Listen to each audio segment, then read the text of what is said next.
sai da minha frente que eu quero passar, pois o samba está animado. O que eu quero é samba.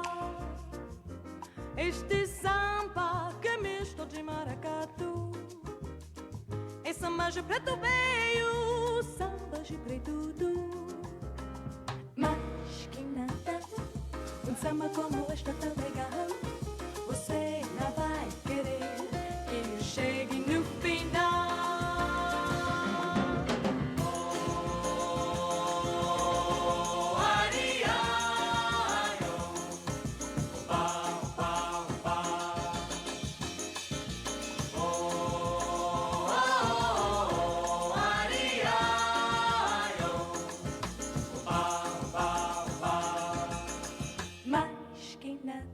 Sai da minha frente que eu quero passar, pois o samba está animado. O que eu quero é samba.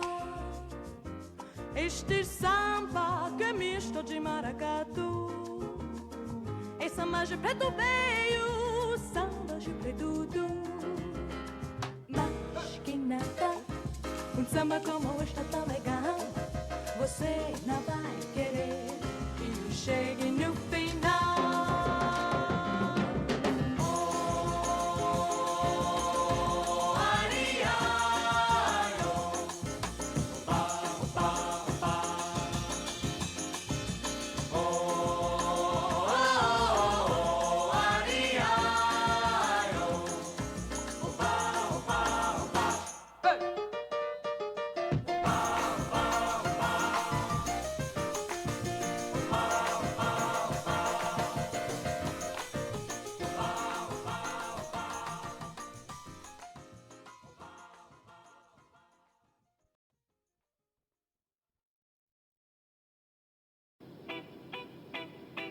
C'est pas seulement un jour de danse.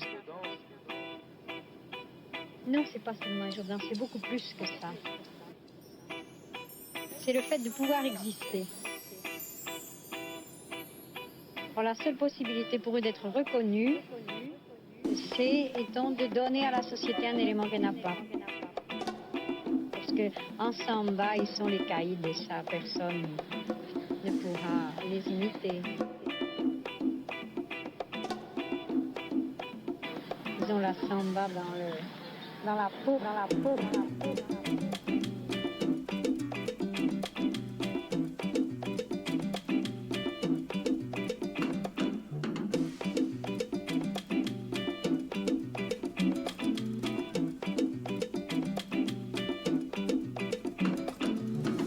Oba, oba, oba, oba, manha, nha, nha, nha.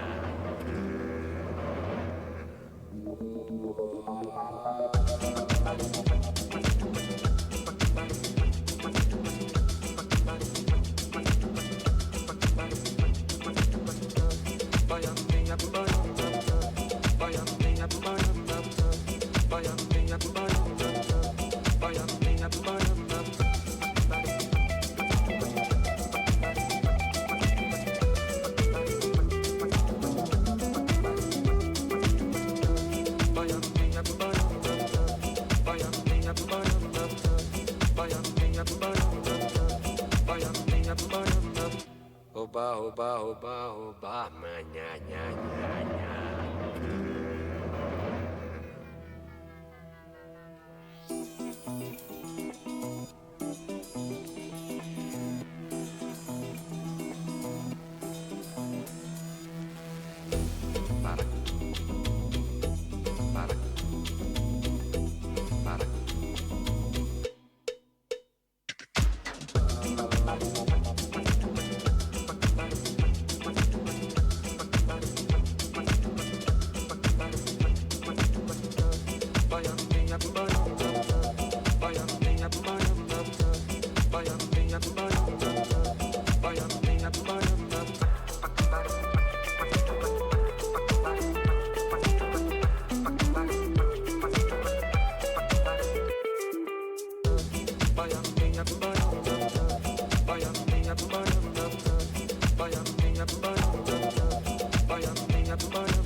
Oba, oba, oba, oba, manha, nha, nha, nha.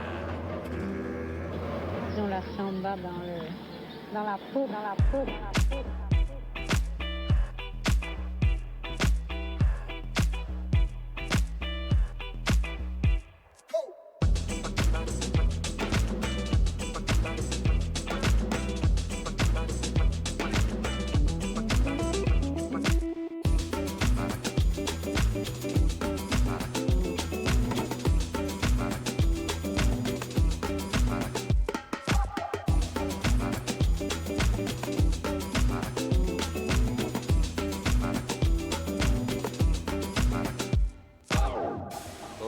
Oba, oba, oba, nya, nya, nya, nya.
chasing the sun.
Sorry, guys.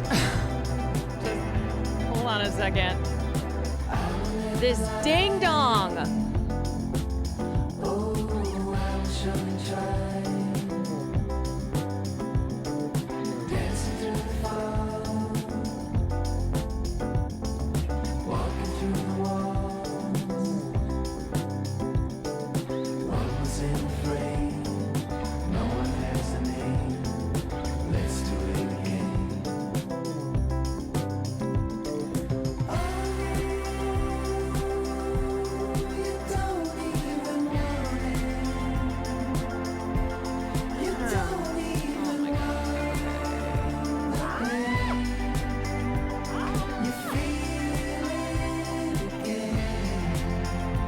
Like, will you hurry up? I said, I'm coming as fast as I can.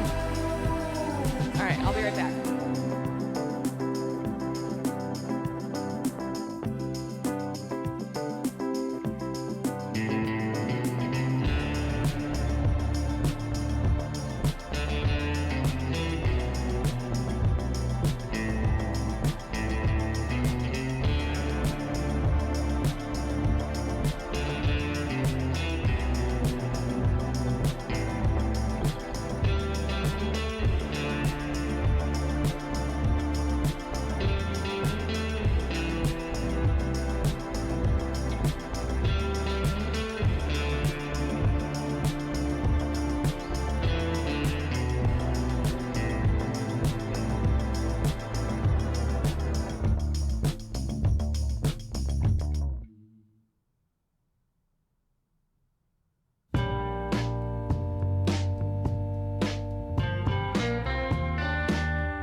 This ding dong.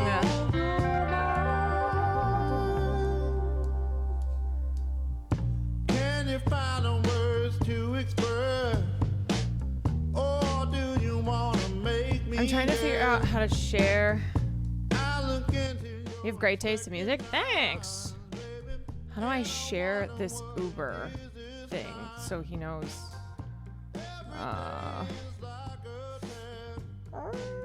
Okay, let's see. Sorry, y'all.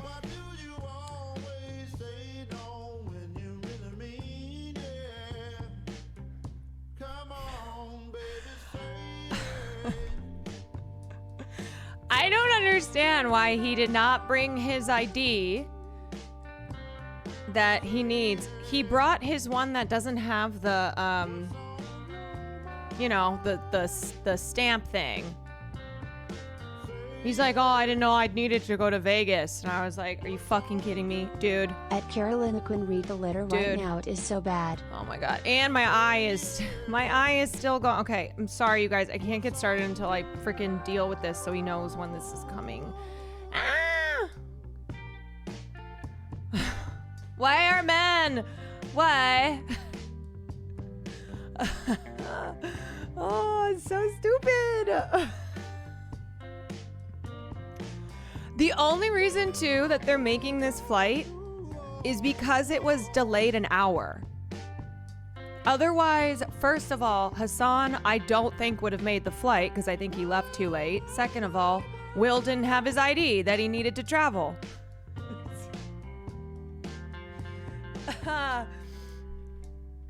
Okay. All right. Okay. I'm just gonna have to like check in and make sure that because this is not letting me share this for some reason. Yes. Okay. Okay. All right. Okay. Oh shit. How do I know what? Oh my god. Oh my goodness. Everyone just enjoy the sounds of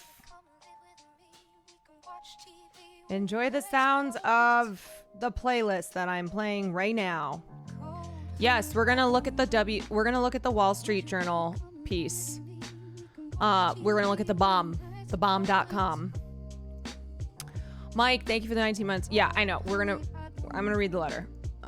Mochi Pichu, thank you for the 19 months. Super Peachbot, thank you for the Prime. Jan, thank you for the 7 months. Okay. All right. Okay. Okay.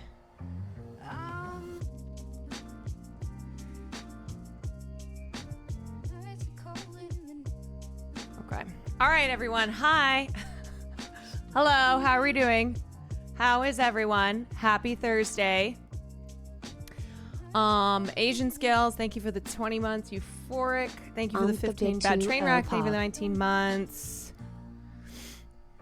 Music is amazing. It's always almost good enough that I would stay for it alone. Hey, maybe I'll just be a DJ now. What bomb piece? Did something come out? Yes. So the Wall Street Journal. The Wall Street Journal just dropped a piece, an exclusive. This one says Jeffrey Epstein's friends sent him bawdy letters for a 50th birthday album, and one was from Donald Trump. Joel, thank you so much for the 10 gifted subs. But I think they're going to be releasing more because they're working on... Basically, I think they're going to be releasing, at least from my understanding, that from this, they're going to be putting out pieces that detail Trump's relationship with Epstein, which we, of course, already know to be the case, that they've had a long relationship. In fact, Trump... is one of, if not his most high-profile BFF, and Trump wants it to be stopped, wants to stop it from being published. That he reportedly called the Wall Street Journal, which is a conservative publication, mind you. Okay, this is not an outlet that is like normally very anti-Trump, right? It's not a leftist outlet. But he called the editor-in-chief to try and kill the story. So, I mean, he has just been nonstop doing things that look so bad. From calling his supporters like losers and saying that they're not supporters of his anymore, to firing the federal prosecutor who prosecuted Epstein and Maxwell, to just all of the statements and actions that he's taking look bad. Like, there's just no way around it. It looks bad. And yeah, they dropped Prince Andrew's case. There was another thing I saw. I think it was in Mother Jones. Yeah. I mean, the timing on this, too, where the State Department just decimated the office combating human trafficking. I mean, none of these things look good. He did everything right and they indicted him. Okay, so we'll take a look at this. Joel, thank you for the gifted. Chuck, thank you for the 6 months. Wonder Gal, thank you for the 23 months. Why would they do that at a time like this? Well... We can look at the Mother Jones piece afterwards. Okay, so let's take a look at this Wall Street Journal exclusive that just broke. It was Jeffrey Epstein's 50th birthday, and Ghislaine Maxwell was preparing a special gift to mark the occasion. She turned to Epstein's family and friends. One of them was Donald Trump. Shocker. Maxwell collected letters from Trump and dozens of Epstein's other associates for a 2003 birthday album, according to documents reviewed by the Wall Street Journal. Pages from the leather-bound album, assembled before Epstein was first arrested in 2006, are among the documents examined by Justice Department officials who investigated Epstein and Maxwell years ago, according to people who have reviewed the pages. It's unclear if any of the pages are part of the Trump administration's recent review. The president's past relationship with Epstein is at a sensitive moment. The Justice Department documents, the so-called Epstein files, and who or what is in them are at the center of a storm consuming the Trump administration. On Wednesday, after angry comments about how the files are a hoax created by Democrats, President Trump lashed out at his own supporters for refusing to let the matter go. The letter bearing Trump's name, which was reviewed by the Journal, is bawdy, like others in the album. It contains several lines of typewritten text framed by the outline of a naked woman, which appears to be hand-drawn with a heavy marker. A pair of small arcs denotes the woman's breasts, and the future president's signature is a squiggly Donald below her waist, mimicking pubic hair. Disgusting, obviously. The letter concludes, "Happy birthday, and may every day be another wonderful secret." I mean, hello. Again, none of this is shocking at all. Like, it's not a surprise in the least bit. But like right there, may every day be another wonderful secret. Like, how can you not look at the long relationship between these two? Donald Trump, who just is a guy who has always said whatever he wants to say, and has said things like Jeffrey Epstein is a great guy and he likes him young like I do. Yeah, what do you mean by secret?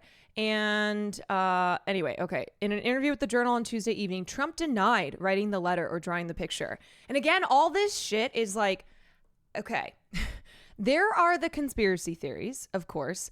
And then there's the like legitimate questions that are being asked around the entire Epstein sex trafficking, sex abuse, massive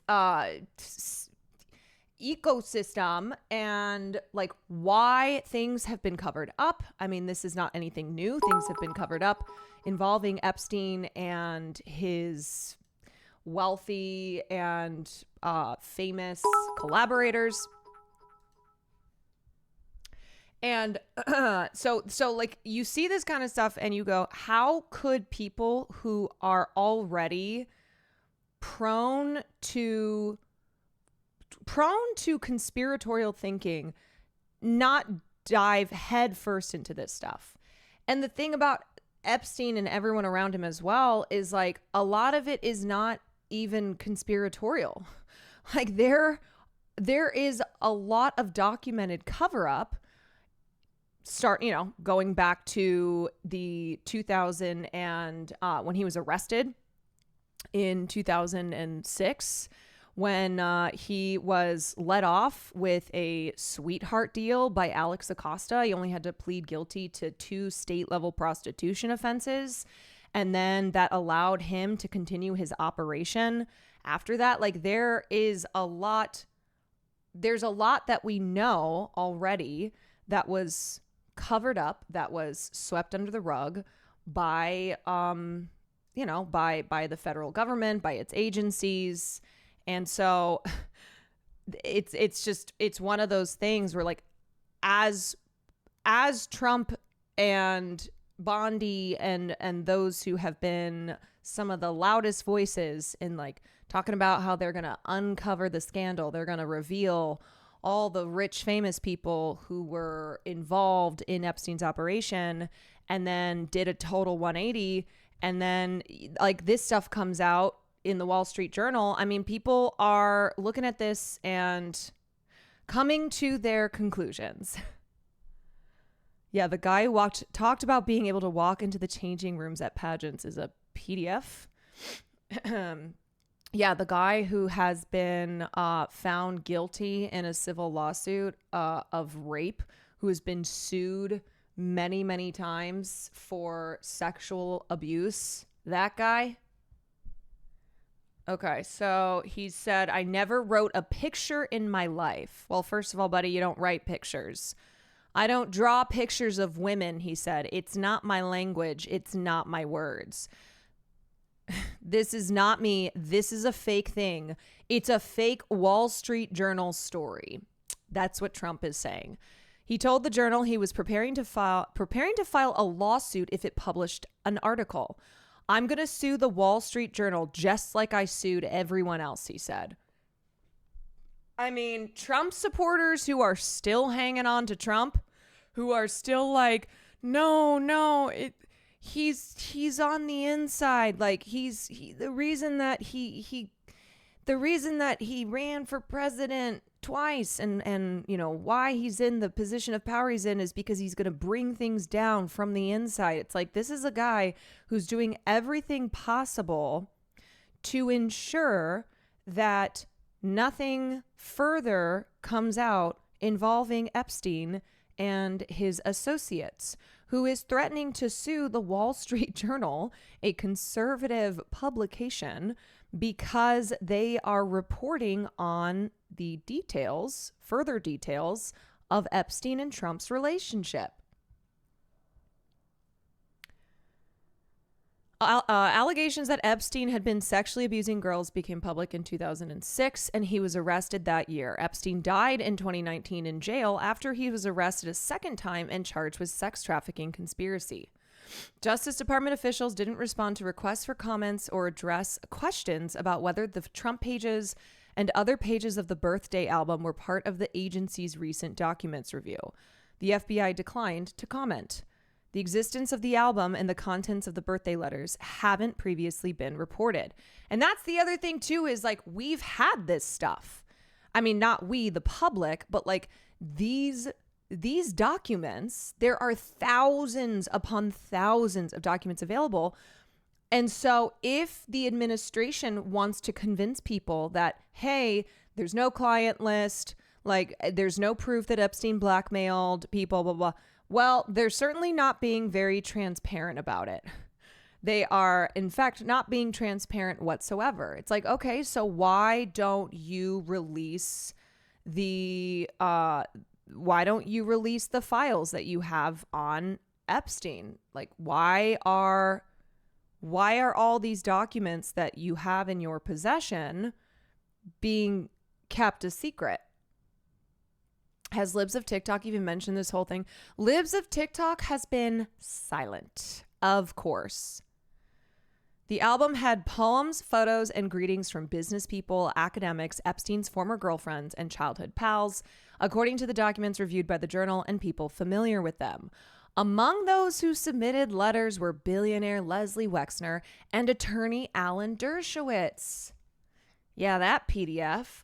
The same Alan Dershowitz who tried to pressure the Pulitzer Prize committee that awarded Julie K. Brown and the Miami Herald for their investigative reporting that reopened the Epstein case, tried to pressure that committee to shut them out. So if you don't know the work of Julie K. Brown, Julie is an American investigative journalist with the Miami Herald who is best known for really reopening the Epstein case like it was a cold case, and reporting on the victims that I think it was about 80 victims that she uncovered in her reporting, and documented the way that Alex Acosta and the FBI let Jeffrey Epstein off the hook, how they shut down the FBI probe that might have uncovered even more victims, how immunity was granted to any potential co-conspirators. So Julie was really the one who blew the doors open on the Epstein case that really, you know, since he was released in 2008, a decade had gone by, and essentially had, you know, the media hadn't been reporting on it. Nobody was really taking a look. And so Alan Dershowitz, who we know is a real disgusting piece of shit, he was the one who tried to pressure the Pulitzer Prize committee to shut them out. And he is, of course, very closely associated with Epstein. He was one of his attorneys during that criminal investigation. And so he's also a guy who submitted a letter to him. The album also contained a letter from a now deceased Harvard economist, one of Epstein's report cards from Mark Twain Junior High School in Brooklyn, and a note from a former assistant that included an acrostic with Epstein's name. Jeffrey, oh Glad Jeffrey, to be here, always Kwan. Everyone loves you. Fun in the sun. Fun just for fun. Remember, don't forget me soon. Epstein, you rock. You are the best. Okay, first of all, that just sucks. Like, that's just not even good. It's not even a good acrostic. Sweet Black Tea, thank you for the 8 months. Joel, thank you for the gifted. Public Nuage, thank you for the 2 months. Loop Doodles, thank you for the tier 1. Joel, thank you for another gifted. Jimmy, thank you for the prime. Carlin, thank you for the bits. And Sir Richard Steele, thank you for the bits. Joel, thank you for 2 more gifted subs. Epstein was Wexner's money manager at the time. The longtime leader of Victoria's Secret wrote a short message that said, "I wanted to get you what you want, so here it is." After the text was a line drawing of what appeared to be a woman's breasts. Of course, Wexner's in this. Oh yeah. So the father-in-law of Epstein's chief benefactor, Lex Wexner, excuse me, was I mean, God, this web just is so far reaching. But the father-in-law of Les Wexner was Yehuda Kopel. Yehuda Kopel was an Israeli military veteran with ties to Israeli intelligence. And if you don't know, Epstein had ties to Israeli intelligence, to Mossad, what's his name, who was a former spy for Mossad, told reporters on the record that Epstein had worked for Israeli intelligence running honey trap operations, which is essentially sexual blackmail of powerful people using young girls. And so the whole thing with Epstein's network and operation is that the victims of Epstein were victims that he procured for himself, but also to have blackmail and control over his powerful associates. Wexner declined to comment through a spokesman. Wexner's spokesman previously told the Journal that the retail mogul severed all ties with Epstein in 2007 and never spoke with him again. Dershowitz's letter included a mock-up of a Vanity Unfair magazine cover with mock headlines such as, "Who was Jack the Ripper? Was it Jeffrey Epstein?" He joked that he had convinced the magazine to change the focus of an article from Epstein to Bill Clinton. Dershowitz, who represented Epstein after his first arrest, said, "It's been a long time and I don't recall the content of what I may have written." The book was put together by a New York City bookbinder, Herbert Weitz, according to people who were involved in the process. Weitz, who died in 2020, listed Epstein as a client on his website in 2003. It isn't clear how the letter with Trump's signature was prepared. Inside the outline of the naked woman was a typewritten note styled as an imaginary conversation between Trump and Epstein written in the third person. Voiceover, "There must be more to life than having everything," the note began. "Donald, yes, there is, but I won't tell you what it is. Jeffrey, nor will I, since I also know what it is. This is so fucking creepy. Donald, we have certain things in common, Jeffrey. Jeffrey, yes, we do, come to think of it. Donald, enigmas never age. Have you noticed that? Jeffrey, as a matter of fact, it was clear to me the last time I saw you. Trump, a pal is a wonderful thing. Happy birthday, and may every day be another wonderful secret. I mean, this is like... This is fucking gross. It's creepy. It's gross. This feels like the type of this feels like an Adam McKay type film. Insane how just perverted all these people are. Yeah.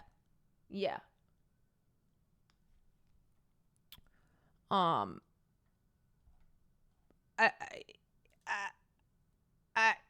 just like this imaginary conversation that's written in the third person that is quite indicative of not only the very close relationship between these two, but that close relationship being dictated by the fact that they are both abusers, that they are predators, that they are fucking disgusting, monstrous pieces of shit who have been a part of, these high profile circle that has a bunch of powerful, extremely wealthy men who use that power and wealth to abuse women and girls. So, yeah, wonderful secrets. Vance has posted a soy coat post about the story. Oh yeah, you mean the same Vance who was making the rounds, went on like Theo Von's podcast and said, where the Epstein, the Epstein list, release it. Like, I think we really need to see it. And now is saying, forgive my language, but this story is complete and utter bullshit. The Wall Street Journal should be ashamed for publishing it. Where is this letter? Would you be shocked to learn they never showed it to us before publishing it? Does anyone honestly believe this sounds like Donald Trump? Yeah, actually, yes. Do you think Trump is like, do you think he writes like a Hemingway? Yeah, no, 1000% this sounds like Donald Trump. Does he think he's saying that the Wall Street Journal just made this up? Like, he is accusing the Wall Street Journal of completely fabricating this. Which, like, look, as I said, the Wall Street Journal is a conservative publication. It is owned by Dow Jones, and it is not it is not a publication that has like an anti-Trump bias, let's just say, okay? But it doesn't matter too, like whatever the political leanings of a major publication like Wall Street Journal would be, because there are just basic journalistic standards. And there is no fucking way, there is no way that the reporter of this piece, Khadija Safdar and Joe Palazzolo, would have been able to publish this without like very concrete evidence. Like, they had to run this by all of the higher ups. Like, this is not just something that whether it's the New York Times, Jacobin, etc., would be publishing without there being like legitimate reasons to. Where did that Vance tweet go? Okay, wait.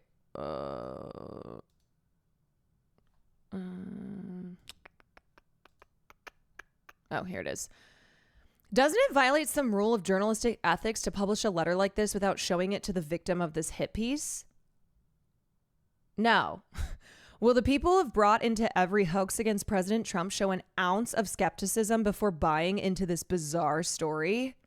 Also, the victim of this hit piece, you fucking asshole. Yeah, in all of this, the victim is Donald Trump, surely.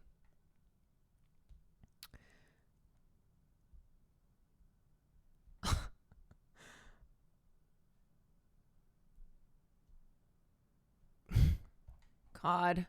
Oh my God, just the runaround that Trump's diehard supporters will do to just not to not believe. I mean, I'm not talking about JD Vance, okay, because JD Vance is all about protecting his own power. I'm talking about like Trump supporters who actually take him at face value and are like, no, I will defend him until the day I die. Honestly, I believe that for people like that, even if Donald Trump were to be on video saying, yes, I was one of Jeffrey Epstein's associates, I was there on the island, like taking part in these pedophile activities, they would not believe it. Okay. Jeffrey enjoys his social life. When he turned 50, Epstein was already wealthy from managing Wexner's fortune and was socializing with Trump, Clinton, and other powerful people at his Manhattan townhouse, Palm Beach, Florida, home and private Caribbean island. A spokesman for Clinton referred to a 2019 statement that former President Clinton had cut off ties more than a decade before Epstein's second arrest and didn't know about Epstein's alleged crimes. Here's the thing about abusers, okay? Powerful, wealthy abusers do not fall into one political camp. That's how it goes. So if you are refusing to believe the truth around Epstein and his close associates being involved in this massive sex trafficking operation because somebody who you are politically aligned with there's a lot of proof showing that they were connected to Epstein, then you're a cultist. You're in a cult. Why would Trump defend Clinton and Bill Gates? Yeah. Epstein and Trump spent time together in the 1990s and early 2000s and were photographed at social events, including with Maxwell and Melania Trump. A 1992 tape from the NBC archives shows Trump partying with Epstein at his Mar-a-Lago estate. Trump is seen pulling a woman toward him and patting her behind. Yeah, just, casual assault on camera. Doesn't matter. Trump, along with others, including Clinton, also appeared several times on flight logs for Epstein's private jet. And here's the thing, too. If you have nothing to hide, then why don't you release stuff?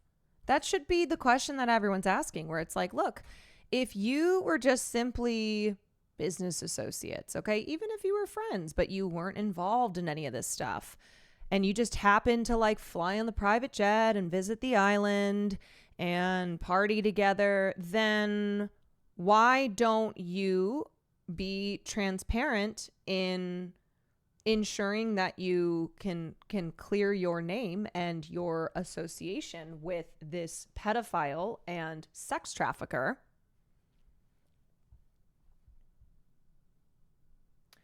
A 2002 New York Magazine profile of Epstein quoted Trump saying, "I've known Jeff for 15 years. Terrific guy."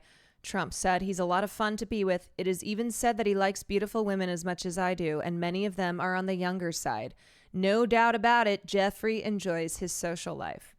Both men said that they subsequently had a falling out. Trump has said their friendship ended before Epstein pleaded guilty to procuring a minor for prostitution in 2008. Oh, yeah, isn't that convenient? That Trump's friendship ended with Epstein right before he pleaded guilty to this. And then he served time in a Florida jail and registered as a sex offender. When Epstein was arrested again in 2019, Trump said he hadn't talked to Epstein for about 15 years. I knew him like everybody in Palm Beach knew him, Trump said in the Oval Office at that time. I was not a fan of his, that I can tell you. Yeah, sure, Jan.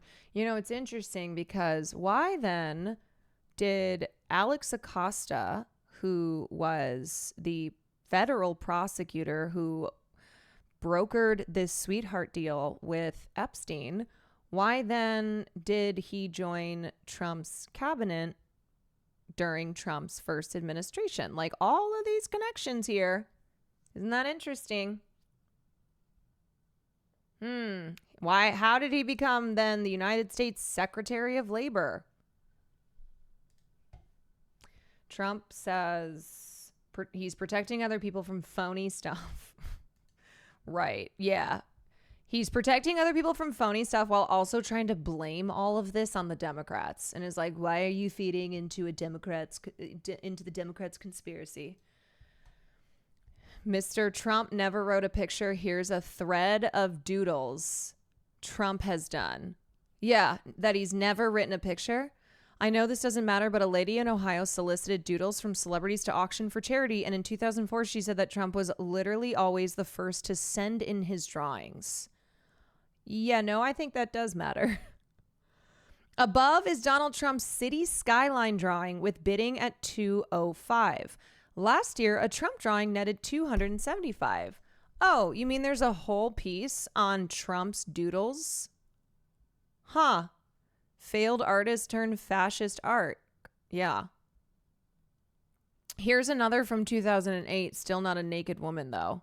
This drawing by mogul Donald Trump of You're Fired fame is among those set for the next auction. The thing is that there's always the Trump lies, and then there's always the, oh yeah, here's evidence of Trump lying.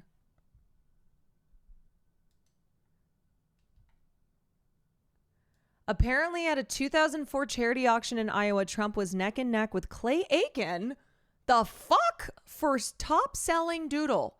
There's no pic of Clay Aiken's drawing, but here's one by Betty White. Yeah, it looks like Donald Trump has quite a few doodles.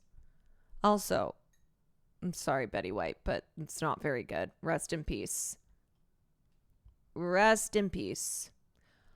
Yeah. And we also know Donald Trump's like long history of trying to be in the arts. Okay. That guy is like truly failed artist to fascist pipeline.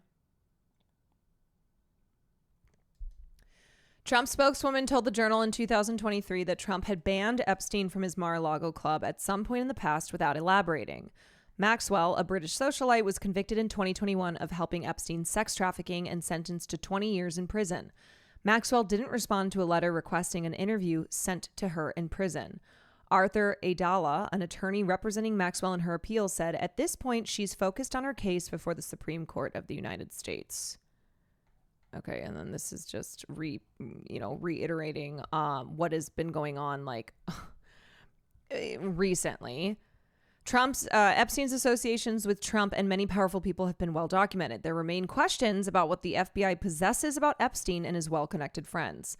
In 2019, the FBI confiscated evidence from Epstein's properties in the U.S. Virgin Islands and New York. Earlier Tuesday, after the Journal sought comment from the president about the letter, Trump told reporters at the White House that he believed some Epstein files were made up by former presidents Barack Obama and Joe Biden and former FBI director James Comey. He's just digging himself into a deeper hole. Zach App, thank you for the raid. Emerson, thank you for the 12 months. Izzy Pizzy, thank you for the 21 months. Wait, Trump just dropped his tweet? Link it. Trump said that releasing any more Epstein files would be up to Attorney General Pam Bondi. Oh yeah, I love that it's like, look, it's not me, it's Pam Bondi's decision, and Pam Bondi has decided not to, as if Pam Bondi doesn't report and work for Donald Trump. Whatever she thinks is credible, she should release, Trump said. Allegations that bureaucrats covered up Epstein's connections with participants in his trafficking scheme were fanned by people now in top roles in the Trump administration, including FBI Director Kash Patel and his deputy Dan Bongino.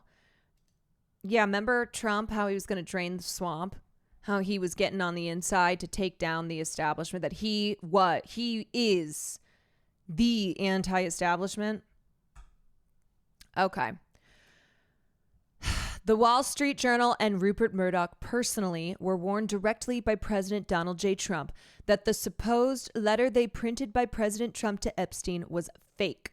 And if they print it, they will be sued. Wait, but I thought J.D. Vance was saying that he didn't see the letter. Hold on. Wait, I'm confused.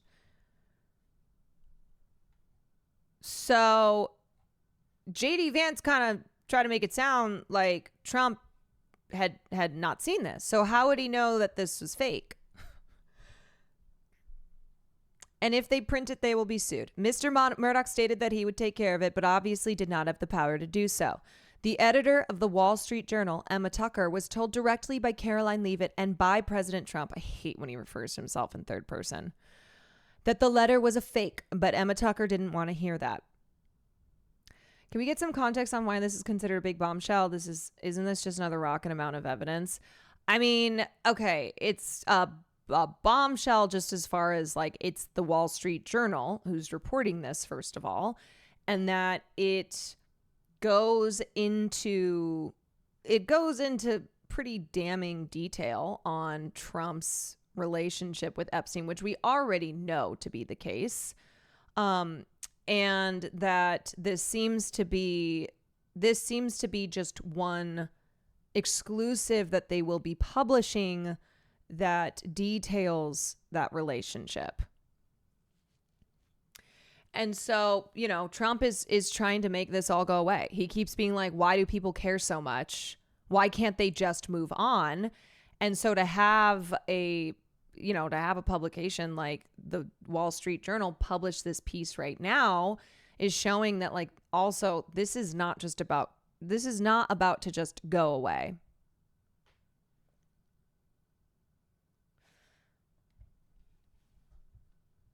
But yeah, I mean, it's not like oh my God, we're finding out for the first time that Donald Trump and Jeffrey Epstein were homies, and that Trump has demonstrated a seeming awareness of not only Epstein's penchant for underage girls, but also that they had that in common.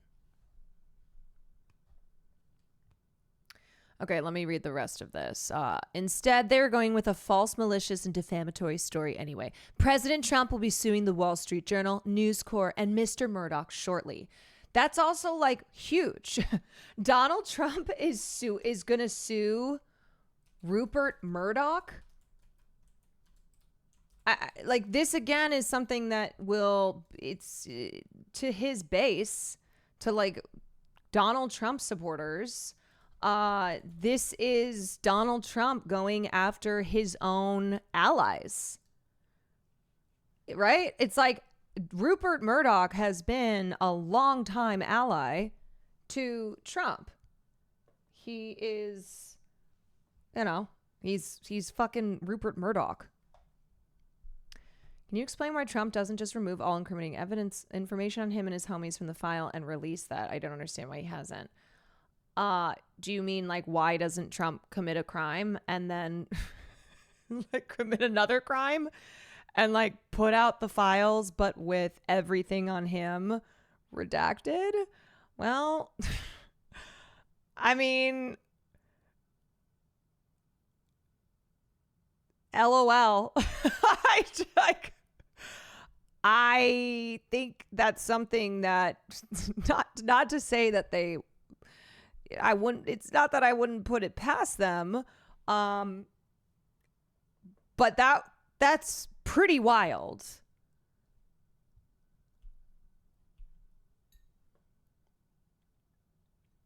It would seem to be pretty obvious, and I don't think it would be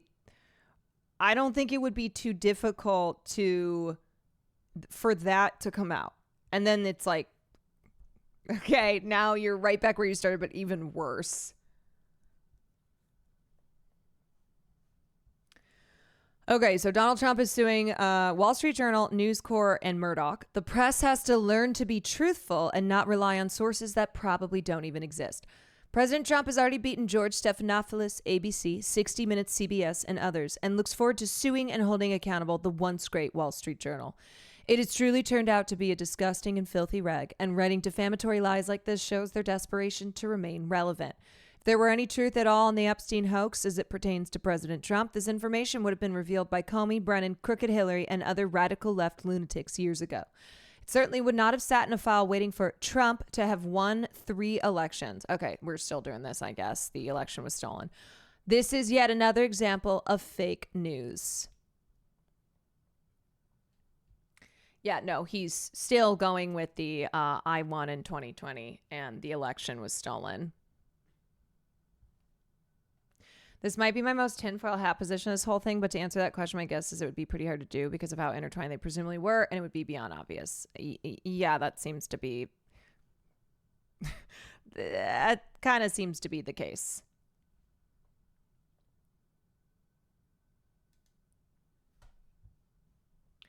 Every Trump post about Epstein. I mean, what are the Fox News peeps doing about this? That Donald Trump is now saying he's suing Rupert Murdoch? How are the Trump allies on Fox News handling this fallout? Okay, let me go back to here. In June 2024, Trump was asked in a Fox News interview whether he would release the Epstein case files. The Republican presidential candidate initially responded, "Yeah, I would." But he also expressed some reservations. You don't want to affect people's lives if it's phony stuff in there, because it's a lot of phony stuff with that whole world. But I think I would. I mean, I don't know how people didn't look at that too, his supporters, and go, well, what do you mean there's a lot of phony stuff? And what does that mean? You're saying there's a lot of phony stuff in there? Huh? You didn't say that before. Soon after she was confirmed as Attorney General, Bondi said she was preparing to release new Epstein files. In late February, she announced the release of Phase 1 of the documents, but the material contained few new revelations, drawing criticism from right-wing influencers. Bondi initially blamed the FBI's New York office for withholding information and promised to release the remaining documents after redacting the victims' names. Patel also said there will be no cover-ups, no missing documents, and no stone left unturned. They tasked hundreds of FBI employees to review the materials and prepare them for release. The issue took on new life in June when Elon Musk, amid a public feud with Trump, alleged that the FBI was withholding documents from the Epstein case because Trump was in the files. The truth will come out, Musk wrote on X on June 5th. He later deleted the message and said he regretted some of his comments, but he's also now back. Musk is like back to being all over this. On July 7th, the Justice Department backtracked on Bondi's pledge to release more Epstein files. The Justice Department said that after an exhaustive review, it had found no incriminating client list or additional documents that warrant public disclosure. Democrats on the House Judiciary Committee demanded this week that the Republican chairman, Jim Jordan, hold hearings on the Trump administration's handling of the Epstein files and, if necessary, subpoena Bondi, Patel, and Bongino. At a cabinet meeting on July 8th, Trump criticized a reporter for asking about Epstein. Are people still talking about this guy, this creep? Trump said. That is unbelievable. Do you want to waste the time? That same day, Musk wrote on X, how can people be expected to have faith in Trump if he won't release the Epstein files? And here's the thing, okay? So for years now, QAnon and other conspiracy groups like QAnon and MAGA supporters, which there's overlap, okay? It's kind of redundant to be like QAnon supporters and MAGA supporters. They have seized on this as their purpose in this life, okay? These are people who, they don't care about systemic sexual abuse because often they're the same ones who are mocking and derisive and dismissive of other sexual abuse cases, including that of their own leader, Donald Trump. But the sex trafficking, the pedophile, deep state, high society cabal of pedophiles, that because of its very, it's salacious nature, its whole, these are people who are always talking about bringing down pedophiles and sex traffickers and whatnot. this has been the thing that like they have attached themselves to, and they have seen Donald Trump as he's the guy who's going to help us bring down, like reveal the truth. I mean, Pizzagate, etc. It functions as the legitimacy myth for their movement. Absolutely. And so all other things, especially all things bad relating to Donald Trump, fall to the wayside because they're like, no, this is the most important thing.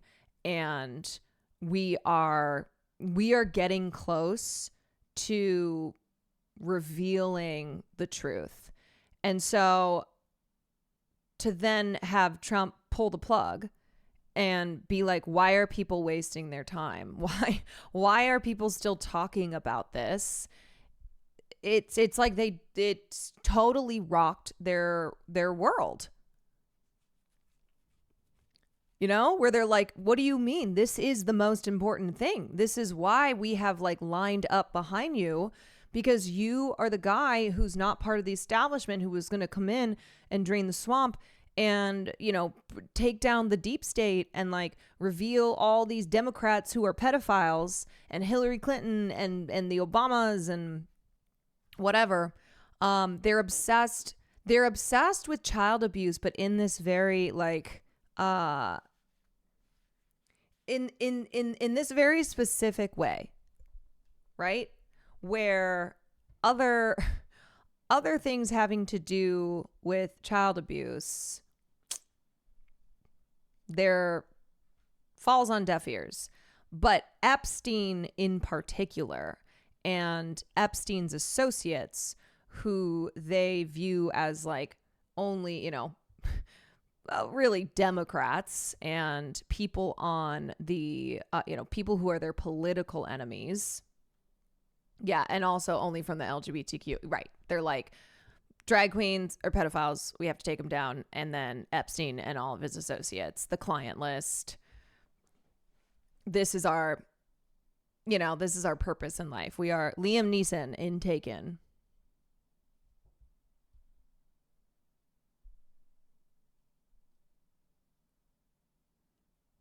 Yeah. For example, ignoring child marriage in over 30 states, which is easily connected to child abuse. Epstein case is the main reason a lot of people became MAGA in the first place. It's huge for them. Yeah. I mean, this is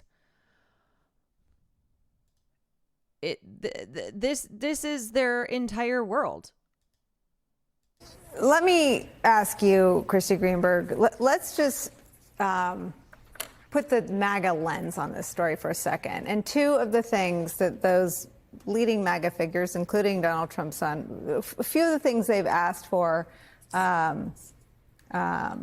on your big boy pants and fire the pedophiles, will go down as my favorite. But there are some specifics. They wanted flight logs and they wanted a black book. This is what my colleagues at NBC News have reported on what the flight logs and the black book show when it comes to Donald Trump. Flight logs show two instances of Donald Trump's name appearing. And again, I'm only raising flight logs because it's one of the things they want disclosed in MAGA world. Flight logs they want released. Some of them were released in 2021 as part of Maxwell's trial. But Trump has denied that he was ever on Epstein's plane. So this might be one of the points of tension in terms of what MAGA has demanded be released, what has become not a policy request, not a platform, but almost a religion for MAGA. That's one of the things they want. Another thing they talk about a lot is Epstein's black book. It sounds like it's just an address book, but I guess black book sounds more illicit. And in 2015, Gawker published a version of that, and the address book included numerous phone numbers and emails for Donald Trump. Again, I'm accusing Donald Trump of anything. I'm just speaking to two of the things that MAGA is demanding. One, flight logs. Two, the black book. We know Donald Trump appears in both of them.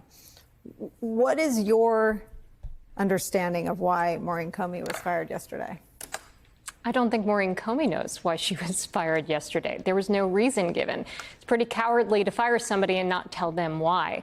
It's also, I mean, there are in this country protections for civil servants, and Donald Trump has this view of the executive that he can just fire anybody whenever he wants. And That is not the law. And so I would hope that... Yeah, I think Maureen Comey released a statement. Let me see if I can find it. Maureen Comey employed her colleagues on Thursday not to give in to fear, calling it the tool of a tyrant. If a career prosecutor can be fired without reason, fear may seep into the decisions of those who remain, she wrote in an email that was circulated to her colleagues within the federal prosecutor's office in Manhattan. Do not let that happen. She was told of her firing Wednesday in a letter from Justice Department official in Washington who cited Article 2 of the Constitution, which broadly describes the powers of the president, according to two people with knowledge of the matter. She said in her letter that the email did not give, she said in her email that the letter did not give a reason for her termination. Oh, I forgot she was also the lead prosecutor in Sean Combs' trial. I was like, okay, why have I also seen her name recently? She's worked in the federal prosecutor's office for nearly a decade. I mean, again, all of these actions that Trump is taking and the things that he's saying, they just make him look worse and worse. To just randomly out of nowhere fire the federal prosecutor who prosecuted Jeffrey Epstein and also Sean Combs and Maxwell does not look good. It doesn't look good. It's red flags on red flags. Maureen Comey fights, thank you for the just 9 like we minutes. saw Liz Oyer, the pardon attorney in the Mel Gibson situation. She has filed a suit for wrongful termination. Maureen Comey should do the same thing. You have to give a reason. There is a due process in this country. When you're getting fired from a government job, you should be given a reason. You should be able to appeal that. And so she doesn't know. I have my suspicions, just given the timing of all of this. We see Donald Trump taking a ton of heat about these Epstein files and why they weren't released. You have a number of the people in his MAGA base who are upset about that. And one of the people that they've constantly talked about is Maureen Comey. And now maybe he's using her as a fall guy of sorts. But Trump sold the idea that Epstein was only connected to the Democrats. That's why the right obsessively. Yeah, I mean, Alan Dershowitz also bragged about turning the story up, really refocusing the narrative on Bill Clinton. That's why the right obsessively wanted the case to come to light to prove that the left, as they call it, is depraved. They don't care about the victims, not really. The MAGA QAnon community has known about the Epstein-Trump connection since 2015, but they chose to ignore it, believing that Trump never knew anything. They were no longer friends. That's why I said, for these people, this has been taking down the deep state sex trafficking cabal that Democrats have, high profile Democrats have been involved in for years. And that's why Trump was their inside man, where, he's going to come in and he's going to take down our political enemies, these pedophiles and, child abusers that are all Democrats. And so they're confused now, and they're ranging from confused to angry to just going totally radio silent with Trump behaving this way while also still trying to be like, oh, you're falling for the Democrats hoax. They're like, Democrats hoax? What the fuck do you mean? You've been with us. You've been on our side talking about how Bill Clinton and other, big Democratic powerful figures we're doing bad things with Epstein. If that's the road Can he I goes just stop down, you on the logic? So they haven't been released, and Maureen Comey is in the government not releasing them. So who's more vested in her staying than Donald Trump? Yeah, there's no logic to it other than to say, look over here. Don't look at me. Don't blame me. Blame her. Just like he's blaming Democrats who weren't even around when this investigation was initiated. December 2018. That was when the Epstein investigation was opened. That's in Jeffrey Berman's book. That's public knowledge. It was charged July of 2019. He died in August of 2019.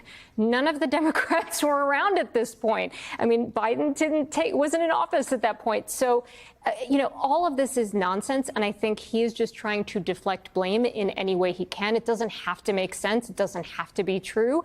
And again, again, if that's where he's going with this, if that's what the timing suggests, that he's going to pick a fight with Maureen Comey, he picked the wrong person to have a fight with. She is tough as nails. She is incredibly competent. As you can tell from the email that she sent to her colleagues, she is not one to back down. She is not one to be afraid. So if he wants a fight, bring it on, because I think he's not going to like what happens. David French, you wrote the single best piece in explaining and illuminating, I don't know if illuminating and Jeffrey Epstein scandal go in the same sentence, but informing my understanding of this. Your piece actually sent me on a journey. I listened to Joe Rogan this week. I watched hours of Megyn Kelly. And what your piece explains is that the betrayal on cost of living for tariffs or foreign policy even, it isn't this thing they're willing to I don't want to be dramatic and say die for, but it isn't this thing they're willing to fight for with the passion that they'll fight for Epstein, because there's something righteous in their minds about this pursuit. Explain. Yeah. One thing that's important to know is this narrative of wealthy people exploiting children and trafficking children is sort of a core element of the hardcore MAGA base, that one of the reasons why they're in this to begin with is to end child trafficking. And this Epstein case really kind of perfectly fit within their worldview. And there's a small version of the Epstein case, which is the one that we know, which is very, very troubling and requires more investigation and more answers. Who all was involved? What were all of the details of the abuse? How did this person become so well connected? There's a lot we don't know, but I would call that the small version of the Epstein story. A lot of MAGA believes what I would call the big version of the Epstein story, that Epstein is essentially the key that unlocks the reality of the global pedophile conspiracy, sort of this, I would call it like thinking man's QAnon conspiracy. And a lot of people who are... Why is this not pausing? I think the thing too, and we talk about this all the time whenever I cover cases in Hollywood, is like this type of shit being an open secret. Okay. There's a lot that, yes, are in these heavily redacted, unreleased files that the FBI and the DOJ have had for years. There's a lot that has not been made public. But Epstein and how, what he was doing and how he was using his very, very powerful connections and his own wealth to be an abuser. I mean, this falls into the category of open secret stuff, and how that's not something that we haven't seen a million times. That, like, ultimately, this is about, okay, like, yes, this is about Epstein. Yes, this is about who his powerful, the powerful people that he consorted with are. But the bigger picture of this is about how powerful people can use these systems, can use their power to harm people, to be abusive, whether it's in Hollywood or in politics or whatever industry it is, whether it's here or across the globe.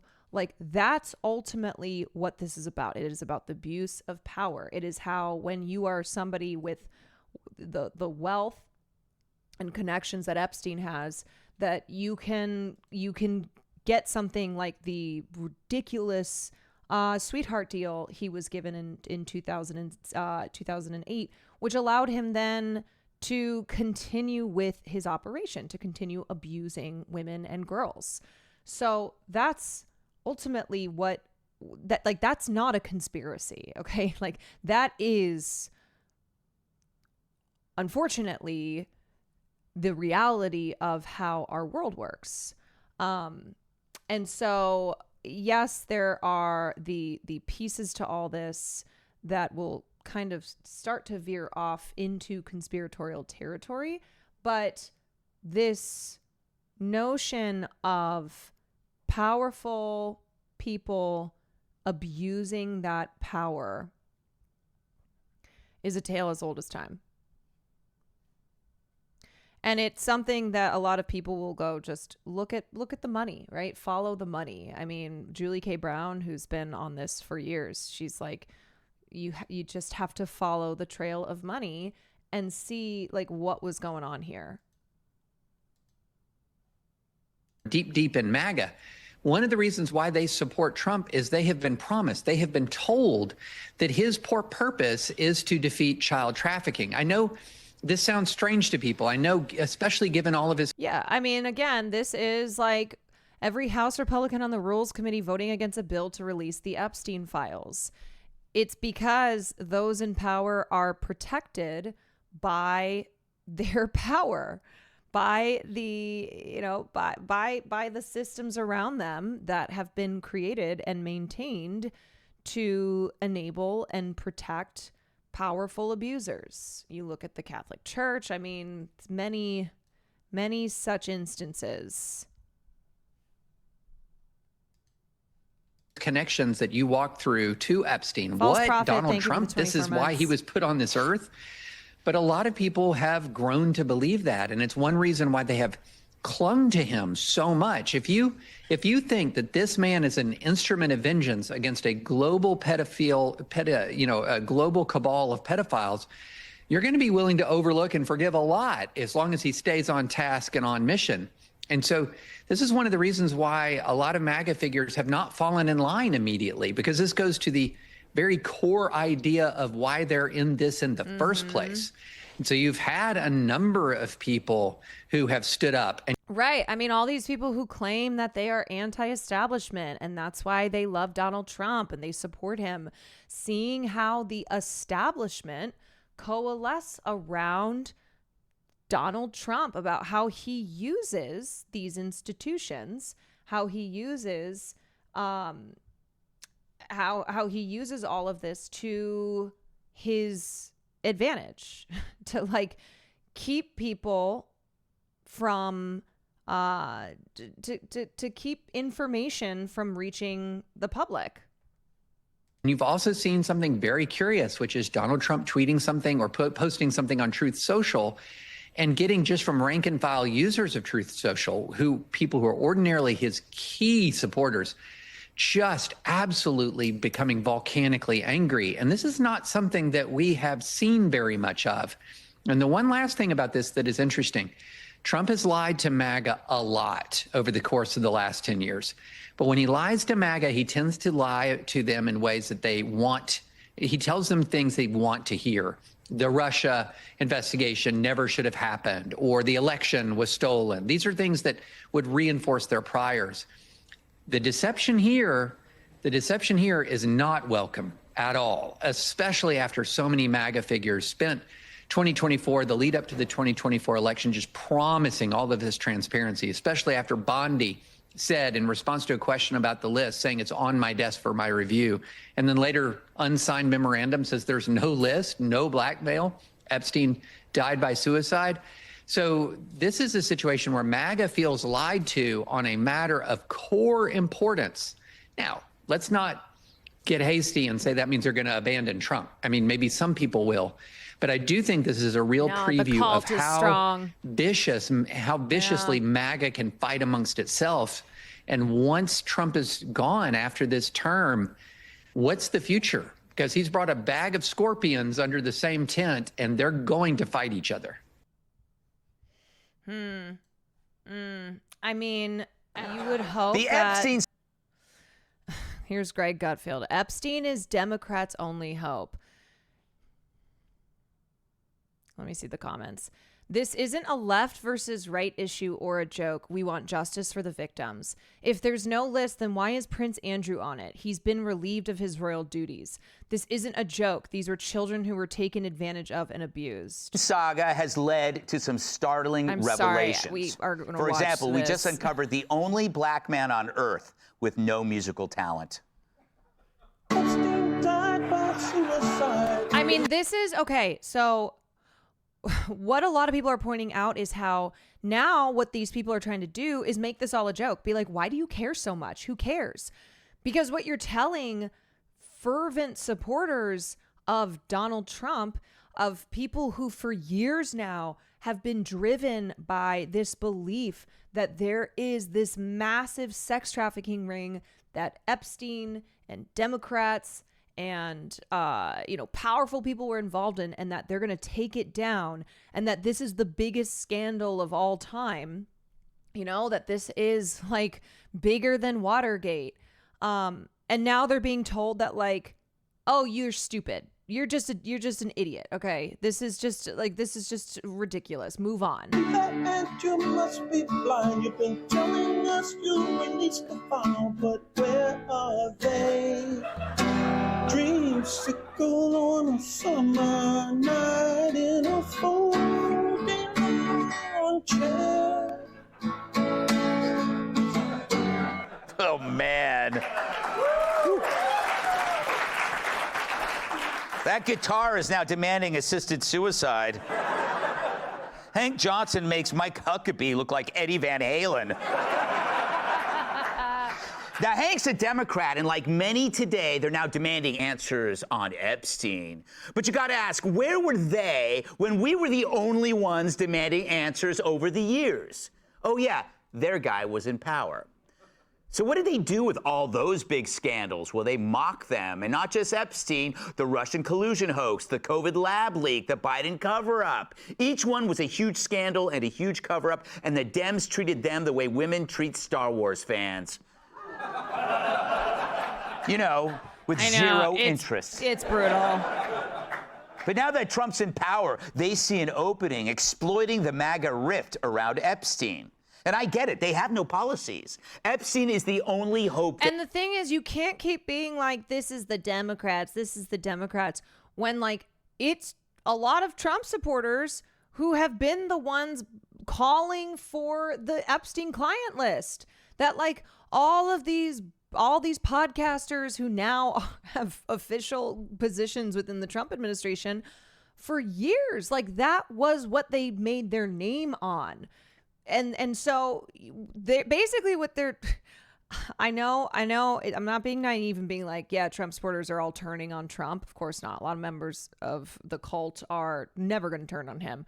But if I'm a Trump supporter, if I'm someone who's been listening to, if I've been listening to like Kash Patel and Dan Bongino and all these Trump people and Fox News and etc. And now I'm feeling gaslit. I'm feeling like, wait a second, huh? The Democrats are just trying to stir up shit? No, this like what are you talking about? They told us that they had the list on their desk, that they were going to reveal all this. They had libs of TikTok and other MAGA people who we love, who we've been following, along with. They had them come to the White House and it was like this whole thing. So what's going on? Cindy McCain said Epstein was hiding in plain sight. We all knew about him. We all knew what he was doing, but we had no legal aspect that would go after him. They were afraid of him. They have. Before this, all they had was supporting men who shave their nut sacks in women's locker rooms. Like they're just now, how do you look at this and not see as them trying to distract away from the fact that Pam Bondi and Trump and that they're going, move on from this? Like that we have nothing. Oh, we investigated and there's nothing and we're not going to release anything. Now, Trump just had the greatest start to a presidency in history. I haven't seen anything come out of the gate this fast since Joy Behar won the Kentucky Derby. Always works. I don't know. Yet we're supposed to focus entirely on Epstein? Sure, if a list of organized child rapists at high levels exists, that is huge. But remember, while you were caring about that, the Dems weren't. But now that it's a political issue, they do. And sure, the DOJ isn't perfect. If it were, they'd call it the Department of Sydney Sweeney. Oh, my God. Oh, my God. But it's miles ahead of what we had last time. Laugh. The DOD isn't leaking or leaving billions of military gear behind in foreign countries. The FBI is no longer doing domestic terror investigations on parents and Catholics.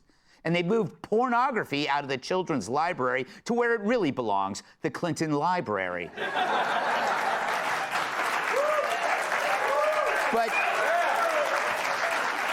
But now people whisper that Trump's vulnerable.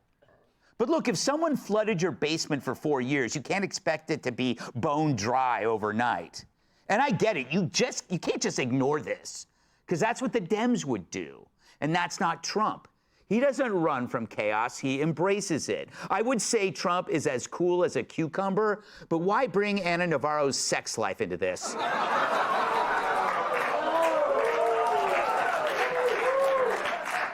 How can you say Trump doesn't run from it when that's exactly what's happening?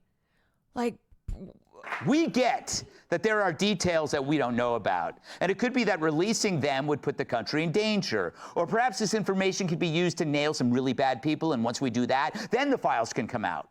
Maybe it's not about protecting people, but this country. We trust Trump on everything else, and he's delivered. Why would he suddenly depart from that? Given his record, we can trust he's making the right call. And I get it. We invested a lot in this. But we were also led astray. We were told that there was a client list. We'll talk about Stephen Colbert. But take it from Alan Dershowitz, Epstein's lawyer. He says Epstein never had one. So is he right? It's a valid point. Who keeps a list of the crimes that they commit? However, I did see a list. Okay, again, I'm just trying to put myself in MAGA brain, right? I look at this, I go, wait, Alan Dershowitz, Epstein's lawyer, is saying there's no list, so I'm supposed to believe the guy who worked for Epstein? That's the argument, is that the guy who worked for Epstein is saying there's no list. Now, let me just say, okay, Julie K. Brown and other journalists who have meticulously covered and uncovered details about Epstein and his many, many victims have said that, okay, as far as a client list, is there like a sheet of paper that has all the names on it that says like Jeffrey Epstein's client list? Most likely, no.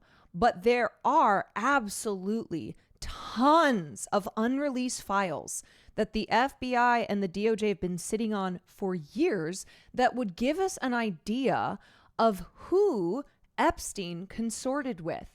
Of like, oh, there are money trails. There are tons and tons of money trails that will show, who like Epstein was paying out, who was paying Epstein, like monetary connections that are not being investigated whatsoever.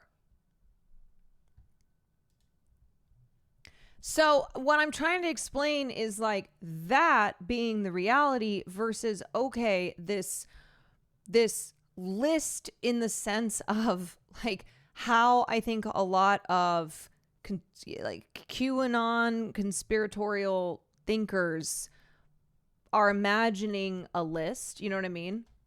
Floating around on the dark web, and sadly most of the names but that's what they're trying to be like, oh, you think that there's just like a sheet of paper with these names on it, and like that's why they're trying to act as if there's nothing out there, nothing in these files that would at all indicate who Epstein was consorting with, that there are no money trails, nothing.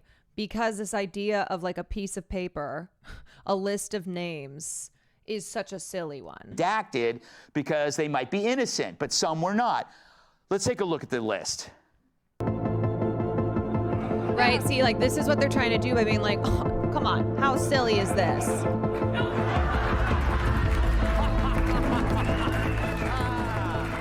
It's like also...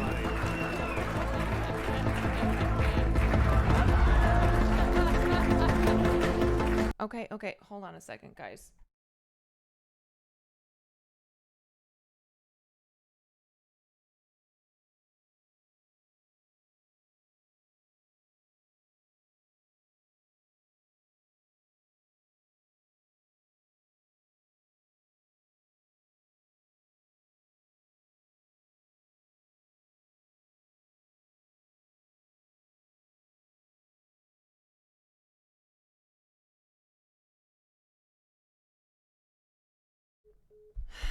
Okay, sorry guys. This ID situation. Okay. All right. Sorry. I normally am not on my phone. If you've seen me looking at my phone repeatedly, is because I have been trying to ensure that Will's ID gets to him. Okay. All right. Okay. Anyway, this is not funny at all. Let's look at some more comments. They're still so desperate to make this a partisan issue. I'm just so sad at this point. Don't make this about the Democrats. This needs transparency for everyone, MAGA included. It blows my mind how far people will go to cover up a story like this. It's an embarrassment to the administration and morally wrong. Nothing should keep us from protecting the kids. Yeah, hasn't their whole thing been like protect the children? And now you're making a joke out of this. And the thing is too, like, children were abused. We know that is true. Like that's fact. That a lot of underage girls, children, 12-year-olds, as young as 12, were abused. So it's also just kind of the optics of like making a joke out of all of this. I mean, this was the piece, this is a piece that Ken wrote. Jeffrey Epstein had 1,000 plus victims. Industrial scale abuse enterprise far larger than previously believed is revealed in a new document. Okay, Will made it onto the plane with his ID. Great. Amazing. I love that I've been like dealing with this as I'm trying to also cover all this stuff. All right, 20 years after Jeffrey Epstein was exposed for his child sex abuse enterprise, the Justice Department this week made a startling revelation. Rather than the dozens of victims previously alleged by the government and media, Justice now says that there were over 1,000 victims. Everyone is talking about Epstein again, from MAGA types furious that the Trump administration is not producing a supposed client list to the mainstream media who's giddily mocking just about anyone critical of the Justice Department here as conspiracy theorists. One person who doesn't want to talk about it is Donald Trump, who told New York Magazine that his buddy Epstein was a fun guy who likes beautiful women as much as I do. Many of them are on the younger side. Seldom one to shy away from blurting out whatever. When asked this week about the Epstein memo, he uncharacteristically changed the subject. Trump, of course, hung out with Epstein and feasted on his legendary get-togethers in New York and West Palm Beach, so he probably isn't keen on there being too much transparency here. But before this becomes a conspiracy theory itself, I note that former President Bill Clinton was also a frequent flyer, especially on the Lolita Express, disgustingly named, which took prominent guests to Epstein's private island. Those guests included financiers, billionaires, lawyers, and even a British prince. The names of the hundreds and now indeed possibly thousands of Johns involved, Jeffrey Epstein's clients, have never been revealed by the government. Pam Bondi's Justice Department evidently doesn't have the stomach or the inclination to delve much deeper into the matter. The new figure of over 1,000 victims appears in a Trump administration's review of FBI holdings concerning Epstein, a summary of which was released in the form of a 2-page memo earlier this week. Oh my God. We did not uncover evidence that could predicate an investigation against uncharged third parties, the undated, unsigned memo says. Why? Then release that. Release the, like, whatever it is that you looked at and then determine that, no, actually, this doesn't merit an investigation. Hello. Justice says it reviewed more than 300 gigabytes of data and physical evidence, including over 10,000 downloaded videos and images of illegal child sex abuse material. And so what they're trying to argue and what Trump cultists are arguing is like, oh, so you just want to see child porn? Oh, we have to protect the names of these victims. Oh, guess what? You know what you do? You redact that, okay? You know what you do is you don't include those names. You don't release the images of the actual sex abuse material. This is something that's commonly done. When evidence is made public, names of victims are redacted from it. Like, hello, do you think people are stupid? There's no client list, Justice says in its memo. This despite Bondi herself implying in February that such a list was on her desk. She now says she was referring to files more generally. There are so many explanations and unanswered questions raised by the release, which also says there is no credible evidence that Epstein blackmailed prominent individuals as part of his actions. That means that the theories alleging Epstein was operating some kind of operation to collect incriminating information for a foreign government, most notably the Israelis, has also been dismissed by the U.S. government. That's the other thing, too, is Epstein's connections to the Israeli government, to Mossad, where right now, again, Israel doesn't have a great reputation in the United States with the people. And so this is another thing when it's like, hold on a second. You're saying that like this is being dismissed by the government? That Epstein's connections to Mossad? Huh?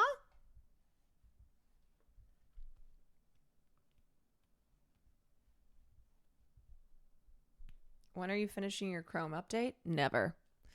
You can't make me. Oh, and the memo says that because of this exhaustive search, there's no need for Justice or the FBI to disclose anything further. This is a reversal of Trump's promise to his voters that he would take a look at the Epstein case as president. When the Justice Department indicted Epstein in 2019, it repeatedly referred to dozens of minor girls that he had abused. Federal prosecutors reportedly identified 36 underage victims in Florida, in line with the dozens described in the original federal indictment. Consistent with prior disclosures, the Justice Department memo said this week, this review confirmed that Epstein harmed over 1,000 victims. There was no such prior disclosure that Epstein's victims were so numerous, which just makes this all the worse. That now we are over 1,000 victims of Jeffrey Epstein and whoever else was involved in his operation.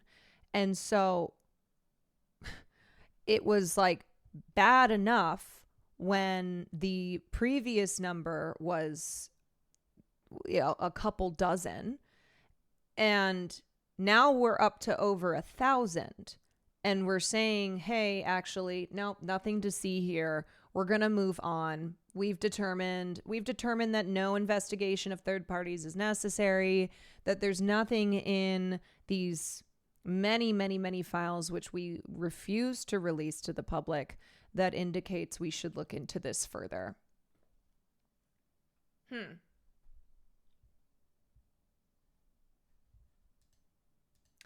When I read the over 1,000 phrase, I was genuinely shocked by the number, and then even more so when no one in the major media reported it. So I reached out to the FBI to ask about the discrepancy.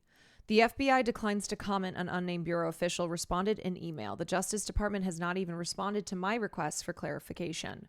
There are some bizarre theories about Epstein out there, my personal favorite being the notion that Epstein never actually died in prison and that the man who did was a body double.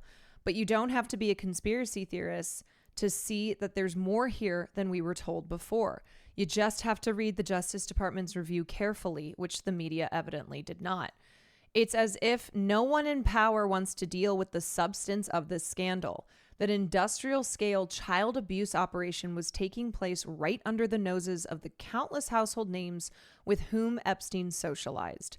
Now, these same household names are ever so happy to cast the battle as a war between conspiracy nuts and the sober-minded adults, completely gliding over the obvious indictment here of the very high society of which they are a part.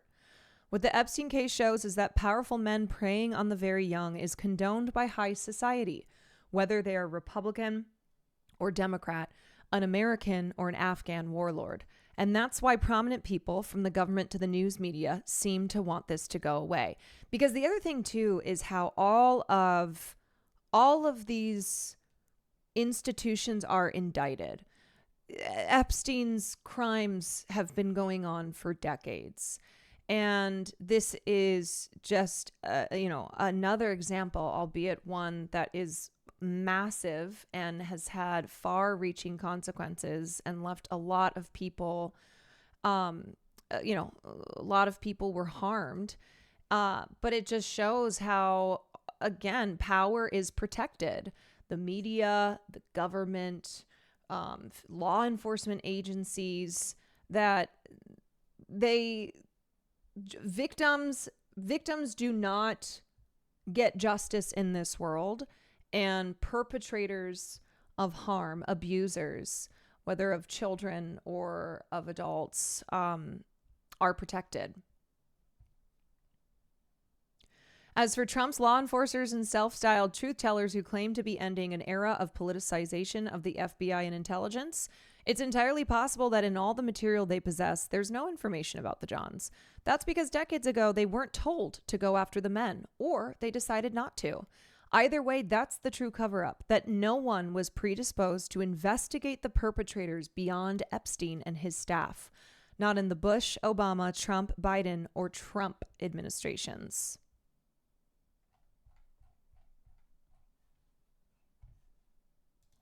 Yeah, I mean, that's the truth of it.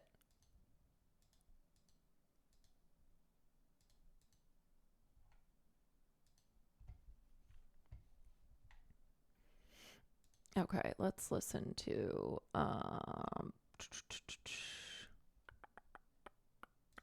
does that cross about Bill Clinton on a plane? Maybe releasing the list of Jeffrey Epstein's clients? Will that really happen? It's sitting on my desk right now to review. That's been a direct. All right, this is an interview Julie Brown did with The Atlantic.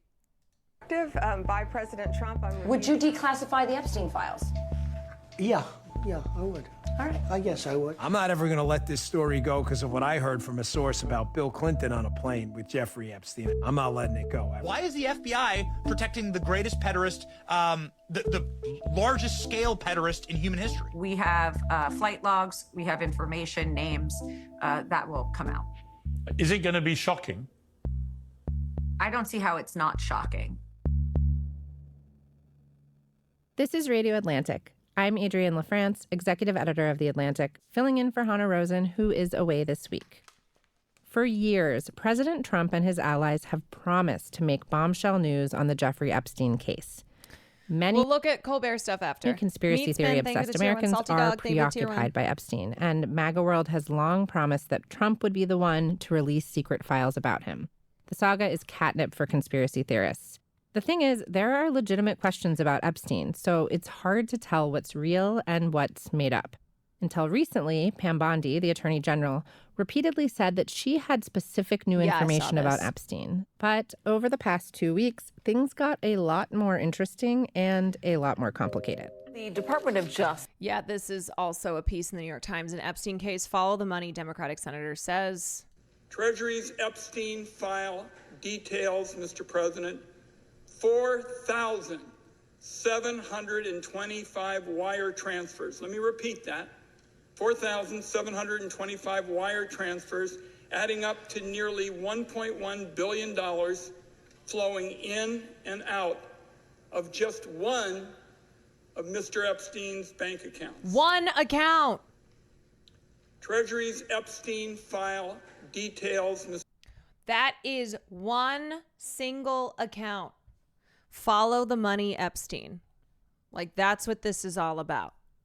4 banks have been found to have waited until Epstein's arrest on federal charges to flag $1.5 billion in suspicious transactions. Senator Wyden wants the documents made public. I mean, that's a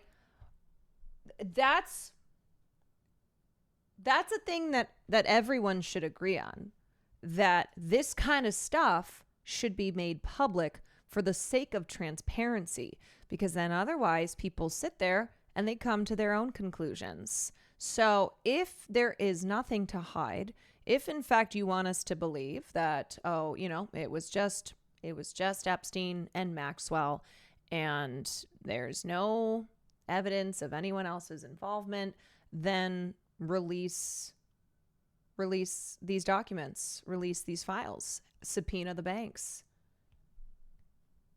Have them testify.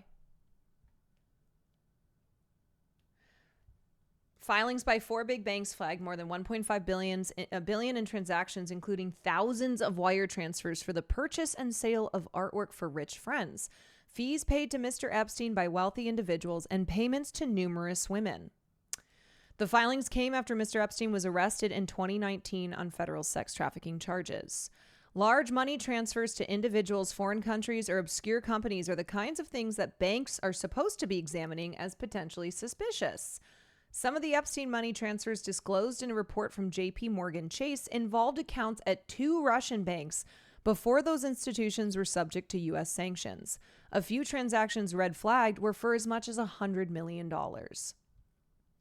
Wyden said his investigation into Mr. Epstein's finances has taken on new urgency now that the Trump administration was balking at releasing any of the information seized by the FBI from Epstein's homes or information collected from the nation's banks. Like many Republicans on the far right, Wyden and a growing number of Democrats believe there are more details about Mr. Epstein that the federal government needs to reveal. We felt from the beginning this was a follow the money case, he said in an interview. This horrific sex trafficking operation cost Epstein a lot of money, and he had to get that money from somewhere. The bank records reviewed by Wyden's staff, called Suspicious Activity Reports, or SARS, are meant to be an early warning system for law enforcement about signs of illegal activity.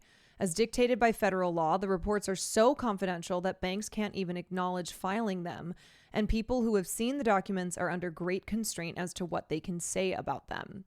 Members of Wyden's staff provided an overview of the bank's reports to the New York Times based on their review of the filings.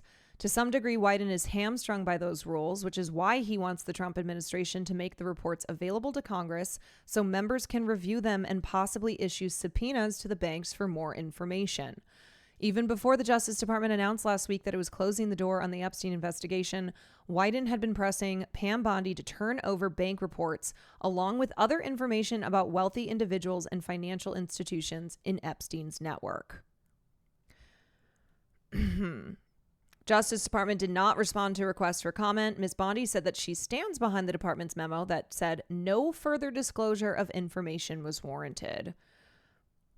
The banks that filed reports reviewed by Wyden's team, JP Morgan, Bank of America, and Bank of New York Mellon, all declined to comment except for Deutsche Bank, which said it regrets our historical connection with Jeffrey Epstein. The confidential bank reports filed with the Treasury Department agency could be crucial because they provide the most comprehensive look at the enormous financing machine behind Epstein's sex trafficking operation in Manhattan, Florida, and the U.S. Virgin Islands. To date, only bits and pieces of the financial transactions involving Epstein's network have come out through civil litigation and news reports. In this era of misinformation, these reports are the coin of the realm. The reports reviewed by Wyden's team were filed by the banks months after Epstein's arrest in 2019 on federal sex trafficking charges and his subsequent death by suicide. Wink, wink, in a federal jail in Manhattan. Normally, a bank is expected to file a suspicious activity report within 60 days of a bank spotting a questionable transaction. Raise your hand if this has happened to you and it was not a $100 million transaction, such as movement signaling, money laundering, or sex trafficking. The way that they will come after people for Venmo transactions that are $500 and be like, you need to pay taxes on those. Yeah. Gary Kallman, executive director for the U.S. arm of Transparency International, which focuses on illicit financing, said banks have to make a lot of assessments about a client before deciding to file SARS, including reading news reports. Well, in 2008, Mr. Epstein pleaded guilty in Florida to a charge of soliciting prostitution from a teenage girl and received a modest jail sentence. Remember that? In conjunction with the guilty plea, federal prosecutors in Florida entered into a deal with Epstein. He would be required to register as a sex offender and would not be prosecuted on the federal charges. The deal was criticized by victims because authorities had reports that he had sexually abused dozens of teenagers. Cash app someone in a different country and watch this happen instantly. Yeah. Many of the wealthy men, celebrities, and politicians who associate with Epstein over the years have said in interviews or statements that they were unaware of the extent of his wrongdoing until he was arrested a second time in 2019. Yeah, isn't that amazing that no one knew what was going on? That they were all just hanging out with Epstein? I know that's not what... Okay, chill. I was literally just using that as another example of how the government and banks will come after you, a normal person, for doing something that is not being a part of a sex trafficking operation, pointing out how ridiculous it is and how eyebrow raising it is that these banks did not file suspicious activity reports, that in fact, the reports didn't come out. No reports came out until Epstein had been arrested on federal sex trafficking charges to be like, oh, we got to make sure that, we don't look like we were just turning a blind eye to this guy's financial activities. This guy who had to plead guilty, who is registered as a sex offender, even though he got away with all the other stuff.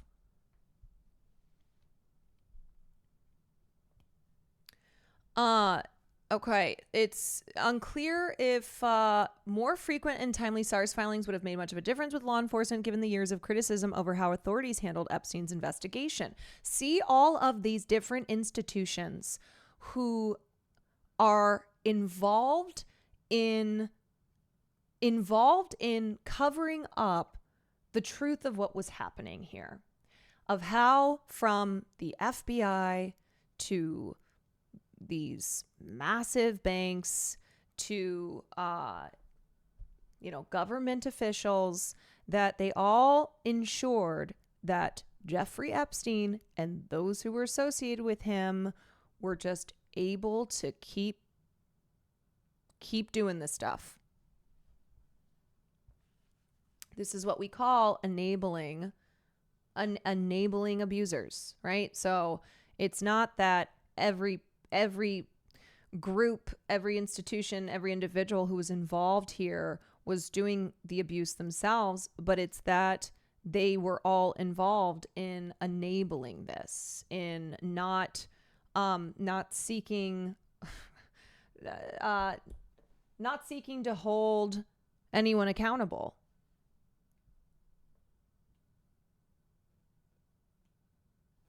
The U.S. Virgin Islands Attorney General Denise George filed a lawsuit against J.P. Morgan Chase in Manhattan alleging that the Wall Street giant provided and pulled the levers through which recruiters and victims of Epstein's offending were paid in the court filing. She was promptly fired by the governor, Albert Bryan. Yeah, which is why Maureen Comey, when she was fired, said to her colleagues, do not let fear rule you. Trust that if you keep going after this, they will try and prevent you from doing so because of all the implications, because of, how many people were involved here.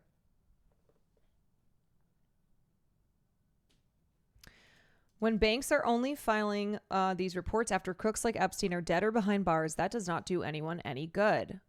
Wyden began his investigation roughly 3 years ago with a particular focus on the more than $158 million in payments that the billionaire investor Leon Black made to Mr. Epstein for tax and estate planning services. Mr. Black, who socialized with Mr. Epstein, was a co-founder of the private equity firm Apollo Global Management. In early 2021, Black stepped down from all leadership posts at the firm after those payments and his close ties to Epstein became public. Black's legal team has said that Epstein's work saved Mr. Black some $2 billion in taxes and that he did nothing wrong in paying Epstein. He's like, look, that was for legitimate work. That had nothing to do with anything else. Early last year, his investigators, along with several Republican committee staffers, but these are the types of things where it's like, okay, then that needs to be investigated. There needs to be a thorough investigation into this. Follow the money trails. That's what follow the money means. Okay? It's not just taking people at their word.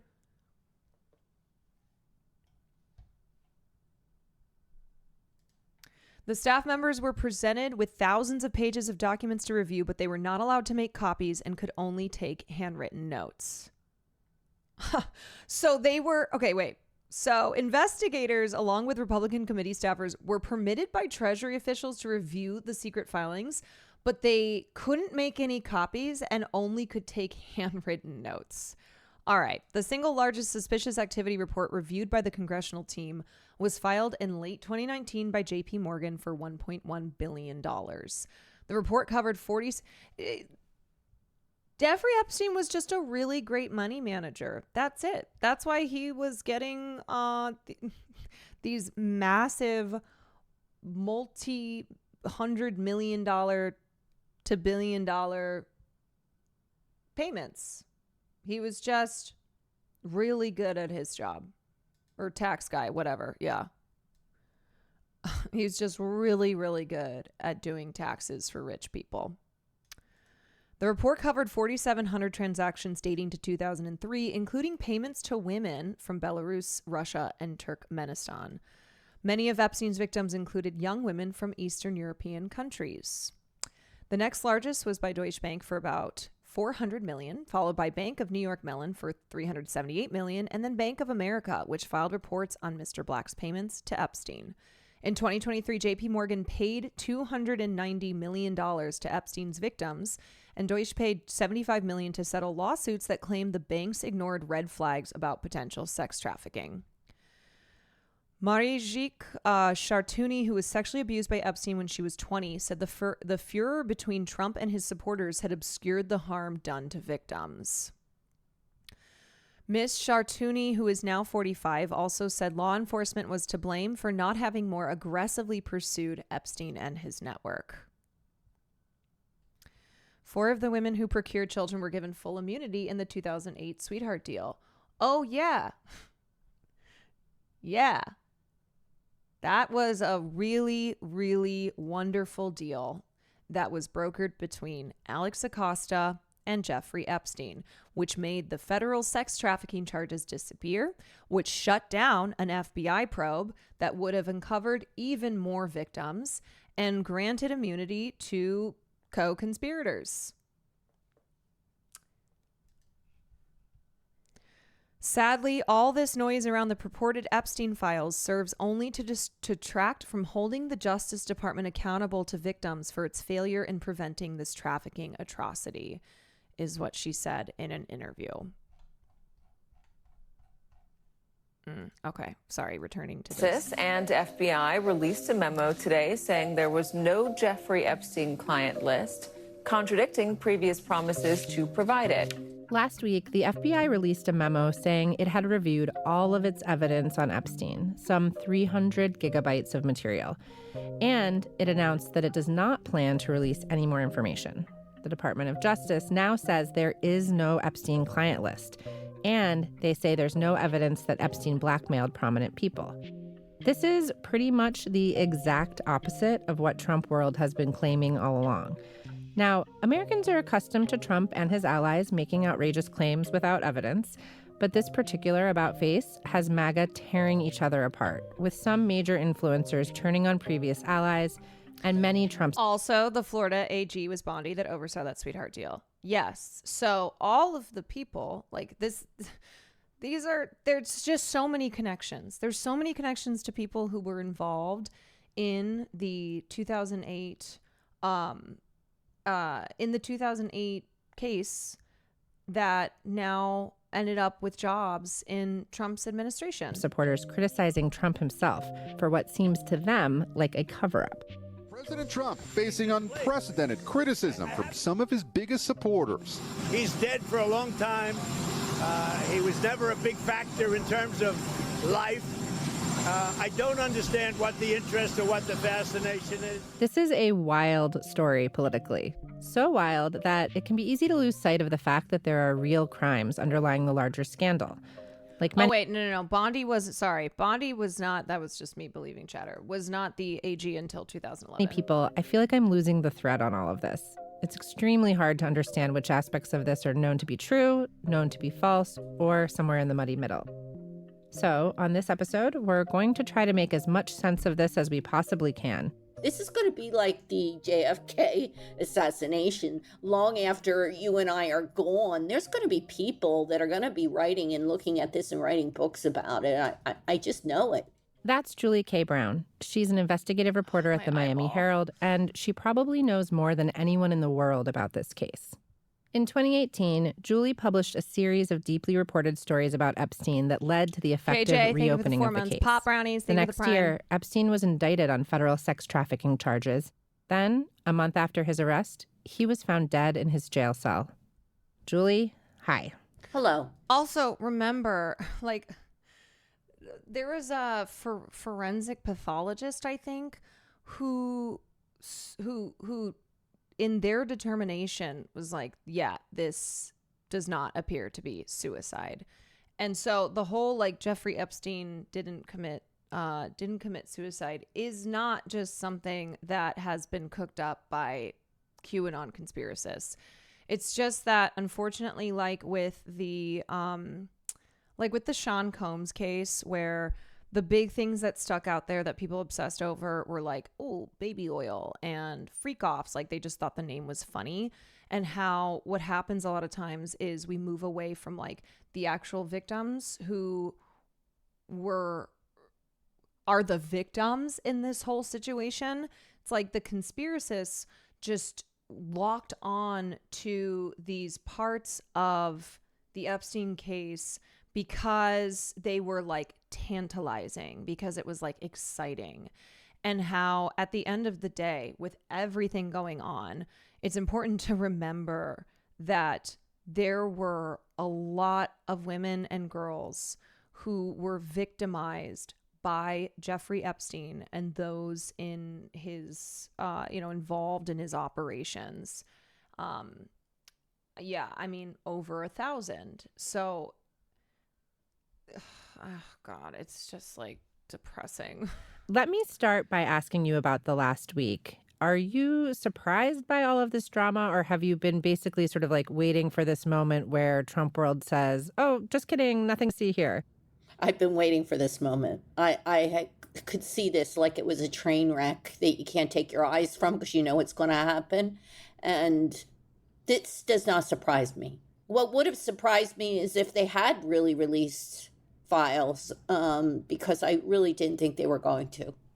And is that because there aren't files to release, or because of what might be in them? Both. I mean, there are files to release, but I knew that they probably contain a lot of sensitive information and that there would be, a lot of hand-wringing over what they could release, if they could release them.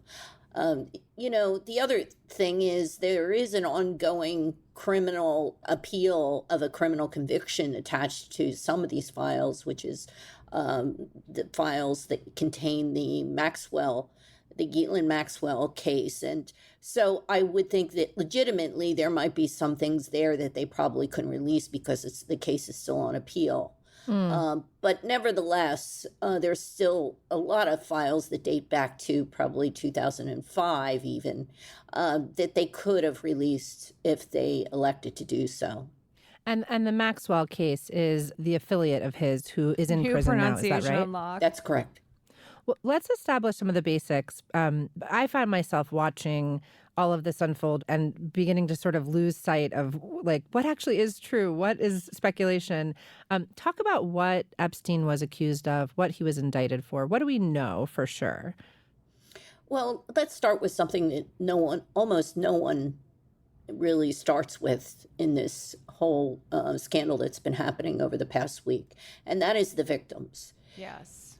Jeffrey Epstein abused probably at least 200 young girls, some of them reportedly as young as 12 years old, over a span of decades. He also sexually abused young women who are like in the area of 18 to 25 years old. But this is a case about a man who used these women as pawns to further his own ambition and finances, in that he used them not only for his own sexual gratification, but also for the sexual gratification of others that he had hoped to do business with. And this was all part of the sex trafficking operation. He had several different offices, so to speak, with this operation. He had a whole... Just to reiterate, the new figure of over 1,000 victims is what appeared in the Trump administration's review of FBI holdings concerning Epstein. So that was what Ken Klippenstein had reported on that we read, where it seems as if the scale of abuse is far larger than was even previously believed. Here, I'll read from the exact memo. The systematic review revealed no incriminating client list. There was also no credible evidence found that Epstein blackmailed prominent individuals as part of his actions. We did not uncover evidence that could predicate an investigation against uncharged third parties. Consistent with prior disclosures, this review confirmed that Epstein harmed over 1,000 victims. Each suffered unique trauma. Sensitive information relating to these victims is intertwined throughout the materials. This includes specific details such as victim names and likenesses, physical descriptions, place of birth, associates, and employment history. So this is the first time that number has been reported on, because previously in the Jeffrey Epstein indictment from 2019, it listed dozens of victims. But that was specifically dozens of minor girls that he had sexually exploited and abused. So, I mean, it's shocking. And it's also like, why is that not being reported on? And what is going on with the discrepancy here? So this is the first time that the Department of Justice has like dropped this number. And so there are a lot of questions regarding the discrepancy between the previous numbers that had been reported and released on to that 1,000 number being listed in the FBI's memo. Staff that helped him with this. He had legal people that helped him with this. So this was just not Epstein having sex in his, in his mansion with a couple of underage girls. This was a whole operation. And I think people sometimes lose sight of the fact that he was able to continue doing that because our federal government and our criminal justice system failed these victims and never really pursued this case with the seriousness and intensity that they should have from the very beginning. And that's why he got away with it. And it's why he was released way back in 2009. And he was able to continue doing the same things all over again after his release from, this plea deal that he initially negotiated, 2 decades ago with the federal government. Well, and talk about that time period when you think about the lag in, taking this operation seriously, which, does that cross different presidential administrations in terms of the DOJ, or is there one period in which it was particularly egregiously ignored? How should we think about that? Trump saying the grand jury transcripts will be unsealed, retweeted by Pam Bondi. President Trump, we are ready to move the court tomorrow to unseal the grand jury transcripts. Trump says, based on the ridiculous amount of publicity given to Jeffrey Epstein, I have asked Attorney General Pam Bondi to produce any and all pertinent grand jury testimony subject to court approval.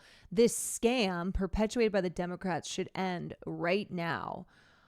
Okay, well, no, that's not enough though. The grand jury, all the files need to be released outside of the grand jury transcripts, which pertain to Epstein and Maxwell. Okay, bro, that means nothing.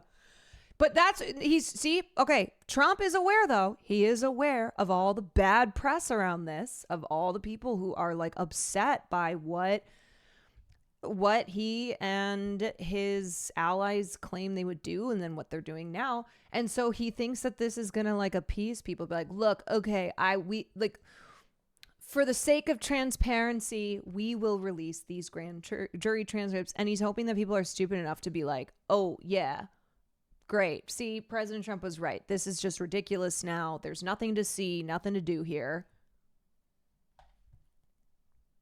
Sexual assault doesn't discriminate based on political party. There were bad people on both sides of the political aisle in this story. Yes. And focusing on the political part of it misses the point. And the point is that our justice system is terribly broken. Our system is weighted unfairly in favor of people who have a lot of power, a lot of money, and a lot of influence.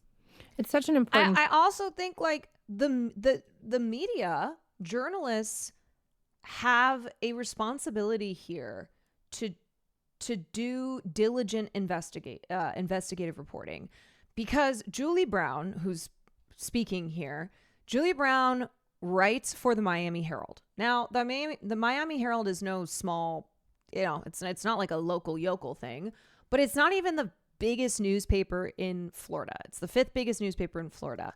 And she spent years first investigating patterns of abuse within Florida's prison system, and then afterwards started to look into the Jeffrey Epstein sexual abuse case, and began published a series of reports in November 2019, but had been investigating him for a couple years prior, and uncovered all of these facts about the number of accusers, of victims, and how there were pressure campaigns to silence them, and reporting more on what happened in 2008. I mean, all this stuff that was just there, right? A lot of it now, I want to point out the amazing investigative reporting that she and the team did, but there was a lot that was that was sitting there just waiting to be reported on.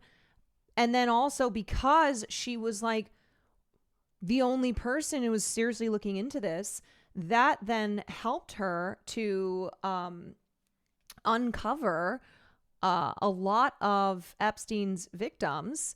And she was able to get a number of individuals to go on the record and tell their stories, because no one else had given a shit. Truly, that is the reason that Jeffrey Epstein faced the criminal trial in 2019 and was convicted, because of this reporting. So it's just, what I'm trying to point out is how all of these institutions failed the victims of Jeffrey Epstein, from law enforcement to the media to the government. Truly, it's this isn't even, yes, there are cover-up aspects to it, but it also goes to show just how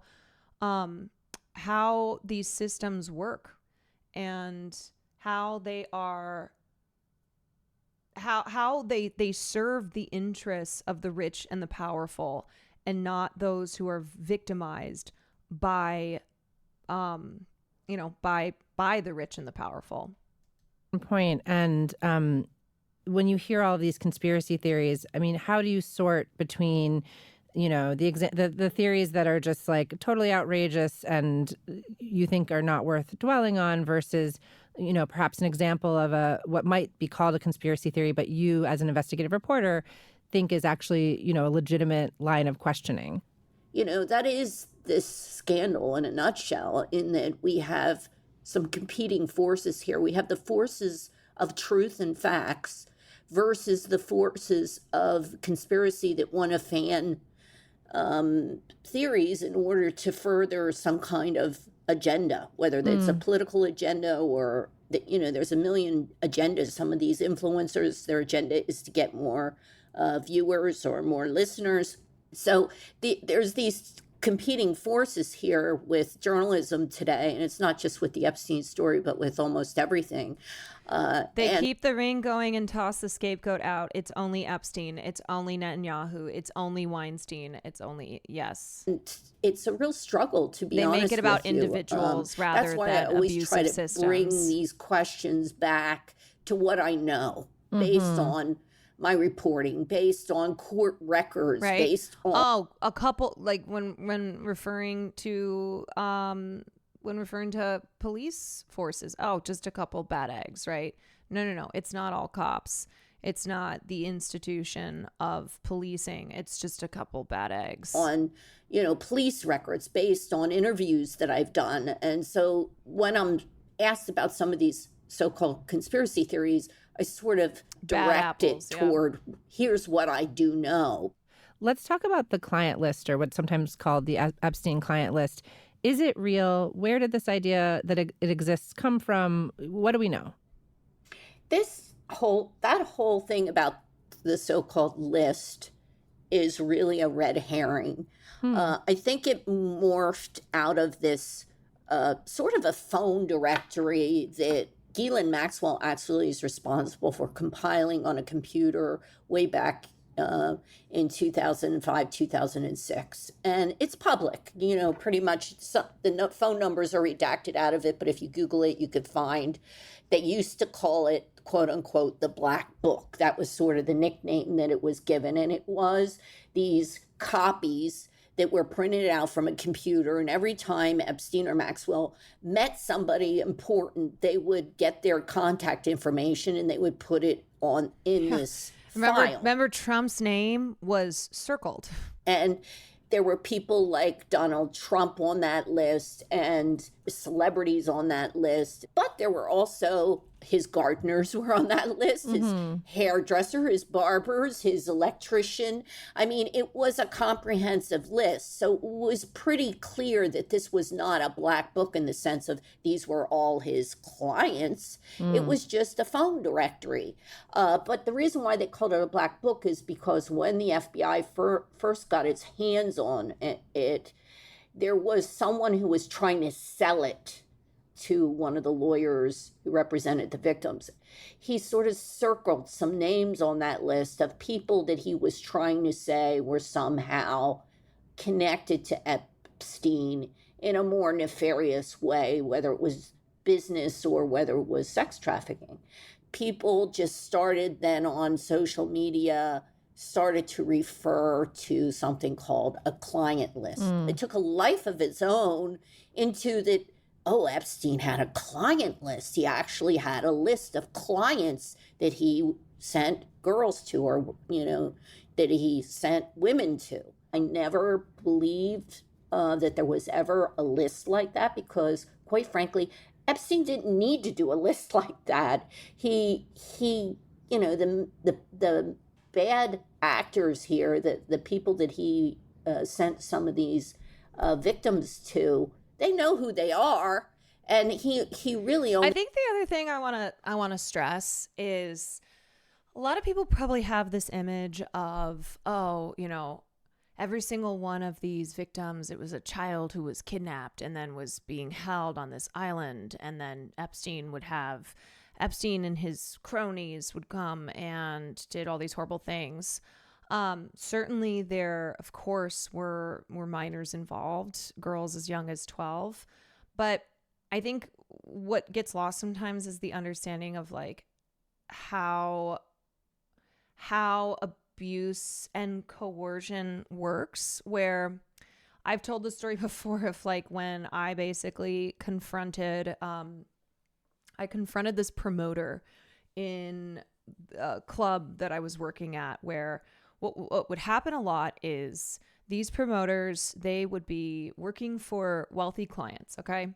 And they would do anything from like bring girls to the club that night and sit at the client's table so he could be surrounded by like pretty 18-year-olds, or would help to organize these trips, say to Florida, to Mexico, to Vegas, where the client would have a private jet. They would have their friends with them. They would have, and then the promoter would bring like all these really pretty girls, you know, usually girls who were trying to be models, actresses, and essentially would go to these fancy locations pitched as all expenses paid trips. Look, you can fly on a private jet. We're going to stay in a mansion. We're going to party. But the kind of underlying, the underlying like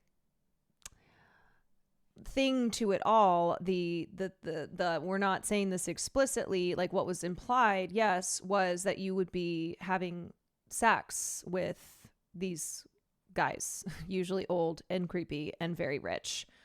And this is like where it gets like, of course, this is horrible. This is like no doubt that these kinds of things absolutely are abusive, but it's more of this gray territory. So like what I'm trying to say is people who were associated with Epstein no, they might not all have been having, not all have been like raping children. But what I could see as a common occurrence would be like, oh, we're all getting on the private jet. We're going to Epstein's Island. There's a bunch of really beautiful women, and we're just having sex with them and all partying, and it's all fine and above the line and legal, etc. So it's like that, and this is something that is, it's just such a common occurrence with how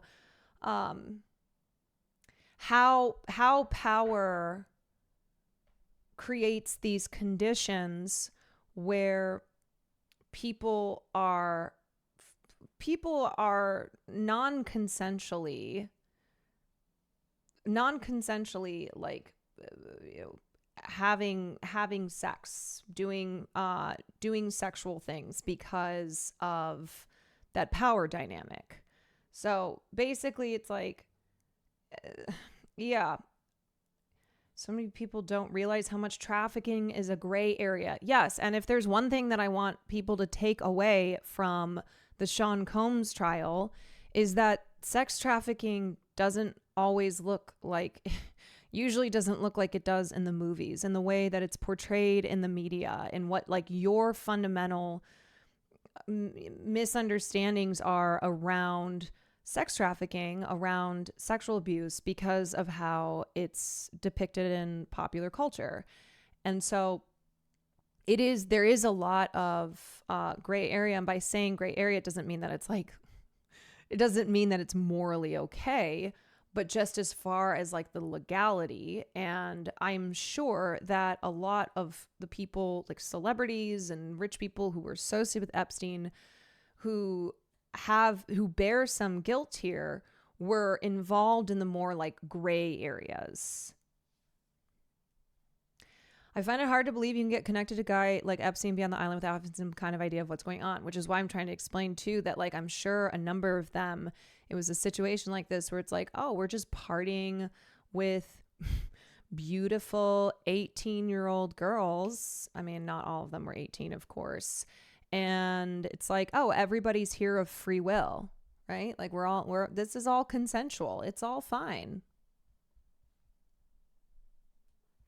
And in the Sean Combs trial, the jury could not make the connection between the abuse that Cassie and Jane, who were the ex-girlfriends of Diddy, the domestic abuse that they had faced, and connecting that to being sexually abused, to being trafficked and forced into performing commercial sex acts. Used this whole sex trafficking operation as a way to pressure them to help him in some way, to either invest in or give them his money to invest, or just to make money. So as long as they were cooperating with him and doing that, there was no reason to say, I have you on a list. That wasn't the way he operated. But that said, there are still names in those files of people who were involved with Epstein's operation. He could never have done this all by himself. He had people, we know he had assistants, we know he had lawyers, we know he had people helping him get visas for women that he was recruiting from overseas countries. So there was, a lot of people only think of sex trafficking as hostile or taken, right? We're like, what sex trafficking is exploiting a person for commercial sex. So it's not like just, here's some girl who's walking around at the mall and then she's kidnapped and sold into sex slavery.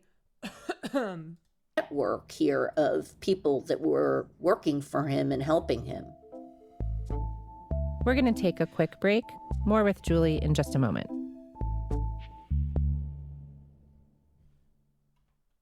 Just about because I'm interested to hear how you about the Donald Trump of it all.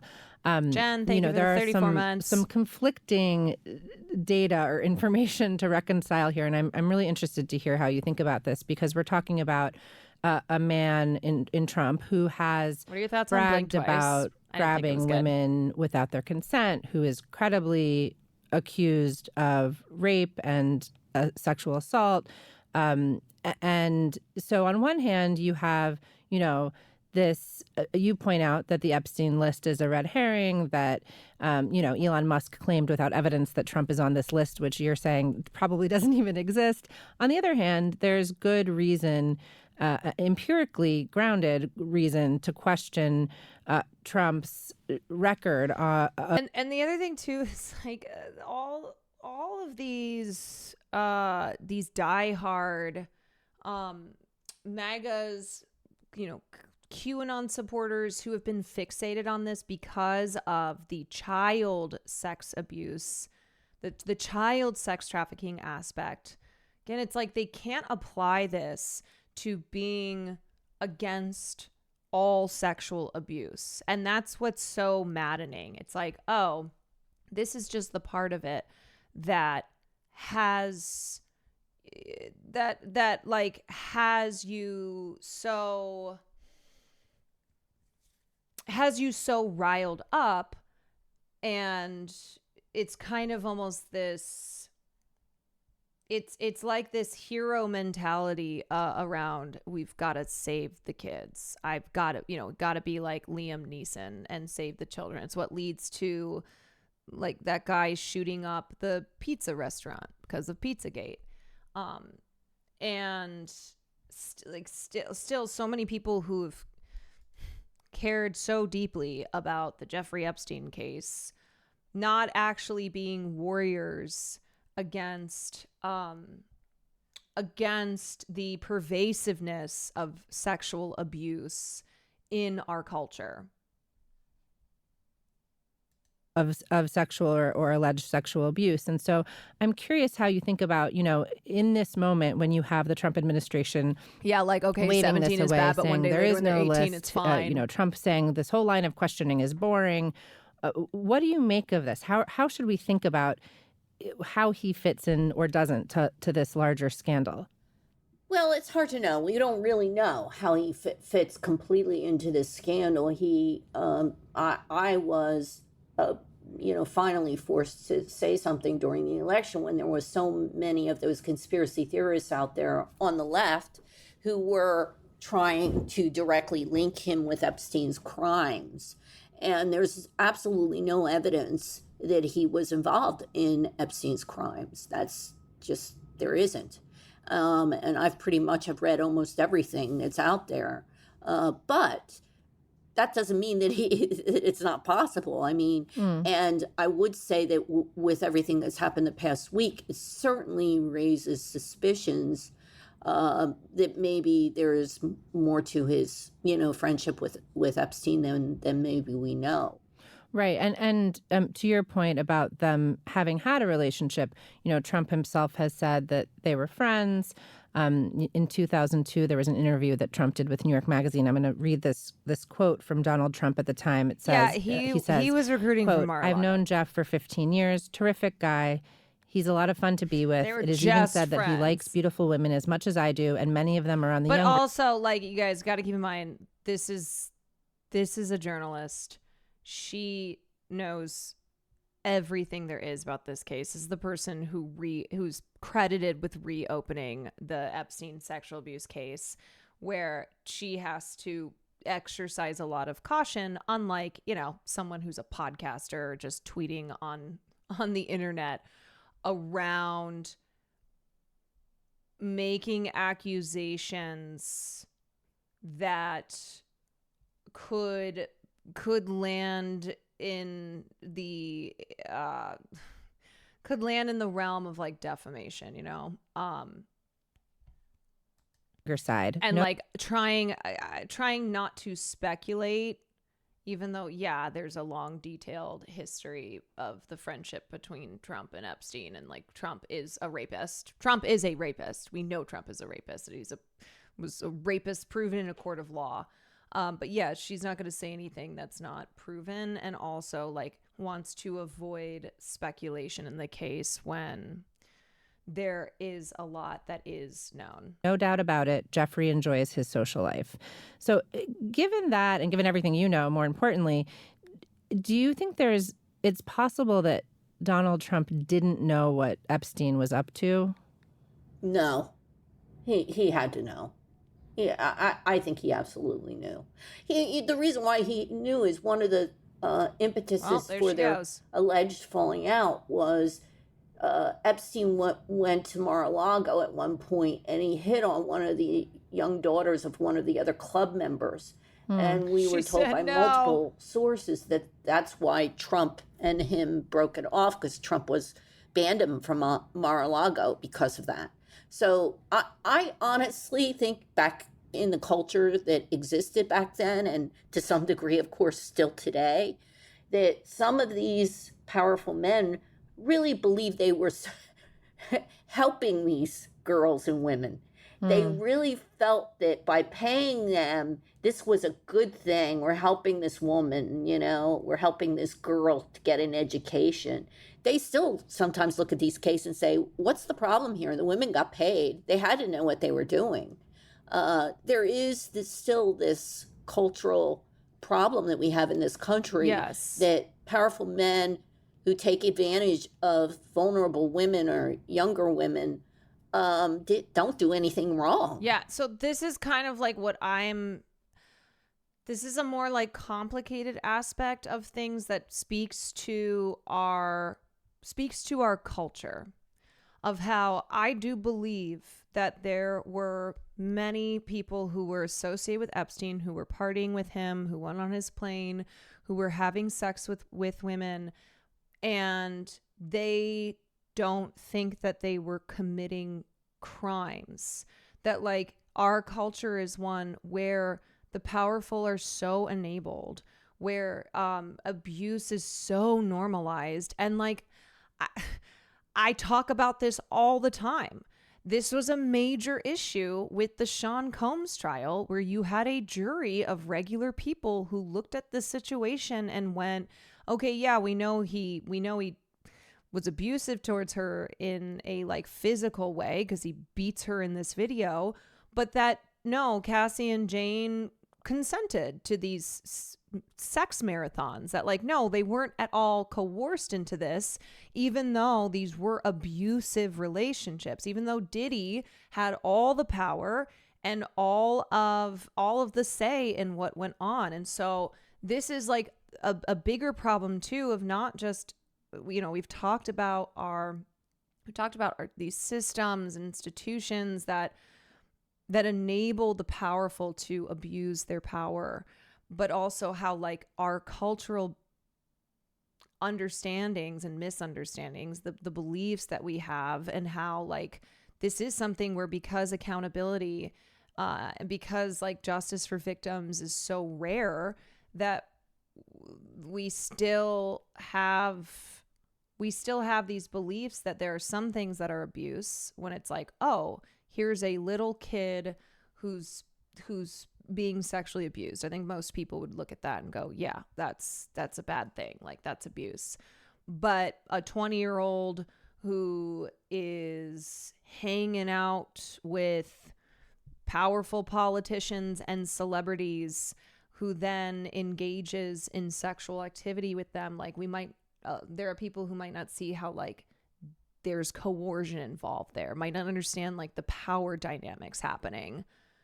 Understanding these nuances is so important in understanding abuse. Yeah. And that's like that's the really hard conversation, and the thing that a lot of people just still don't get, which is why I keep pointing out how like QAnon conspiracists and MAGA people who have been obsessively obsessed with the Epstein case are obsessed about like the kind of the child sex trafficking cabal, deep state ring aspect of it all, that they've locked onto as if it's like a movie, but then still are not like supporters of abuse victims outside of these very specific set of circumstances.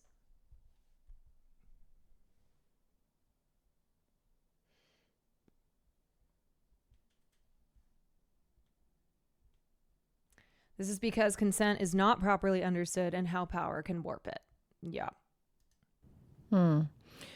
You're someone who has spent years trying to understand the truth about all of this. If you had a magic wand and could wave it and, get the question you most want answered, or see the document or whatever it is, what is the thing that you most wish you could know once and for all about all of this? I think the one nagging question for me, because I know so much about the case, to be honest, goes all the way back to 2008. And I want to know the person in the Department of Justice who said, don't charge Epstein. If you're going to charge him with just something minor and let's get this done. And that 2008 case, just sort of remind us how that came about. Well, there was intense political pressure because, initially the case was a local police case. It was the Palm Beach police who found a litany of girls that were going in and out and having sex with Epstein at all hours of the day and night. And they wanted to, of course, charge him with, sexual battery or rape or, something like that on a local charge. And initially, the state attorney in Palm Beach County, where this happened, was completely on board with the police case and their investigation, saying, go after him, we're going to nail him, we're going to arrest him. And then somebody got to him. Doll Knives, conspiracy versus pretty powerful lawyers, theory. including Alan Dershowitz. And they started getting dirt on the girls, trying to show that they didn't live, the best lives. It was intense what Epstein, he mounted an unbelievable pressure campaign. And I think he thought that it would end with the local police once the state attorney, which the state attorney finally did, sort of say, I'm not going to charge him. But the police, to their credit, never gave up on it. They did everything they possibly could have done to try to move the needle and get him put away. And, of course, at that point, once the feds took over, then Epstein had a bigger problem. And then he needed to hire more lawyers who were politically connected in Washington. And, it was, then at that point. What I want to know is why. Was there a big bribe? Did he have a pre-existing friendship with some of the prosecutors? Was there a general gesture of goodwill towards a rich and powerful public figure? I mean, I think it's a multitude of reasons. I think it's law enforcement not wanting to come under fire for failing to investigate properly. I think it's the powerful connections that someone like Jeffrey Epstein had. There's a lot of reasons as to why someone in a position of power like Jeffrey Epstein is not prosecuted to the fullest extent, is not held truly accountable.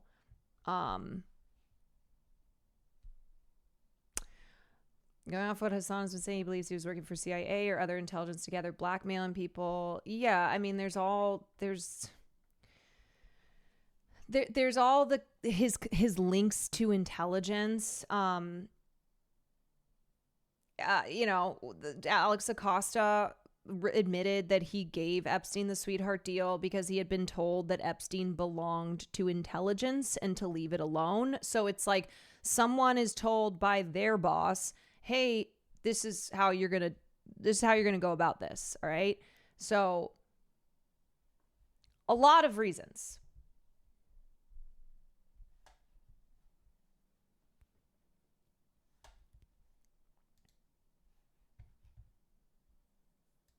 It rose and rose to the White House, really, where the case just kept rolling.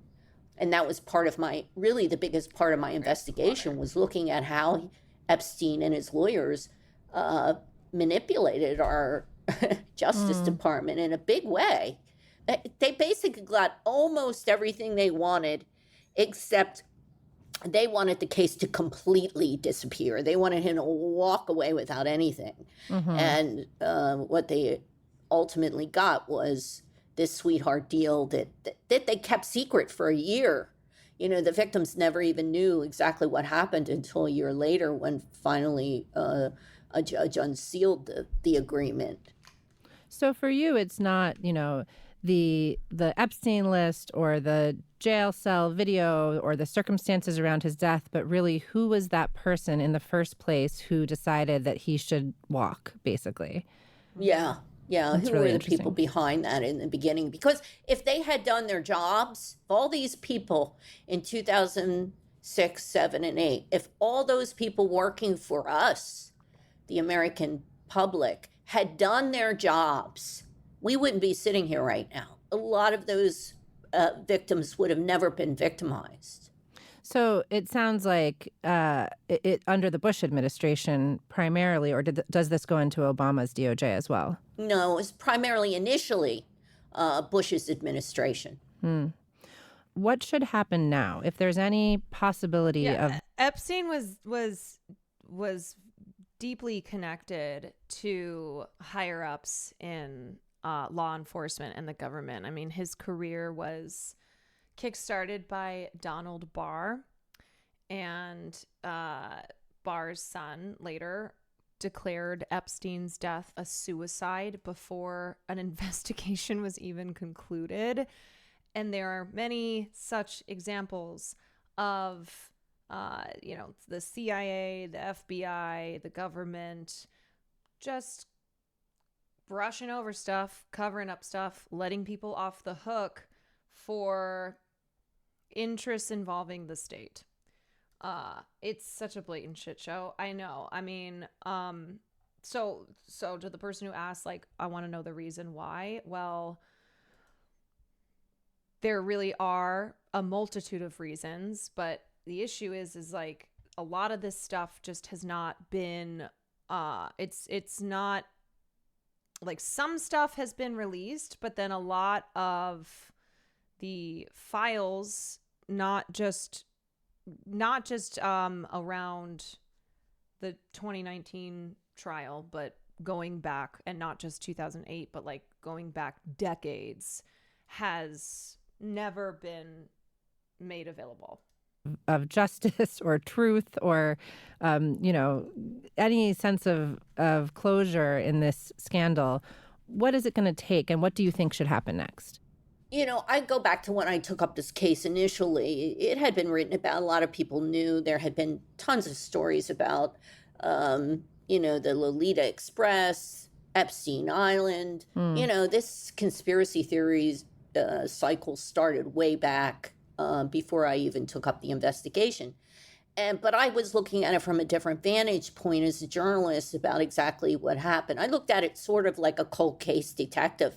Just pretend I know nothing about the case and start all over. And I think at this point, that's probably the same thing that the Justice Department in an ideal world should do. They should, because this is never going to end. This is going to be like the JFK assassination. Long after you and I are gone, there's going to be... we're in like 20 years, there will be another drop of formerly classified documents being unclassified. People that are going to be writing and looking at this and writing books about it. I just know it. And so I think in an ideal world, we should just step back and look at everything from the start and examine what happened. I just don't think there's the courage or the political will to do something like that, because, a hearing where you're bringing a couple people before Congress isn't going to do that. Isn't going to get you those answers. What will get your answers if you get a really good prosecutor to really examine this. I want to end where we started, which is with the victims. And we're talking here about some 200 people whose lives are forever changed by these crimes. Have you talked to any of those victims in the past week or so? I'm curious what they're saying now, how, they're responding to this latest drama. What have you heard? I try not to bother them. Every time you call them, even one of the lawyers I spoke with who represented 9 victims I spoke with this morning, I said, have you spoken with your clients? And he said, no. He said, I do not call them unless it's something really big, because you just open that wound every time they get that phone call. And so I've been very respectful of their privacy. I rarely ever call them. I figure if they need me, they'll call me. I did think about them after Trump made the comments.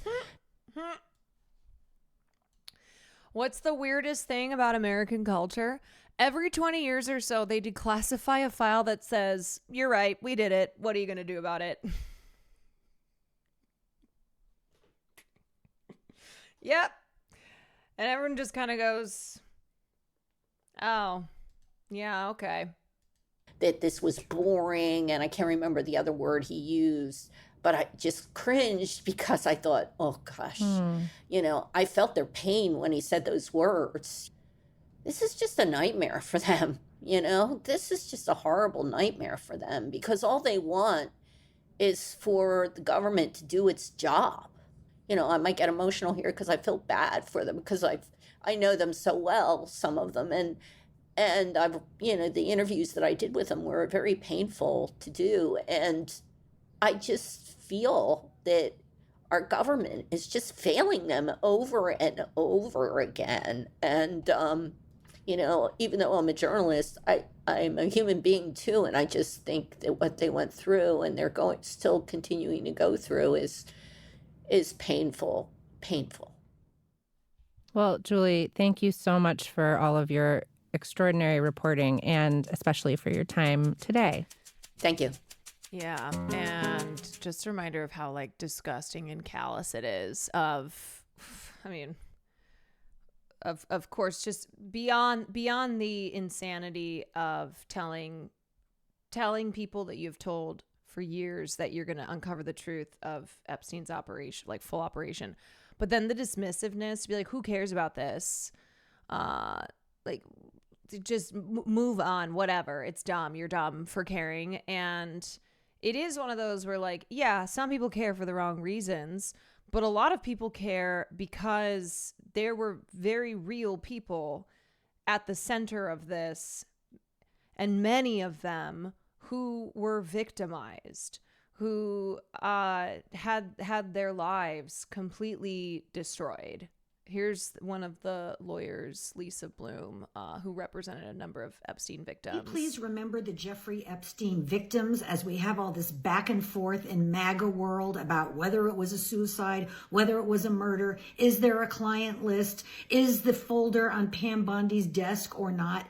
I'm Lisa Bloom. I represented 11 Jeffrey Epstein victims, and we successfully obtained compensation for all of them, not only against the Epstein estate, but against J.P. Morgan, which was accused of colluding with him. So I fought for my clients for years. I know what I'm talking about here. One of my clients reached out to me today and she said, I just can't take it, all this back and forth. It's like the victims are completely ignored and forgotten about in this story. We should have transparency. Yeah, of glasses course, off. any files should redact the names of victims and any identifying information, and otherwise be released so we can get to the bottom of who was involved. Jeffrey Epstein, for example, had photos and videos, which surely would include other powerful, high-profile guys. We know about recruiters from Ghislaine Maxwell's trial.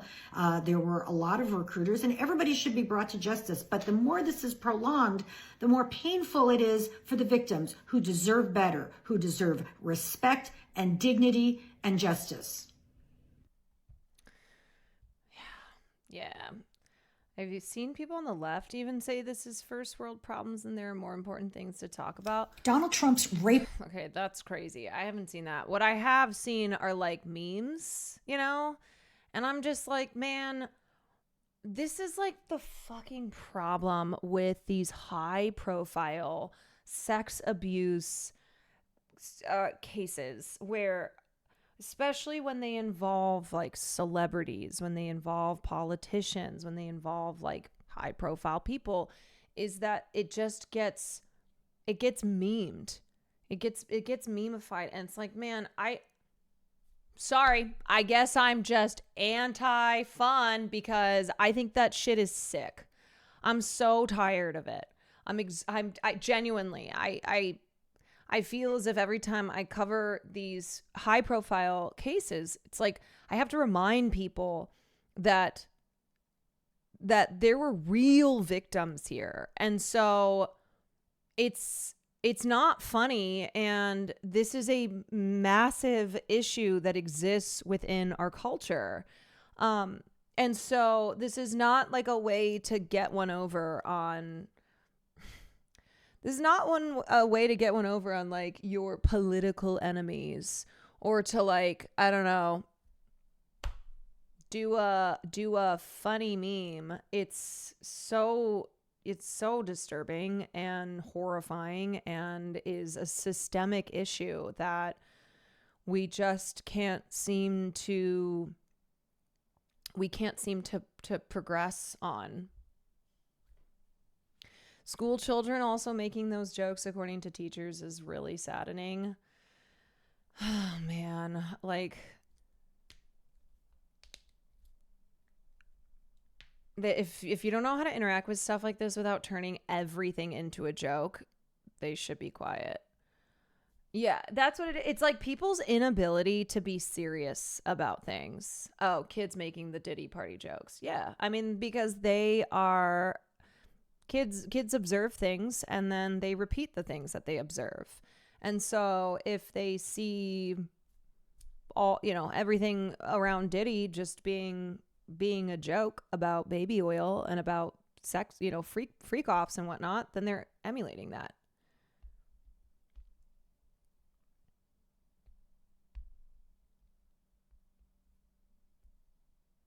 And I want to make a clarification too. It's not that you cannot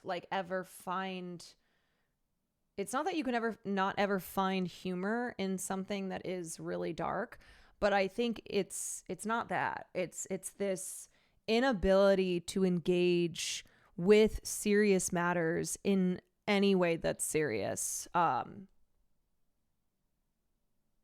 I think it's it's just how victims are always forgotten. The people who were harmed are just never talked about, like never cared about. Literally just had this conversation with my kids this past month. Yeah, I'm not a person who's like anti humor.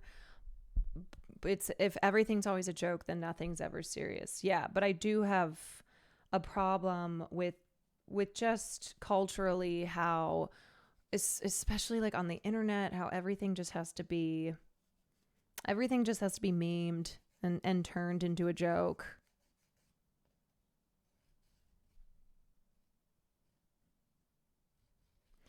Also, some things are not just jokes too. Yeah. And the other thing too is like, we see the repercussions of making everything into a joke. The way that people just don't take sexual abuse seriously because you have people just making jokes about baby oil. Right? A lot of people who looked at the Sean Combs case and did not afford it any levity, like just didn't take it seriously, or were like, oh, this is just celebrity goss. I still think you can joke about everything, but it's always about the power dynamic. A good joke is about punching the people with power. Totally. Yeah. No, I'm not one of those like, woke equals no jokes, but y'all know what I'm talking about. The difference there. And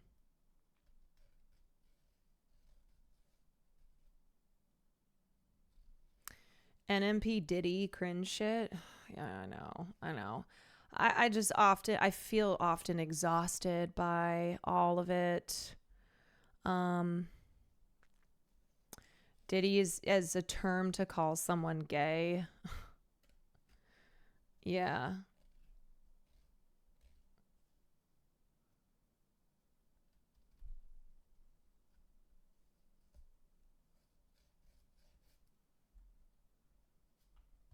I only joke because I can't Fed post.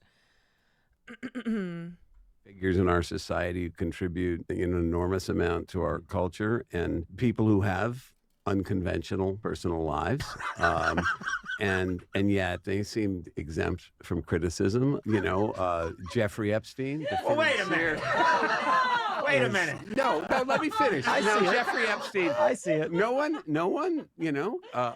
criticizes him, and yet. Oh, wait a minute. That is a double standard.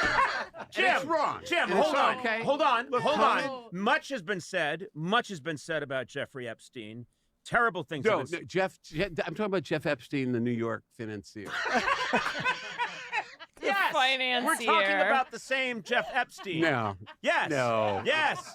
I never heard. Oh, it was a big story in the news. Huge. No. Yes. For you to say no one ever Jeff said. Epstein. Yes. Jeff Epstein. Yes, the financier. With the island. Yes, he had an island that I've never been to. Yeah. I mean, it's like the jokes over Harvey Epstein, the guy on New York City Council, who just has a combination of two really bad guys' names. Sure, with respect, if there was some news about Jeff Epstein, I would have heard. No, I don't know what rock you've been under. It was a huge story, and Jeff Epstein I have to tell you, he's gone. He's dead. What do you mean? He's dead. He's dead. He's dead. Sorry, nice try. If Jeff Epstein were deceased, I'm pretty sure I would know about it. Now, I admit I've not, probably since the pandemic, I have not talked to him. That would make sense.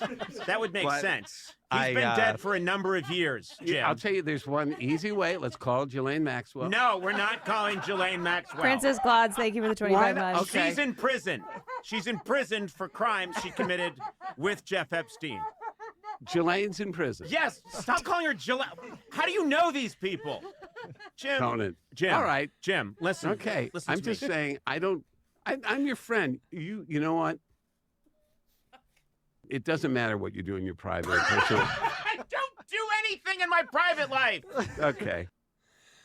I think some of the humor coming from the disappearing list is just due to exasperation of how incredulous the situation is. No, I want to be. I just want to be clear again. I do not think that you can never use humor. Go and give love in involving situations that are dark. But what I see even from people on the left is like a lot of times with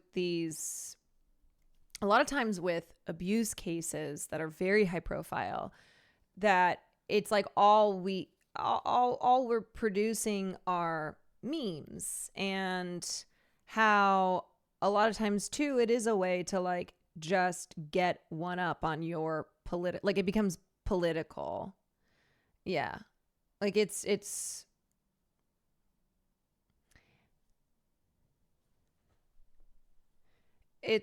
like you're doing jokes that are not like highlighting the ridiculousness of a situation or like pointing out something by using humor.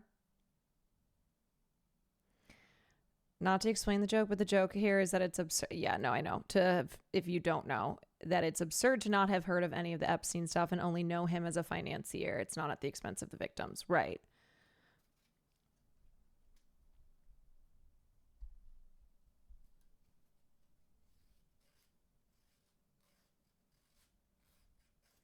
Like there are plenty of people who the only things that they remarked on the Sean Combs case was to like post stupid memes involving baby oil, you know?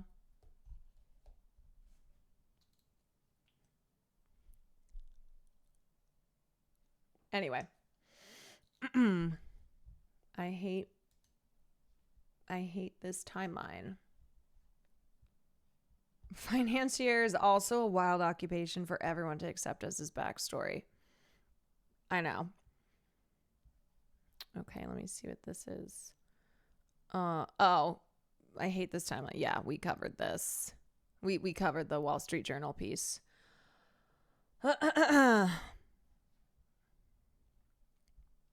It's like people who watch crime documentaries, there are real people behind those violent crimes. It's not just entertainment. Yeah, it's the way a lot of people just treat serious things as entertainment is essentially what the problem is. And it's a big problem. It's a big problem of just making everything into some form of entertainment. I mean, not that this is like, this isn't the same thing, but it's also like when we talk about the death of sincerity in film, of how everything just has to be so irony pilled. It's all got to be so sarcastic, and there just can't be genuine thoughtfulness, sincerity, right? It's like people are like uncomfortable by it now.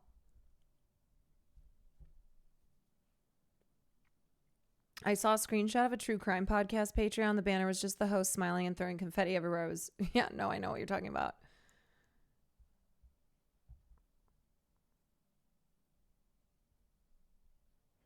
Everything as fucking Deadpool. Yeah, we had a conversation on that before. The like Deadpool's great, but the Deadpool effect on movies, especially on like superhero movies or movies within that kind of world.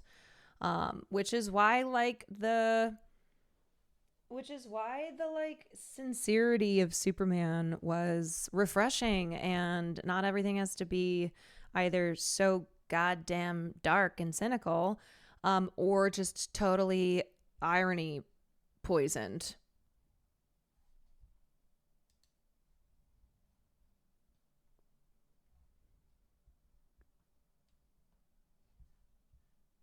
Right? You can file a FOIA request, but there are something like 9 different... Former FBI Deputy Director Andrew McCabe says the Epstein files shouldn't be released because there isn't actually any public right to be able to see into sensitive FBI files. Boo! There isn't actually any public right this to be guy able to stinks. see into sensitive FBI files. Right? You can file a FOIA request, but there are something like 9 different exceptions to FOIA.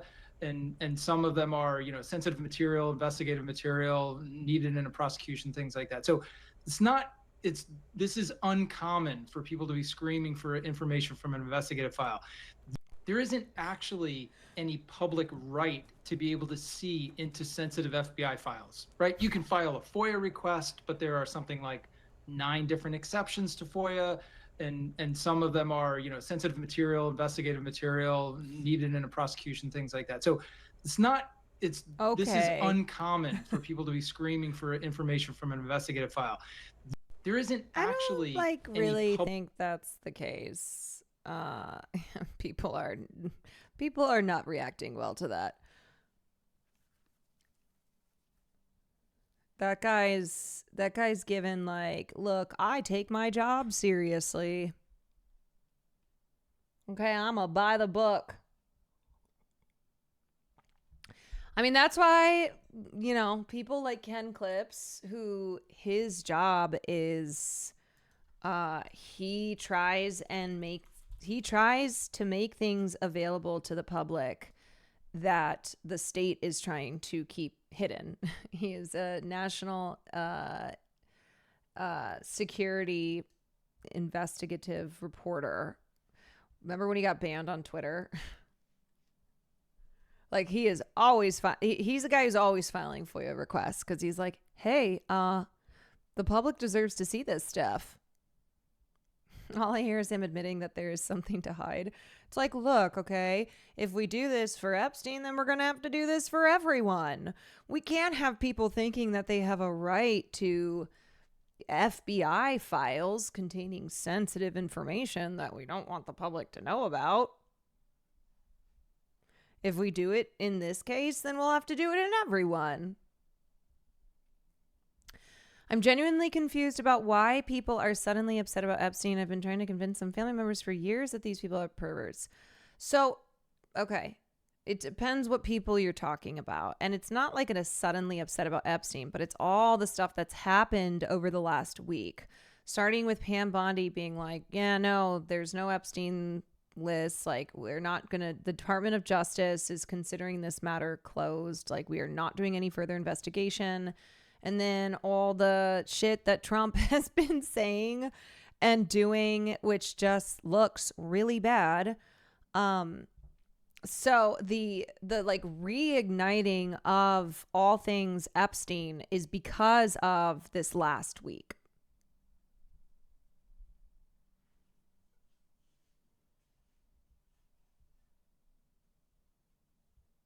If they think the Epstein files are bad, just wait until they see the ones on MLK Jr.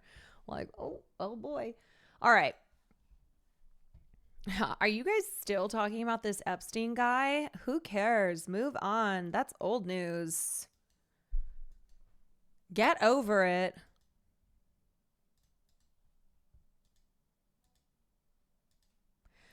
Get over it, you guys. Could I just interrupt for 1 second? Are you still talking about Jeffrey Epstein? This guy's been talked about for years. You're asking. We have Texas. We have this. We have all the things. And are people still asking about this guy? This creep? That's unbelievable. I mean, I can't believe you're asking a question on Epstein at a time like this. It just seems like a desecration. But you go ahead. Sure. Yeah, I get that. Thanks, Caroline. I still don't get why all of a sudden they're being so moralistic.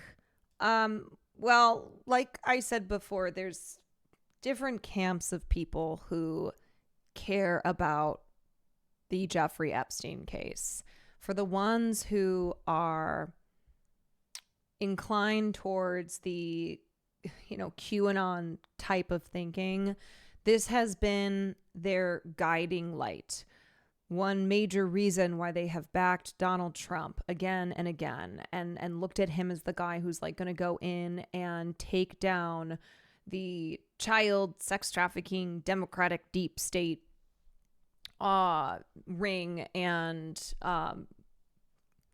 reveal what we know to be the truth. So they're driven by like that obsession, which they frame as a crusade to like keep kids safe. Colbert played the clip of the short movie clip. Oh yeah, we can talk about Colbert. Colbert's gone. Wait, he played the video files. My movie rules video? Let me see if you can spot the edit. Go to the line. Let's all go to the line. Further analysis showed that one of the source clips was approximately 2 minutes and 53 seconds long. All right. Well, speaking of Colbert, Colbert is donezo. And I saw like some interesting tweets of people being like, this is what happens when you don't get in line. Kind of implying that Colbert's politics were too radical. And it's like, no, I don't think that's it. I think it was just not. I don't think people are really watching a lot of late night anymore. And I don't think that Colbert he doesn't have the traction that he used to. So no, I don't think it's a matter of Colbert not getting in line, not falling into line. TV's ongoing problems with late night have come for Stephen Colbert, with CBS announcing Thursday that it plans to end his late show after the next TV season, citing a financial decision. Also, Stephen Colbert will continue to have a career after this.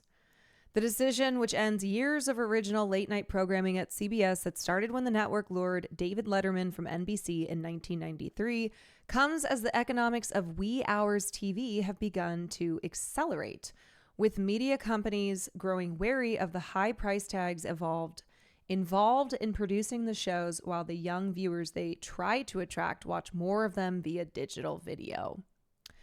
We consider Stephen Colbert irreplaceable and will retire the Late Show franchise in May of 2026. Okay, so there's still like another year on this.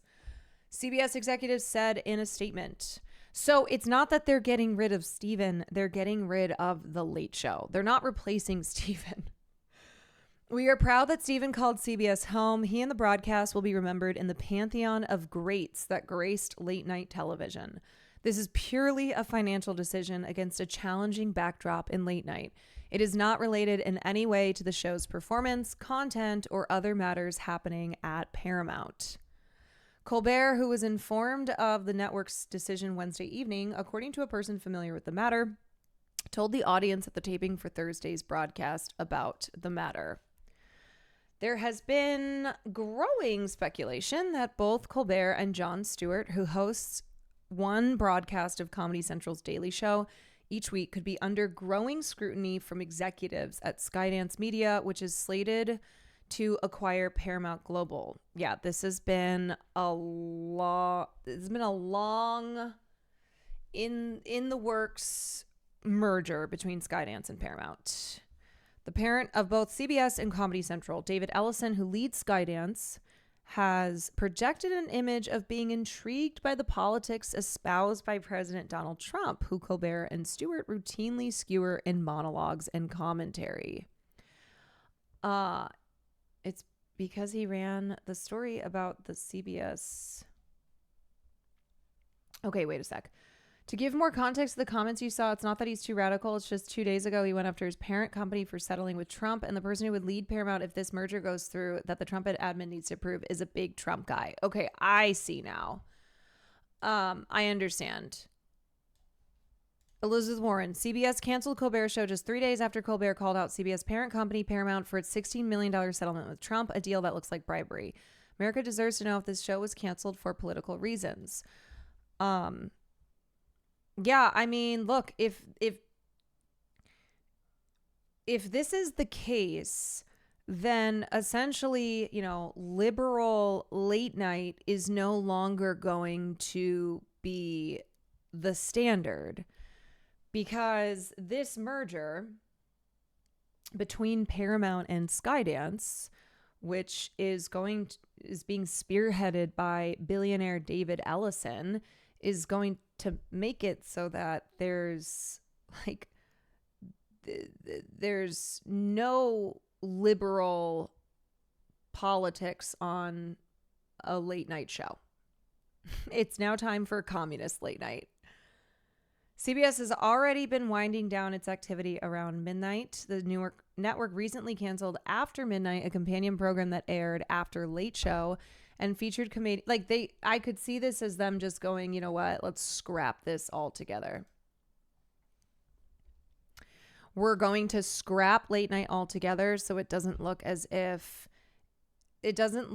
we are specifically targeting the Late Show for the liberal politics that Colbert or whoever would be replacing him espouse. That it's, anti-Trump.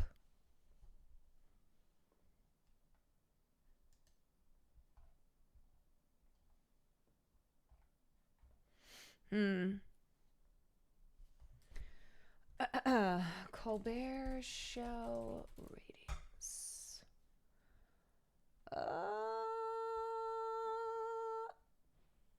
Let's see. Late night ratings revealed. Who's top and who's lagging behind?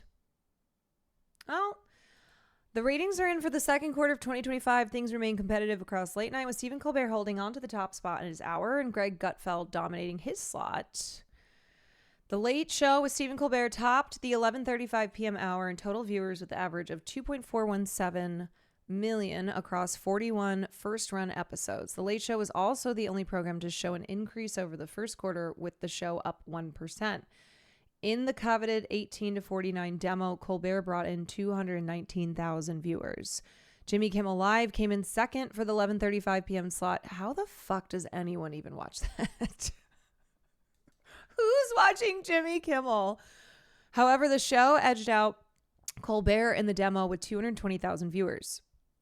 Meanwhile, The Tonight Show, starring Jimmy Fallon, who's watching any of this stuff, finished in third with an average of 1.188 million viewers and 157,000 in the demo. The biggest ratings winner, however, was Fox News' Gutfeld in the 10 p.m. slot. No surprise. The show averaged 3.289 million viewers for the second quarter and 238,000 in the demo. Compared to the same period last year, Gutfeld was up 31.5% among total viewers and 24% in the demo. However, the show was down compared to the first quarter of 2025 in both metrics. Elsewhere, NBC's Late Night with Seth Meyers continued to stay on top of the 12:37 a.m. slot with an average of 900,000 total viewers and 111,000 in the demo across 35 episodes. In comparison, ABC's Nightline averaged 810,000 total viewers and 108,000 in the demo, and CBS's After Midnight, which wrapped up its run last month, averaged 591,000 total viewers and 89,000 in the demo. The Daily Show averaged 994,000 viewers and 190,000 in the demo in its 11 p.m. slot.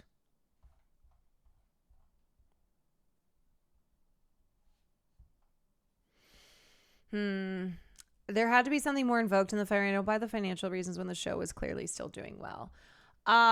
Yeah, no, I could agree with this. I mean, look, there have already been issues with this Skydance and Paramount merger. We covered the $16 million settlement that they paid out to Donald Trump. Remember the 60 Minutes, the Bill Owens, who was the executive producer of 60 Minutes, who resigned and said that he no longer feels that they have independence on this show, and that because of the merger and the lawsuit that has been settled with Trump, that it encroaches upon journalistic independence. So like there was that whole story. I mean, I would say too, like, this is worrisome. It's worrisome to see the crackdown on what is like very liberal. And by the stress on very liberal is like, this is not at all leftist politics on Stephen Colbert's show. But even still, this being potentially likely eliminated because of the anti-Trump bias, or sorry, not bias, the anti-Trump bent.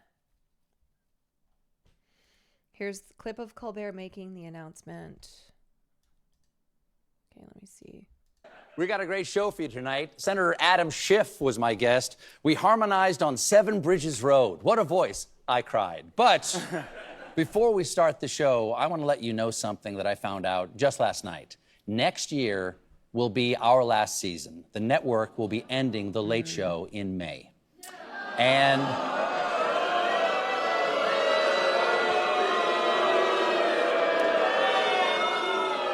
wow. yeah, I share your feelings. It's not just the end of our show, but it's the end of The Late Show on CBS. I'm not being replaced. This is all just going away. And I do want to say,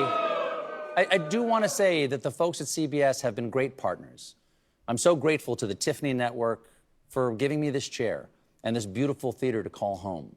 And of course, I'm grateful to you, the audience, who have joined us.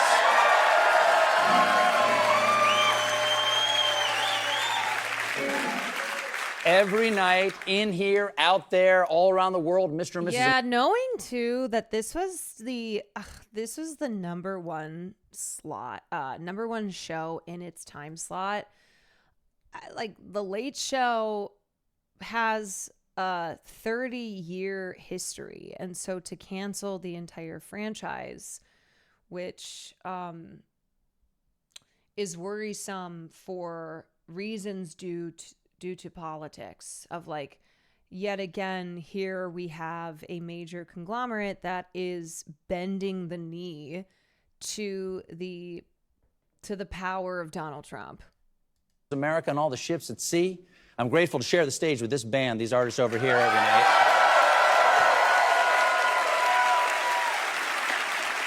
And I am extraordinarily, deeply grateful to the 200 people who work here.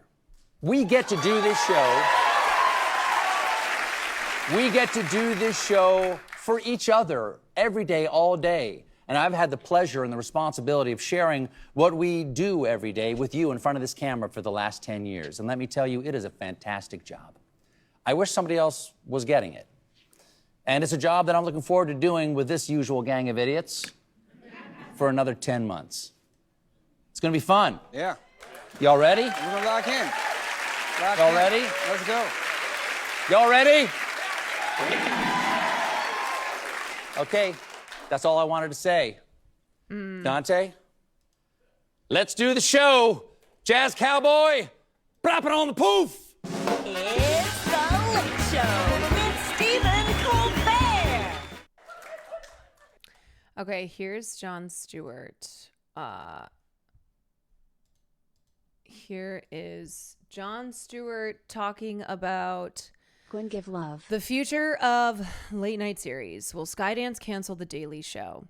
The Daily Show's Jon Stewart, who recently called Paramount Global's settlement with President Donald Trump shameful, has weighed in on the future of the late night show. Asked whether Skydance, which is in the process of buying Paramount Global, parent company of his network Comedy Central, would cancel the irascible talk show, Stewart essentially shrugged his shoulders. But he did reveal that he has not had any contact with David Ellison or others at Skydance, and joked that he's been kicked out of shittier establishments than that, and the company may sell the whole fucking place for parts. He also compared Comedy Central to Muzak. Unfortunately, we haven't heard anything from them, he said on his podcast, The Weekly Show with Jon Stewart.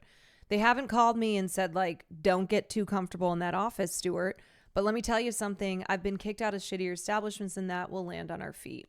He said that he honestly doesn't know if Skydance would axe The Daily Show, which has been on air since 1996 and just posted big ratings. I mean, look, if they got rid of The Late Show with Colbert for what seems to be driven by political reasons, then it stands to reason that they would also get rid of The Daily Show. But like, if they do that too, then that kind of makes it pretty obvious what's going on. I'd like to believe that without The Daily Show, I don't know, Comedy Central's kind of like Muzak at this point. I think we're the only sort of life that exists on a current basis other than South Park. Yeah, and speaking of South Park is in its own is having its own massive battle, its blow up with Paramount. Paramount Global believed it had a framework for an agreement with series creators Trey Parker and Matt Stone.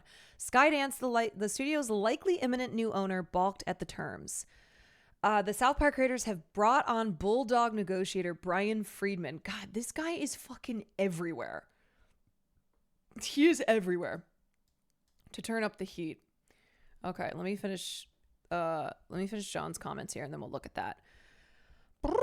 I think we're the only sort of life that exists on a current basis other than South Park, but it's the only thing on there. I'd like to think we bring enough value to the property. If they're looking at it as purely a real estate transaction, I think we bring a lot of value. But that may not be their consideration. They may sell the whole fucking place for parts. I just don't know. We'll deal with it when we do.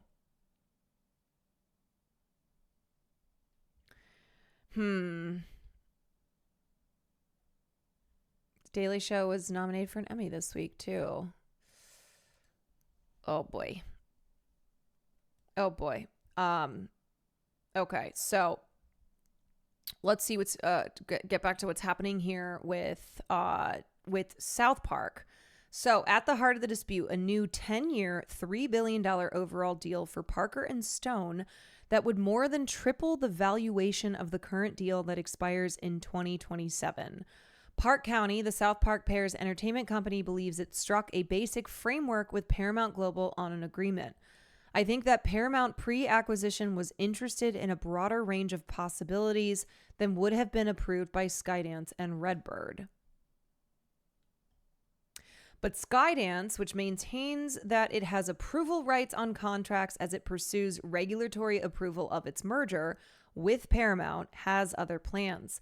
The duration of the proposed deal has emerged as a sticking point in negotiations, with Skydance refusing to an extension beyond 5 additional years amid a fast-moving media environment in which it's prioritizing cash reserves.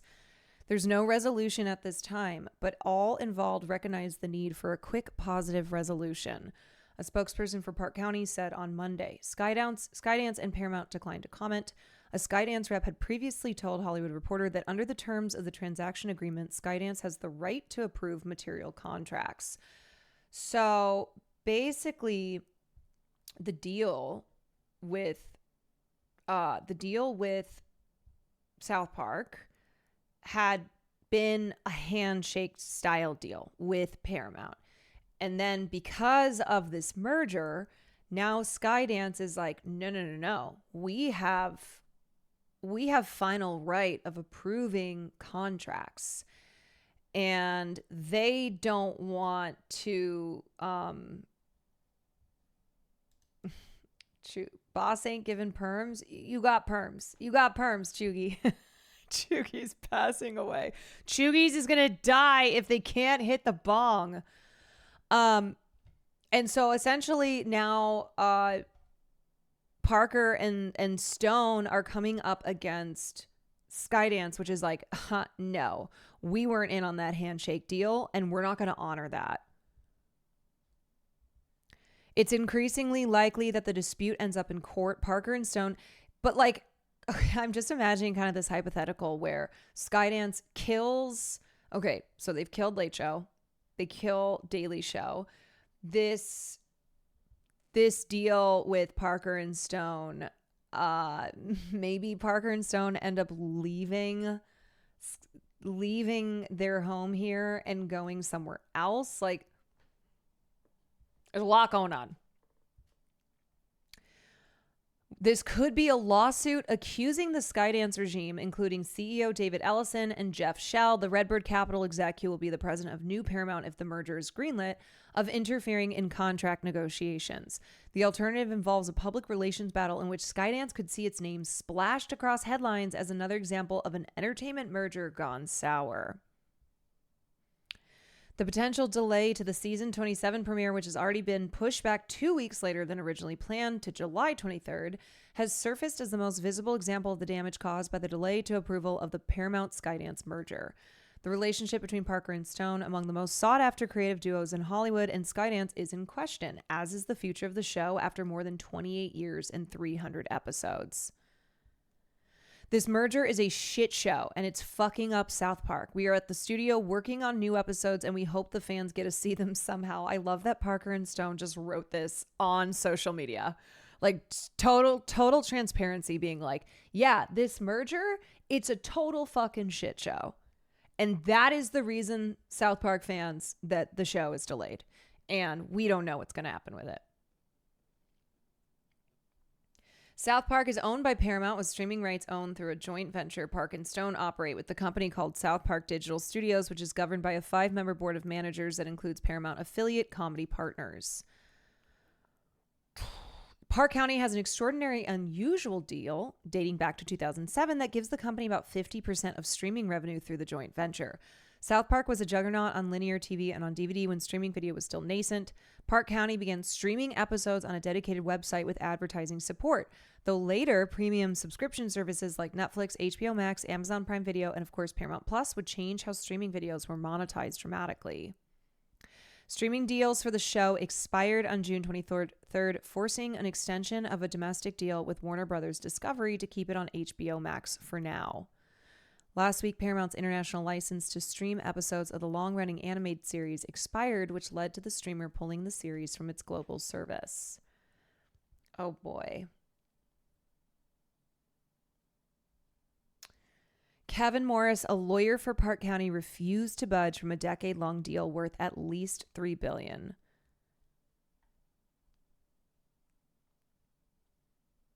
Man, I can see Parker and Stone being so pissed off about this merger and how they've been treated and disrespected, that they just like dig their heels in.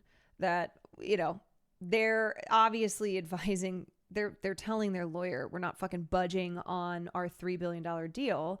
And then they'll do something funny about it. Expect Expect them to make something on Larry Ellison and the Redbird guy.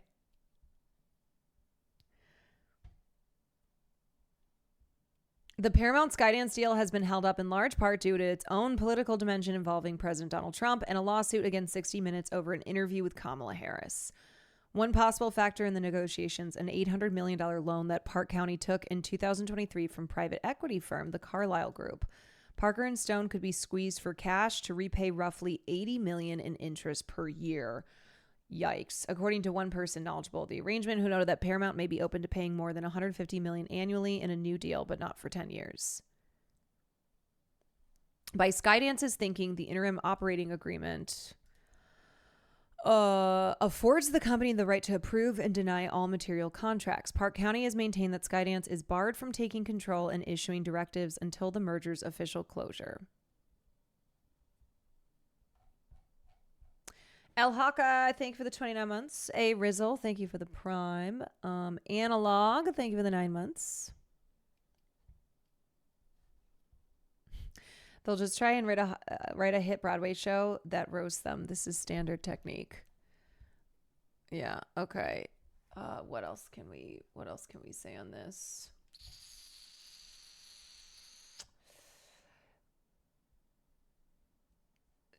Someone said, the Colbert thing is actually quite worrying. Do you know what it means when they start coming for the white Catholics?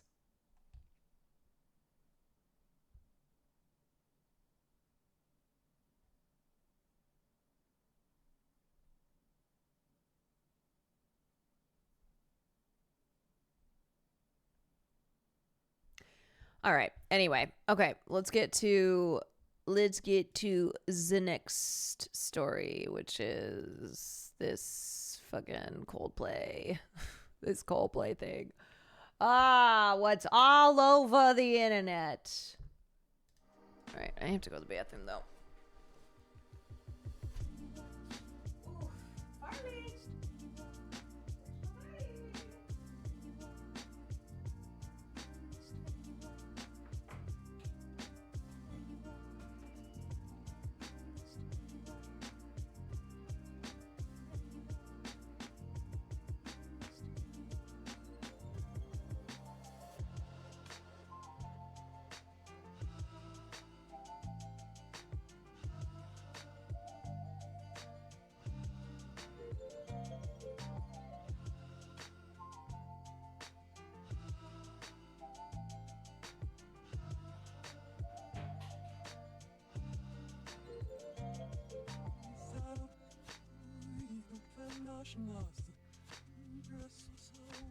Okay.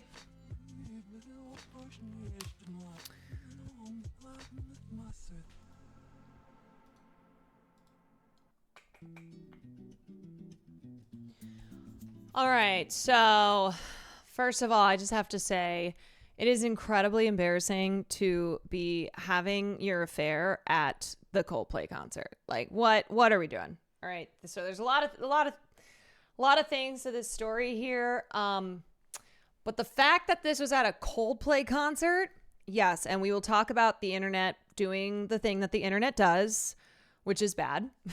Everybody's just a cop and cannot chill out and act normal about things, where it's like, okay, yeah, this video that's gone viral is wild, certainly wild. And kind of a lot of the components to this are comical, namely, like I said, this being at a Coldplay concert, and also Chris Martin's, like, saw it on the Jumbotron and was like, okay, those people are either really shy or they're having an affair. And it turns out that they're having an affair. But the internet always turns something into the internet always acts very problematic. And people they ruin things. They ruin things. Okay, so here was the video that went viral. Oh, look at these two. All right, come on. You're okay? Oh, what? Either they're having an affair or they're just very shy. Okay, so you can hear him. So it's the fucking Jumbotron. It's the fucking Jumbotron where, you know, the crazy thing, not so crazy. If they had just acted normally, then this would not have become the viral story that it is, right? If you had just like kind of done one of these, or just, you know, acted in a normal way, then it would have been completely fine. But oh, look at these no. people. All right, come on, you're okay? Oh, what? This would not have, yeah, I know. Either It would not have gone viral this way. Also, these guys who just jump into the background to like go, hi, look at me. Motherfucker crawled to the floor. Look at him. He just like, what is there, a wine cellar down there? Is he going down in the wine cellar like I have in my kitchen? And she just turns away. And apparently, too, this is like her employee. I don't know, like just got promoted or something. Knows exactly what's going on here. Yeah, okay. All right. So that is Andy Byron, the married CEO of New York-based software firm Astronomer, who has skyrocketed to internet infamy on Thursday after he was spotted canoodling with the company's chief human resources officer, Kristen Cabot, on the Jumbotron at Gillette Stadium. Also bad that, like, this is the head of HR having an affair with the CEO. Okay. The incident sparked chatter among his former colleagues, with many claiming that Byron got his rightful comeuppance, according to a source who used to report directly to Byron. The text groups and chains of former employees are like, everyone's laughing their ass off and enjoying the hell of what had happened and him getting exposed. In the workplace, Byron allegedly has a reputation as an aggressive, sales-obsessed executive who can be toxic. Oh, you mean a CEO who's a piece of shit? Shocker. So surprising. Like, yeah, you know that these people are hated at the office. You know that his employees think this guy is an asshole because he's an asshole. Astronomer and Byron have yet to respond to the post request for comment on the situation. As the kiss cam, although he did put out a statement, which we'll look at. As the kiss cam panned over the crowd, Byron had his arms around Cabot's midsection, and the two were holding hands.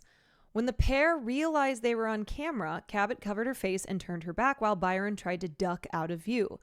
Coldplay frontman Chris Martin initially thought he had stumbled onto a tender moment in the crowd, but quickly realized something was amiss.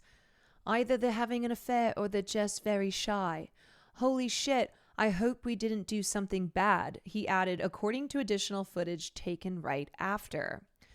Byron appears to be married to Megan Kerrigan Byron, while Cabot recently divorced her husband, Kenneth Thornby. Cabot and Thornby filed for divorce in 2018. The split was finalized in 2022. According to Massachusetts court records, it's unclear if she has since remarried. Byron joined Astronomer as CEO in July of 2023, according to his LinkedIn page, which was taken down by Thursday afternoon. Astronomer closed a $93 million fundraising round in May with backing from Bain Capital, Salesforce, and other notable firms. The company said it would use the money to expedite research and development and to strategically expand the company's international presence, according to a press release. Okay, alrighty. Matt commented and said, begging people to be normal about the straight couple that had an affair at a Coldplay concert. Okay, actually, well, all right. Yeah, I'm going to read this because there's an important point in here. Begging people to be normal at the straight couple that had an affair at a Coldplay concert. Difficulty impossible. The video is funny, but these are not public figures. We don't need to interrogate their private lives online. Sudden virality is traumatizing for everyone involved. Let them have their heterosexual mess in peace. You don't need to contact the employer of a man you've never met to let him know that he cheated on his wife. You don't need to message his wife on Facebook. It's really okay. The brands have arrived. This is so cringe. This is so fucking cringe. Can we please make jokes and keep it to that instead of stalking them? Okay, so here's the problem, all right? So this guy's a fucking CEO. Yeah, he's a piece of shit. Fuck CEOs. What an asshole, having an affair with the head of HR. Now, the issue is The issue is what happens whenever this kind of stuff goes viral, where people online love to be psychotic. And think about how much this sucks for his wife, for their kids, for people who get dragged into this stuff because it has become viral on the internet. Also, it turns into a weird morality thing. Yeah, also, like, this now, oh my God, it's honestly the most insane conversation around having an affair, where there are a lot of people who believe that having an affair is, you deserve to be stoned to death. Where, let's be fucking real, okay? A lot of people, they cheat, they have issues in their relationships, in their private lives. And what becomes a problem is when this becomes fodder for the public. People are going in droves. They went and hunted down his wife, who, it's like, you think that she is not aware? You think that she does not know about what has happened? And she has removed her last name from her profiles online because so many people were going to her LinkedIn, to her Facebook, to her, her social media, posting information about her. Like, this is what happens. It's like, this is just some normal woman who her personal and private life has, because these fucking cheaters, has been broadcast and gone viral, and now internet losers just want to join in on the fun. Like, they cannot get enough of it. I saw people acting like publicly posting on her page is somehow righteous. Yes, where it's like, just leave this woman alone. Leave this woman alone. But that's the problem, is that we go so far with things. We go so far with things. And like, yeah, these people suck for having an affair. But also, like, you guys, I think what happens is, what's happening in this situation is they're like, no, fuck this CEO. Like, let him burn. But where's the line, right? Where's the line on, like, how we all just surveil each other, how we all just, like, post information about people's private lives? We're like, where's the line? Because there is no line. And so if you are like, oh yeah, no, it's totally fine because this guy's a CEO and fuck him, well, then that's the same argument that's used for, like, people posting videos, which happens all the time, of, like, strangers on an airplane who are, or posting people in public, and then their lives are now on the internet, and people just, like, have fun with it. So also, it's a workplace thing. Clearly there's policy violations, but it's very much an internal thing. Yeah. And it's like, okay, yeah, we go past the, wow, this is crazy, haha, we make our jokes, we laugh, to this other thing. And as leftists, like, we should not be pro surveillance culture. Okay. Yeah, here we go. I don't feel bad for cheaters. Fuck them. You're not understanding what I'm saying. And I hope that this piece that I read in 404 will make more sense. Okay. The astronomer CEO's Coldplay concert fiasco is emblematic of our social media surveillance dystopia. I don't give a fuck about this guy. Yeah, talk about how he's a piece of shit. He is a piece of shit, okay? And just by the nature of him being a CEO, I don't feel bad for him. But what we're talking about is the bigger issue here. The bigger issue of how now we just live in a surveillance state, of how social media users will just track down people's information that are the result of being aware of them due to some video that's been posted on the internet. And it just, the fallout and the impact that has. And again, like, his wife, his children, their information is being posted all over the fucking internet now. People are like, they will stop at nothing to involve themselves in this stuff. So it goes from, like, watching this video of these people who clearly have been caught having an affair at the Coldplay concert to, like, now their children's faces and his wife's information is being posted like people are like stalking them, and they have no concept of like whether or not that's something that's not good to do.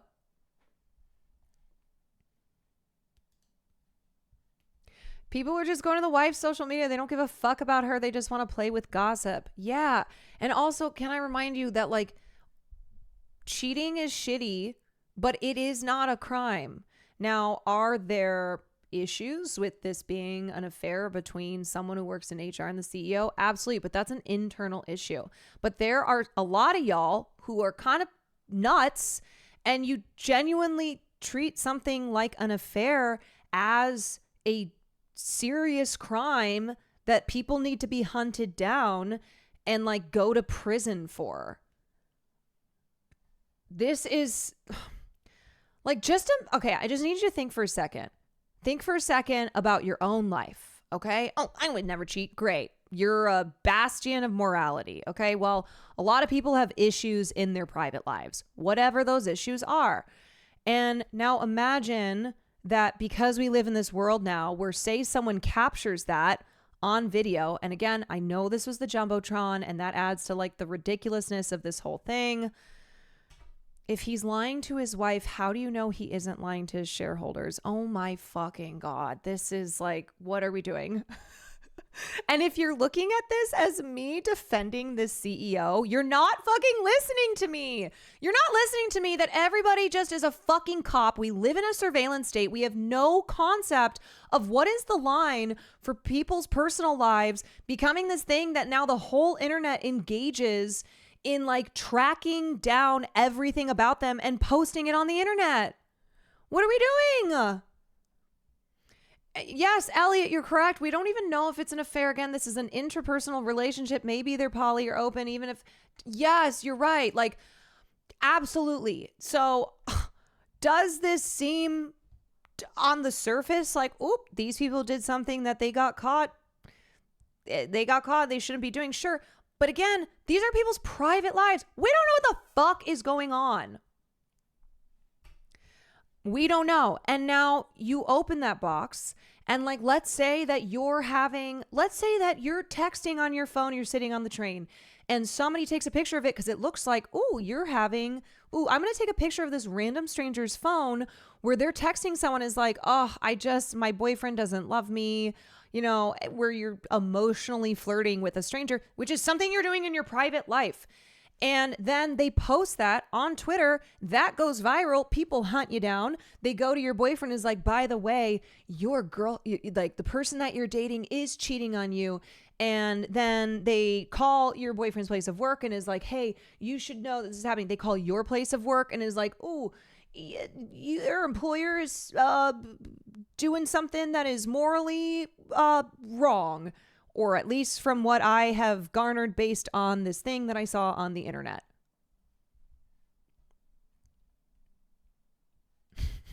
It's amazing that you explain this and you will still have a dumbass just say the stupidest thing right after. I know. Okay, so let me read more of this piece so this can make more sense to us.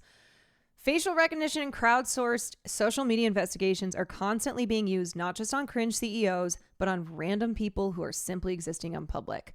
Please understand this. This isn't about like, Caroline is the great defender of CEOs having maybe an affair. You're not listening and you're reading this whole situation incorrectly because you're like, no, I think we should be able to do anything that we want. The CEO seemingly having an affair with the head of HR at his company at the Coldplay concert is a viral video for the ages, but it is also unfortunately emblematic of our current private surveillance and social media hellscape. The video, which is now viral on every platform that we can possibly think of, has been covered by various news outlets, is Popgrave official, shows Andy Viren, the CEO of a company called Astronomer, with his arms around Astronomer's head of HR, Kristen Cabot. The Jumbotron cuts from one fan to the seemingly happy couple. They both simultaneously die inside. Oh, look at this happy couple, Coldplay lead singer Chris Martin says. The woman covers her face and spins away. The man ducks out of frame.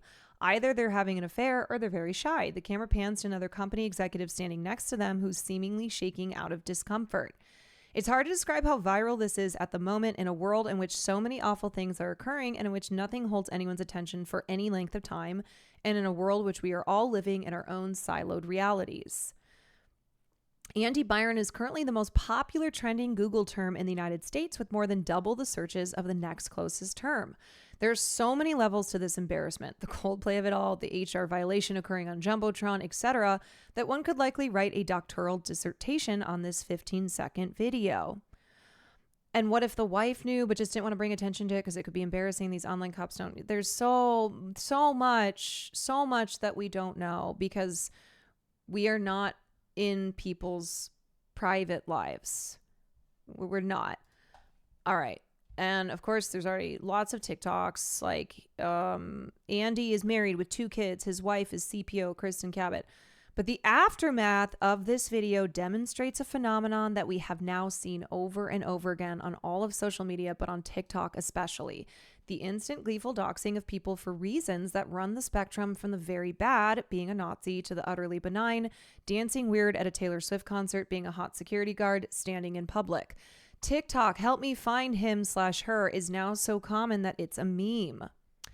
404 Media doesn't know what's going on in Byron or Cabot's marriages, and neither does anyone else posting about it. We have zero clue what's going on behind the scenes or what is currently occurring in the personal lives of everyone involved. It's worth briefly considering the dystopia of this situation and its aftermath. It's not clear exactly how the astronomer CEO was initially identified, but we have seen numerous cases where TikTok commenters and creators use PimEyes and other readily available, often free facial recognition and social media research tools to identify a person. Do you guys remember Alex from Target? Yes, that was the patient zero of this shit. Yes. The astronomer CEO's name, his wife's name, the head of HR's name, the third company executive's name, and social media profiles are all over the TikTok comments and Reddit comments. His latest LinkedIn post was full of comments about the incident, left before he disabled comments and ultimately deleted the post. Commenters have pointed out that his wife has removed his last name from several of her social media profiles. Gee, I wonder why. As I said, it's because people have been flooding her pages and will not stop. Like they will not stop. There's a sickness in our society that makes us believe broadcasting people's private lives is somehow a spectacle. The Amaranth streams were gross examples of that. Yeah, I mean, oh my God, you guys, how many times have we talked about this issue? How many times is it like guess what? It's not good that everyone is a fucking cop. It's not good that we're all just spying on each other. That being out in public now means your every move and who you are is now it's up for grabs. So, here I am. I eavesdropped on these girlies at brunch, and now I'm running home to TikTok to be like, okay, listen, if your name is Alexandra and you live in New Jersey and you're about to get married to a guy named Brian, you should know that your bridesmaids were gossiping about you and saying XYZ, and here's what they looked like. Here's the names that I caught. TikTok, help me find Alexandra. And then also like the more insidious parts of this too, where like, here's a picture of someone who we think is a person who gets like wrongly identified as a suspect in a crime, and now everyone just posts their name and information, and here's their family, and here's where they work, and now we're calling their work, and now we're harassing them, and we just have no control. It's not about the cheaters, it's about encouraging the idea that it's okay to track down everyone who has ever appeared online. It's bootlegging for the government under a different name. Going to badger the wife is another example of people treating real life as entertainment. Yeah, so like there's multiple layers here. But on top of that too, like seriously, I'm sorry you guys, but we have to stop acting as if people having an affair potentially, we don't even fucking know, okay? Because we don't know because we're not in the situation. That people cheating is like the gravest crime. That, we should ruin, we have to This is like vigilante justice here. It's really not. And before you come at me, you're like, I've been cheated on. It's the horrible. I know. Okay. It sucks. All right. I'm not condoning cheating. I'm not saying that like people hurting people that they're in a relationship with by doing something like that, by having an affair, whatever, is like this okay thing. But fuck yeah, cheating is good. But like we have to stop acting as if this is a crime and one that has to be prosecuted to like the fullest extent of the law, and the law being internet strangers. I got cheated on in the nastiest way. Still don't want her to get harassed by the whole world. Right. It's like people project their own experiences and their own, their own opinions, and then go forth with exacting what they believe to be justice for something they perceive to be the worst thing that you can do. Polymarket's degenerate gamblers turn the scandal into a market. The site let users bet on events with binary outcomes like whether or not Byron will lose his job as CEO of Astronomer. A gambler pays a few cents to vote yes or no on the outcome of the event and wins the difference up to $1 on each vote if they guessed right. Each vote shifts the odds up and down. Today, Polymarket opened 2 new Byron-related bets. The first asked the question, Andy Byron out as Astronomer CEO by next Friday? As of the writing, the site is giving him a 40% chance of leaving. Polymarket doesn't care if he resigns or gets fired. The bet pays out to its yes voters so long as he leaves. The crueler bet, and the one with more activity, is the Astronomer Divorce Parlay. A parlay is a series of combination of bets, and this Polymarket listing requires both Byron and Cabot to get divorced. An announcement will satisfy the bet. It doesn't have to be an official filing, but it can come from Byron and Cabot themselves or their spouses. The image attached to the bet is a screenshot from the moment the Jumbotron filmed the couple embracing. So do we see how like quickly things spiral out of control? We're like, we go from, wow, haha, it's kind of funny to see him like duck down, and she turns away, that like clearly they're embarrassed that this is on the Jumbotron at a Coldplay concert, like jokes writing themselves, to all of this.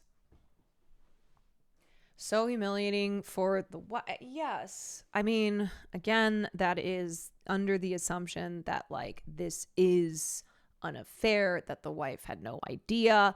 And I think about like, man, it just, what the fuck are we doing? What are we doing? My mom knows a couple whose relationship was ruined by the internet, and it's because they overdid a simple situation where the husband was talking with his kid about how he was annoyed with his wife in a Trader Joe's. Yeah. Hey guys, if you find out my future partner is cheating on me, could you not make it news?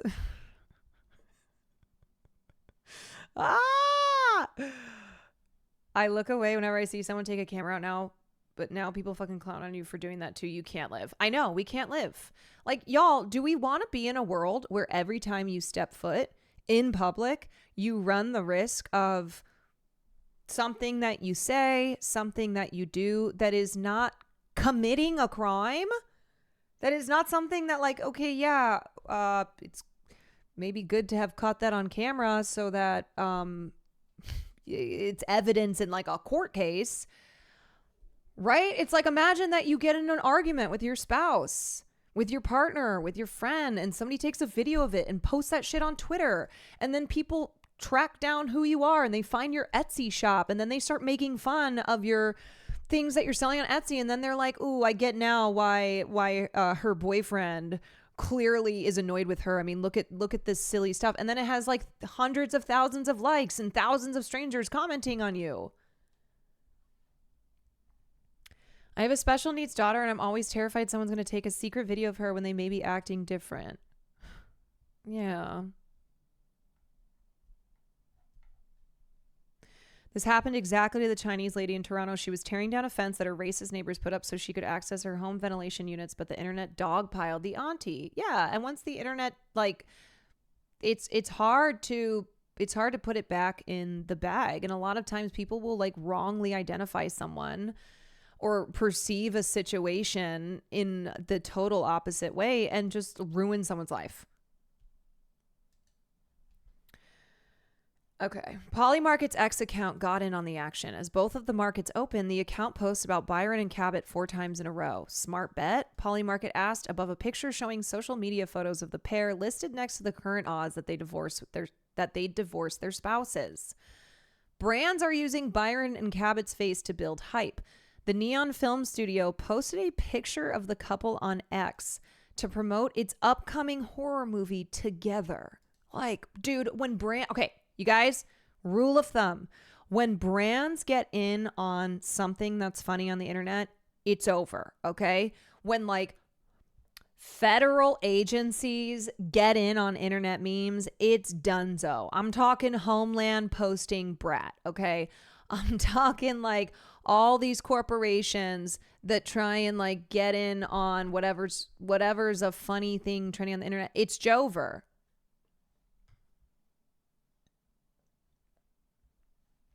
It's donezo. Most chilling, the New York City Department of Sanitation used the viral moment to remind everyone that it has cameras everywhere. Department of Sanitation being like, by the way, we got cameras everywhere. Hey. Cameras are everywhere. Don't get caught doing something you maybe shouldn't be doing. Thinking about doing something naughty, like dumping trash in the city? We've got video cameras all over. We will catch you and you will pay the price. Holy fuck. Oh my God. Oh my God. Chipotle commented on the story with a picture of its billboard that reads, "It's okay to cheat." Scrolling through a TikTok search for CEO of Astronomer, a TikTok recommended search term is full of, here's the Chipotle getting in. Oh, I guess that's been taken down now. Is search for CEO of Astronomer, a TikTok recommended search term is full of wannabe influencers giving their own take on the saga, green screening the video behind their cutout faces with titles like Cheating Coldplay Affair Boston Concert Couple Update and Coldplay Expuso a dos amantes. Fox News, BuzzFeed, and other huge accounts have posted the footage more or less unedited on their own accounts. Writing this article, we understand, puts us into this exact fray. And me talking about this, I understand too, puts me into the fray as well. But one does not have to have sympathy or empathy for a CEO to see how this sort of thing could and often does go off the rails. This example is emblematic of the problem specifically because it's easy to laugh at these people and because they're doing something distasteful but not illegal. The same technologies used to dox and research the CEO are routinely deployed against the partners of random people who have had messy breakups, attractive security guards. Yeah, remember this guy? The security guard at a Taylor Swift concert? And people were like, help me find, like they just like tracked this guy down. A viral account is using off-the-shelf facial recognition tech to dox random people on the internet for the amusement of millions of viewers. One victim said they felt a bit violated, really. And this was used on that security guard.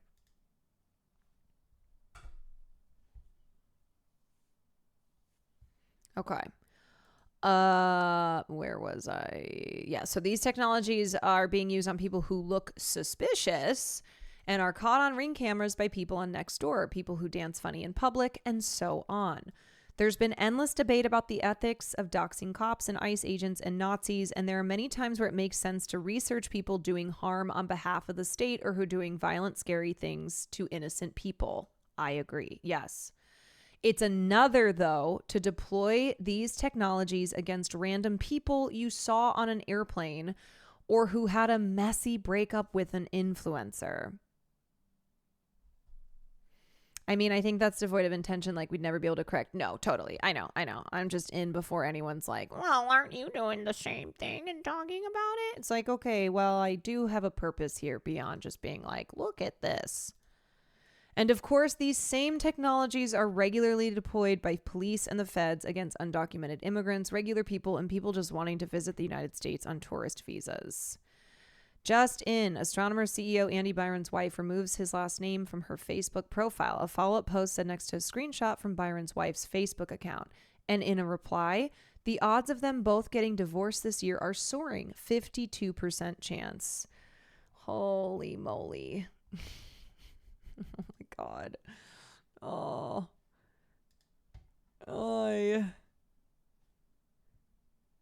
Oh my God. Like, what the hell? What the hell? Neon is using this to advertise for their movie?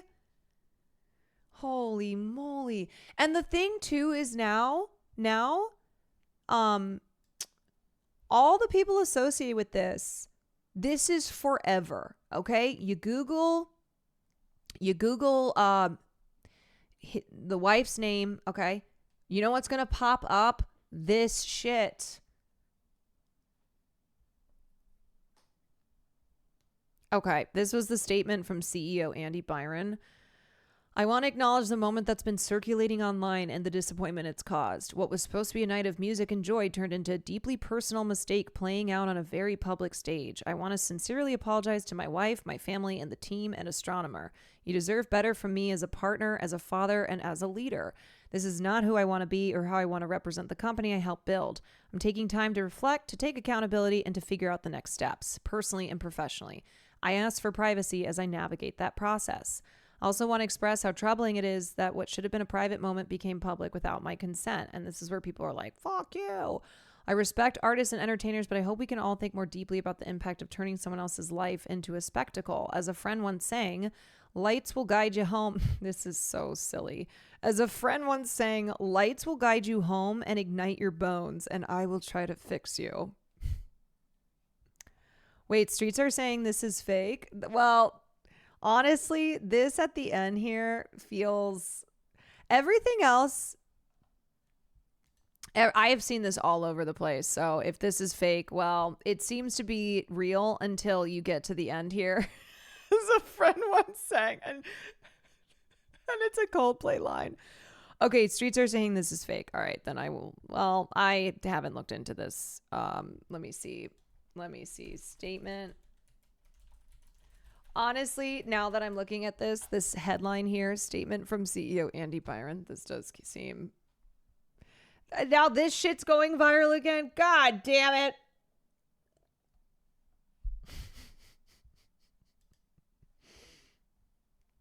Okay. This is not real. Everything is fake. God damn it. All right. Okay. Jesus Christ. So here, let me find this. Oh, out of control. Okay. All right. Okay.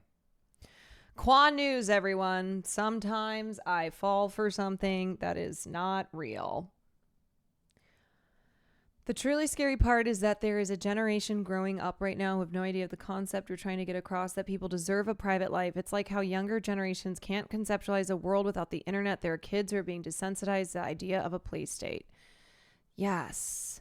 Thank you, Maggie Pie. And everyone else who understands this, where it's not good that it has been so normalized that we do not have any privacy. None whatsoever. And that when you go to a public place, that, oh, sorry, that now means you are giving up permission to not have somebody video you and put it on the internet and then have thousands, millions of strangers make assertions, make judgments, make comments, etc. And like, man, again, I don't know, there's a difference. Let me be clear too. There's a difference of like, if this were a story about Jeff Bezos, right? Oh, here's Jeff Bezos caught having an affair. Okay, everyone knows who Jeff Bezos is. Everyone knows, because it's not that he's a CEO, but he's one of the richest men in the world. Like, he's very, very famous. He's very well known. Who the fuck has even heard of astronomer? Like, let's be so for real for a second. All right, let's be so for real.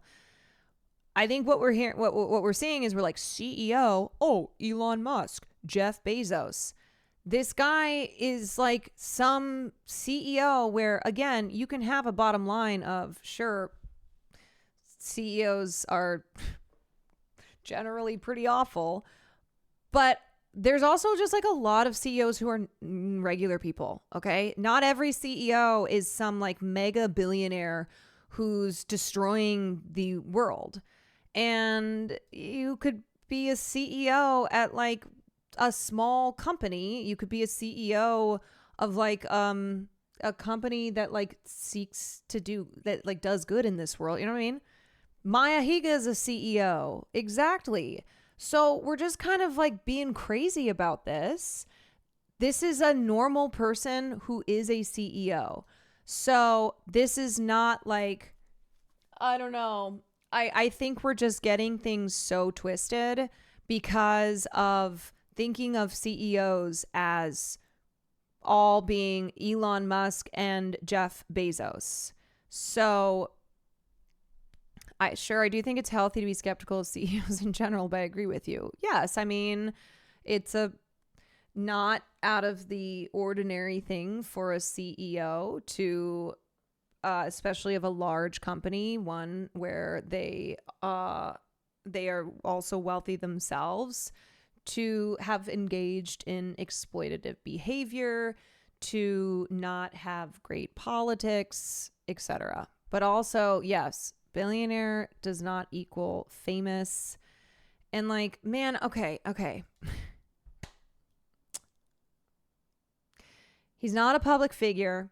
She's not a public figure. Their family is not public figures. And all of their information is now all over the internet, which then means people go forth and start harassing every single person involved. Okay? That's bad.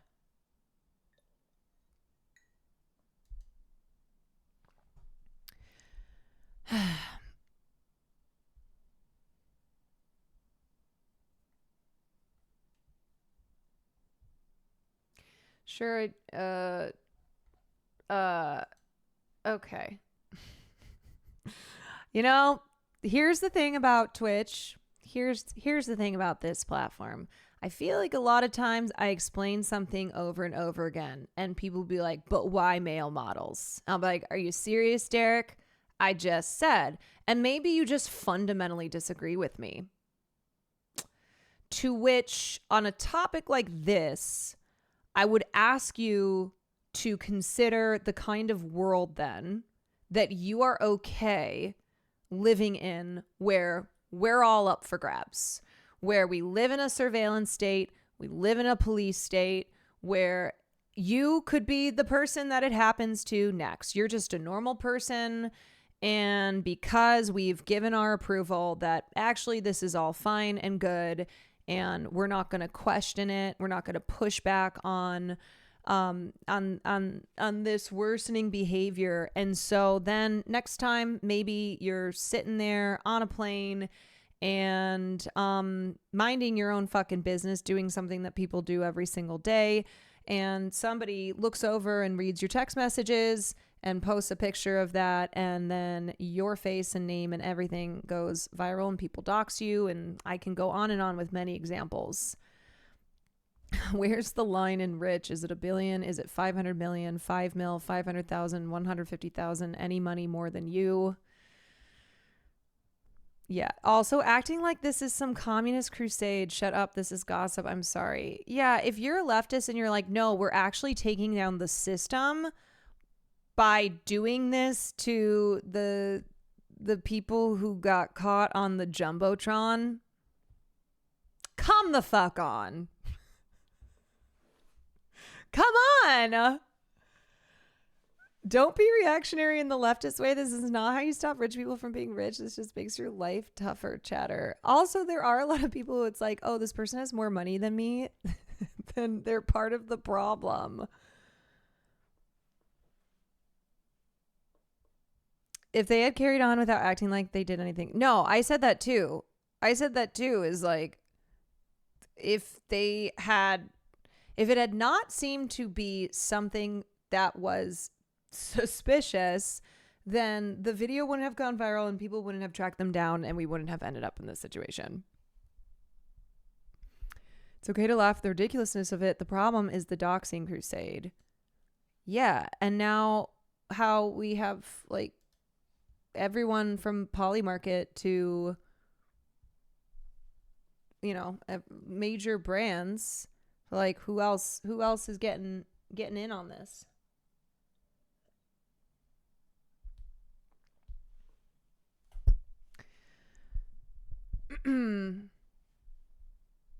This is what allowed AI to be a business today, because people just gave up their privacy and data, meaning, I mean, the fight is ongoing, but people give away their rights so easily online. Yeah. And let's be so fucking for real, too. If the guy was not a CEO, people would still be doing the same shit. They're just using the CEO of it all as like a reason to justify this. We know that's true. We know that's true because this shit happens all the time. So using the excuse of like, no, but I'm doing praxis because this person's job is being CEO of a company. Huh? If that's your praxis, then move aside, please. Be a sandwich. Thank you for the 9 months. How about tacos? Thank you for the gifted sub. Henza, thank you for the 25 months. Brightside News, thank you for the 15 months.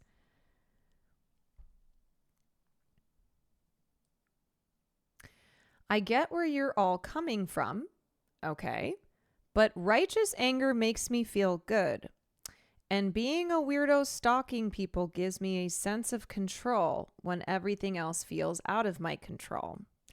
Plus, I can superficially justify it by moralizing about cheating or his job. Yeah, so... Okay, you're fucking baiting me. That cannot be... You're baiting me, dude. It gotta be a bit. No way. Okay. Let's watch this. I've actually never seen this before, but this is relevant. This is about the West Elm Caleb situation from a couple years ago.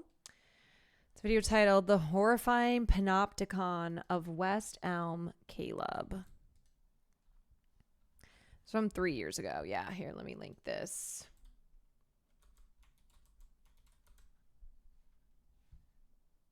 This video is brought to you by Skillshare. The first 1,000 people who click the link in my description will get a 1-month free trial. On January 11th, 2022, a woman posts a TikTok about dating. Within a week, the full name, workplace, and photos of a man have been leaked all over the internet.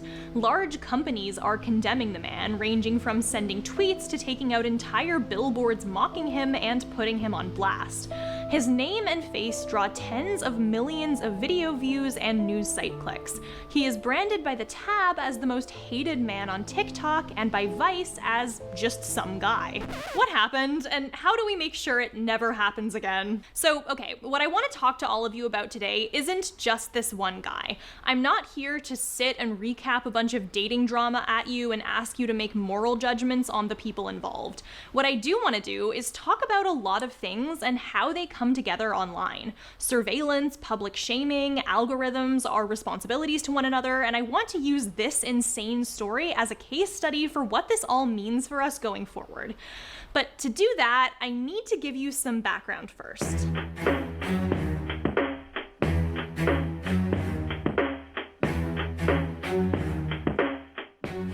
It started with a TikTok. Back in the beginning of January, a creator with around 100,000 followers and a history of posting relatable content about dating in New York made this short video, essentially just making a joke about getting ghosted a lot with the caption mentioning a guy named Caleb. And very shortly thereafter, she started getting a bunch of comments from other women in New York, all wondering if they knew the guy she was making a vague post about. Lots of stuff like, wait, is this the Caleb who works at West Elm? That Caleb? And very, very quickly, a lot of people started to realize that all of these girls went on dates with the exact same guy. I wasn't gonna make a video about this, but I feel like it's my duty as your Asian older sister to warn my New York City girls about this Caleb from West Elm ASAP.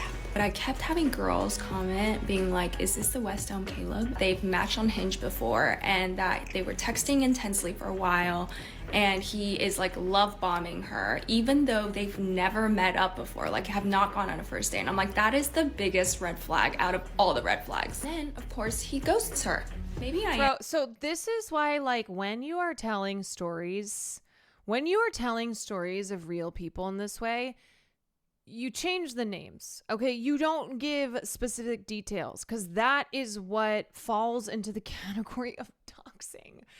Okay, you want to go online and talk about this, like, playboy, all right? Some guy who's, wow, what a unique situation. A young dude who is a player in New York City who's like dating a bunch of girls. Okay, fine. Tell your story. But you can't give specific details that then leads to a situation like this. I'm jumping to conclusions because I've only heard one story, but I just feel like love bombing is the gateway red flag to all of the other red flags. And if that many girls are commenting about you on a TikTok, that just like doesn't look good. Also, this is not fucking love bombing. Can we...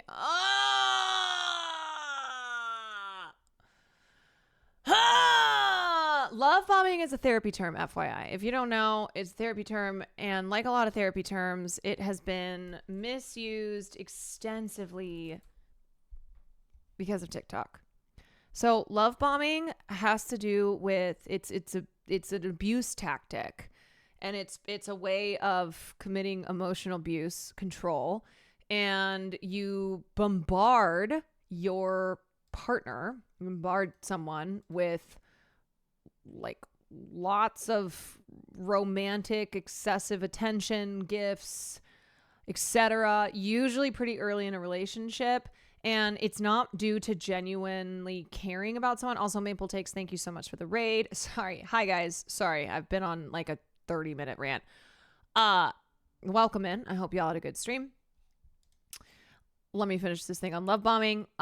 So it's not because you're demonstrating genuine care for someone. It's because it's a way to manipulate and create this emotional bond with the person you're doing it to in order to like control and manipulate them. So people misuse love bombing all the time, as they do with a lot of terms that come from really, it's not like therapy created this, but it's something that was like is a thing that's discussed in therapy. I just went over this with my therapist today. Yeah. So it's a common tactic by manipulators, by abusers, where they'll just bomb you with a bunch of attention and gifts and make you feel special. And it's a way to control you and isolate you and whatnot. Okay. Anyway, so to those who are just joining us, what we are talking about, we covered the Coldplay couple caught on the Jumbotron and how the internet has just gotten out of control. The response to it, unfortunately, being one that is very normal these days, where, here's something that we've seen on the internet, and now we are going to find everything out we can about these people and relentlessly harass them. And now we're watching this video by Sarah Z titled The Horrifying Panopticon of West Elm Caleb, which, if you remember a couple years ago, West Elm Caleb was a major trend. It was this guy named Caleb who worked at West Elm, who was just dating a bunch of different girls, and you will see what happened. This is why we need that app I just talked about, where we can leave reviews of guys we've dated on Hinge, because then I don't have to make this subtle video trying to warn this girl. I'm just gonna leave it up to the TikTok gods now, and if this video shows up on your For You page and you happen to be dating a West Elm Caleb, consider yourself warned. Not only that, but there was a very specific pattern that all of these dates started to follow. He'd show a lot of interest at first, be very attentive, and go so far as to make a unique mixtape for each object of his affection. They'd spend a few weeks going on dates with the understanding that they were both having a lot of fun and wanted to continue the relationship. Subtle video with his real name and place of employment. Yeah, it was very subtle. And then he'd vanish without a trace and move on to the next girl. Yeah. So again, that's not love bombing, okay? That is like, that's a guy who's dating a lot of girls, okay? That is someone who would fall more into the category of like being, honestly, that's just fucking dating, okay? That's casual dating. Casual dating. It's hard. All right, how many of us have like been talking to someone that we really like and we think we have a connection with, and then they just disappear, and then we like go back on the apps and we see them again, or we hear from someone that they also went on a date with that person, and like it's annoying, it sucks, and it's an unfortunate reality of dating. He was sending me really cute messages. He sent me this below. I have a really good feeling about you. I'm really excited. This was before our first date. So I was like, he likes me. Wrong. We go on our first date. Dating's exhausting. We have dinner together. And then he's like, I want to see you again tomorrow. We're going to the Met. So we go to the Met. We're still texting every day. Like, he's blowing up my phone nonstop, telling me how much he likes me, how much he can't wait to see me, how he has really good feelings about me, can't imagine his life without me, like all these different things. And he discussed this, like, I feel on Hinge, people just routinely talk to someone for a day and then meet someone else and pretend the previous didn't exist. And then he said, I'll ghost you soon, don't worry. I thought it was a joke. Apparently not a joke. So he randomly stopped texting me, like, out of the blue.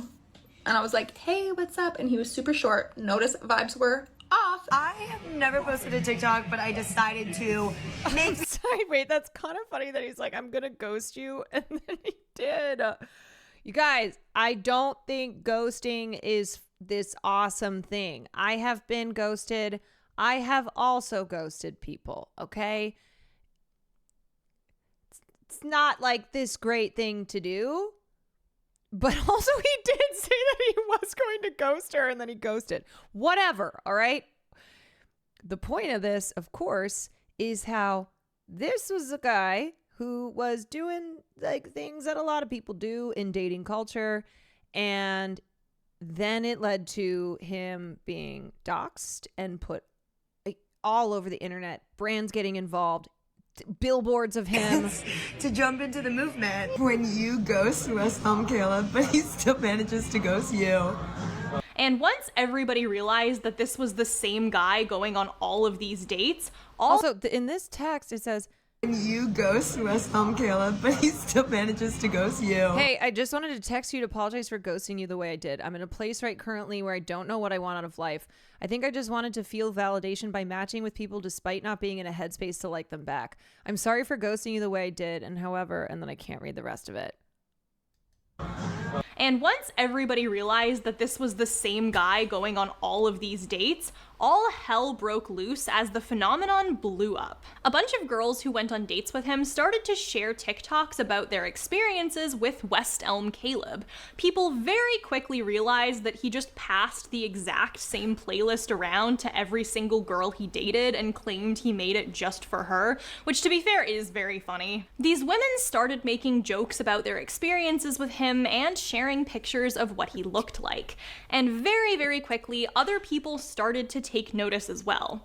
Right now, the West Elm Caleb TikTok hashtag has nearly 85 million views on it. That is 84.5 million views on the sum total of every piece of tagged content associated with this man. Other people latched onto this and loved it. It was the juiciest piece of drama in a while. Funny, dramatic, and low stakes enough that it was okay to laugh at. Very quickly, you'd see accounts tracking the guy down, posting his full name, trying to get him fired, and making humorous content about him. Whether it was jokes that the guy wasn't even hot, or jokes about going outside to find him or film film him in real life, or jokes commenting on and recapping his Hinge bio, or just generally weighing in on everything, people couldn't get enough of it.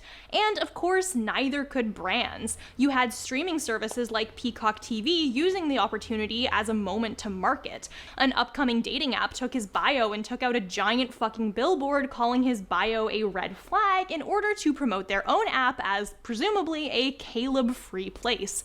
Tabloid websites got in on it, everyone had their own joke or take to lend to the situation. All the while, you had responses ranging from mild amusement to finding and posting the full name of this man and his face across the internet for millions of people to see and demanding he be fired from his job. There's this guy named Caleb who works at West Elm, and there's a whole article written about him now, and if you try to go on his LinkedIn, you can't even find it anymore.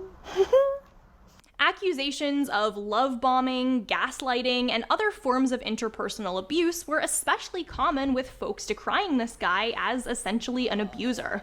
One person also alleged that he sent them an unsolicited nude over this dating app, an accusation that is very clearly the most serious thing out of anything said here, and also the thing that paradoxically got the least traction. Long story short, that's the worst thing, and that's the thing that nobody cared about.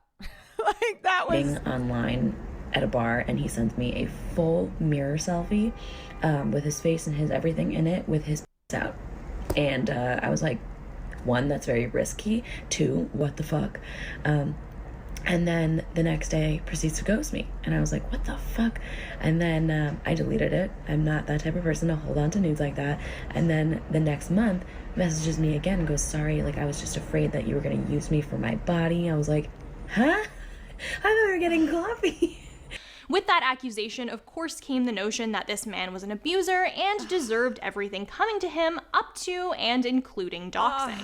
On the whole, this was, for most people, a piece of hot gossip that they could have fun with the justification that this was some kind of activism. As the days stretched on, the frenzy and... Does that sound familiar?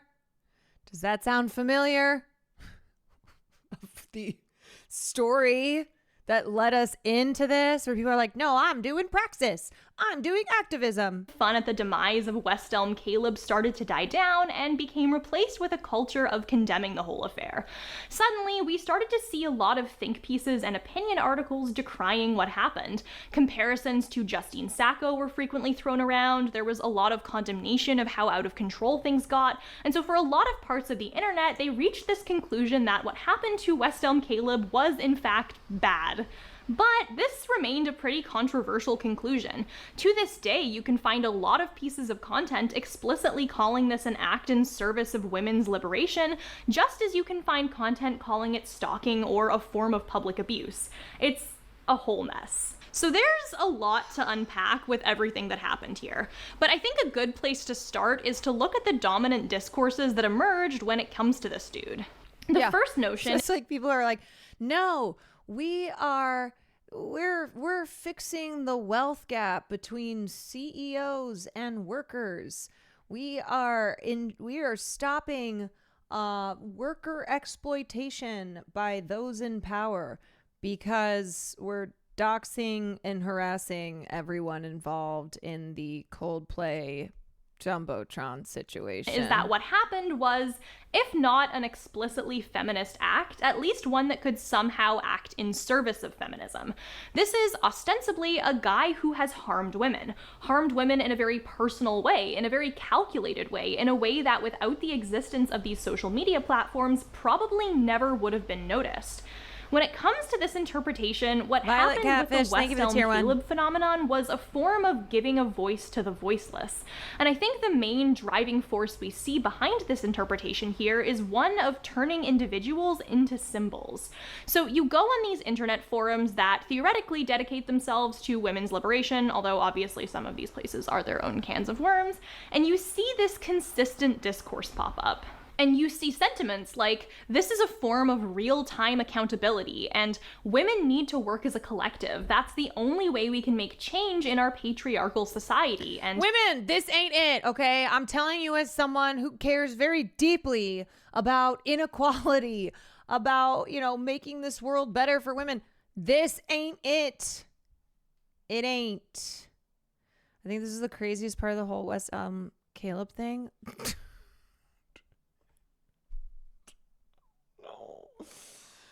New York City ladies, please beware if you see this man on Hinge, Bumble, etc. He's a serial ghoster. Caleb, 25, designer at West Elm, likes horses, chicken tendies. Oh my God. No, sir. Spare me your protests. We're now all onto your tricks. Game over. We will call you out and publish your rat face all over social media, and if you don't like it, then change your behavior. We are no longer tolerating this shit, and we're collectively waking up. It's a lot of we. We won't tolerate this. We will call you out. We are holding you accountable. And that's interesting, right? West Elm Caleb isn't really just one guy. Instead, he's made into this icon, a sort of representation of every other guy like him. You might not have been able to personally get any kind of remorse out of the asshole who ghosted you after weeks of seeing each other, but you can humiliate this Caleb guy. In this way, the You know what this is because it's like, look, pretty much everyone has dated someone who sucks, right? Has had bad dating experiences. And so this appears to be that Caleb was a shitty dater who did shitty things like everybody does in dating. And yet because like people just projected their own personal experiences and took this and like it was very popular to insist on this whole West Elm Caleb debacle that that this was like a guy who deserved to be brought to justice, and that justice being fired from his job, have thousands, millions of strangers on the internet know who you are and everything about your life and post all of that online. And it's like it became this thing of people who are exhausted by how casual dating, like the state of casual dating, taking it out on this guy. Response against Caleb is essentially seen as a broader symbol for women rising up on the whole, for a sort of collective act of feminism, not just toward one single guy for the benefit of a dozen or so women in New York, but toward every asshole guy and for the benefit of all women. It also serves as a theoretical tool of deterrence. Because Caleb is every single guy, those same consequences could theoretically be imposed on every single guy who acted similarly, which is just... Generally speaking, the ability to call attention to harm done to you as a form of accountability is just that, responding to a way you personally have been harmed. And this Caleb guy hasn't personally harmed most of the people who are treating these actions as a site of personal liberation for them. Sure, you can say we are rising up against the men who harm us, but in this case, the language of personal victimization just doesn't apply to most of these people. But the people discussing these issues are generally referring to women, at least women who date men on these apps, as a collective. West Elm Caleb didn't just harm the women he ghosted, but actually harmed women as a class. Caleb is the Shaka Khan of shitty dating app guys. They're all in him. And as a result, you see not only the usage of the language of broad... Like, this is a thing that we see on dating apps and the internet, where how many times have you seen someone post someone's profile that's like cringe, okay? That's embarrassing, or like post like a conversation that they had with someone on a dating app, and they're posting it because it's like embarrassing. And now this is my worst nightmare. Yeah. Imagine like that you've done something such as be embarrassing on a dating app, or even if it's like you haven't done anything wrong, but someone perceived you to, and then they post that shit all over the internet. Broader scale feminism to condemn this guy, but also anyone who condemns Isn't this called social friction or something? This harm is in the domain of annoyance. Yes, it sucks, but the stakes are low. First date ghosting, you have to live with misses as you put yourself out there looking for a partner. I don't know. Let's see. Social friction. Social friction refers to disagreements that arise in social interactions. While it can be disruptive, social friction can also be a catalyst for innovation and growth when managed effectively. I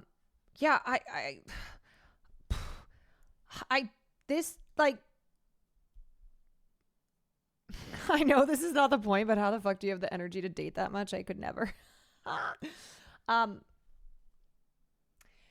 Basically, this seems to represent this big category of, wow, look at this annoying person who did something annoying, who did something that was shitty. And now we're going to make it a massive thing on the internet. And that this person who did something shitty, and I'm not talking like, someone who committed a crime, and now they deserve to have their life ruined by internet warriors. The harassment he received. BuzzFeed News writer Katie Natopoulos wrote a piece not even really defending him, just going, whoa, this is probably wildly disproportionate, and just got absolutely torn apart in the comments for it. Like, you know what's crazy? There was discourse last week about men being very explicit in first messages on women's photos, which yes, of course, but now today I saw the reverse where a man complimented a woman's makeup instead of the fact that her cleavage was visible, and she posted that saying, Mr. Homo commenting on the makeup. Wow, what are you, gay? Like, I think people enjoy being the rejecter more than potentially dating. Yeah.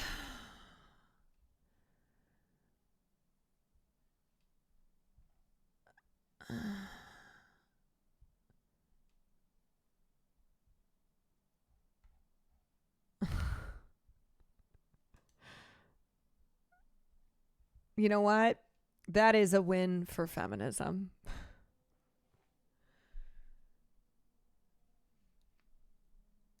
Katie, honey, if you hate women, just say that. And I hate it when women writers do this. And ew, this feels very misogynistic and women hating. Do better.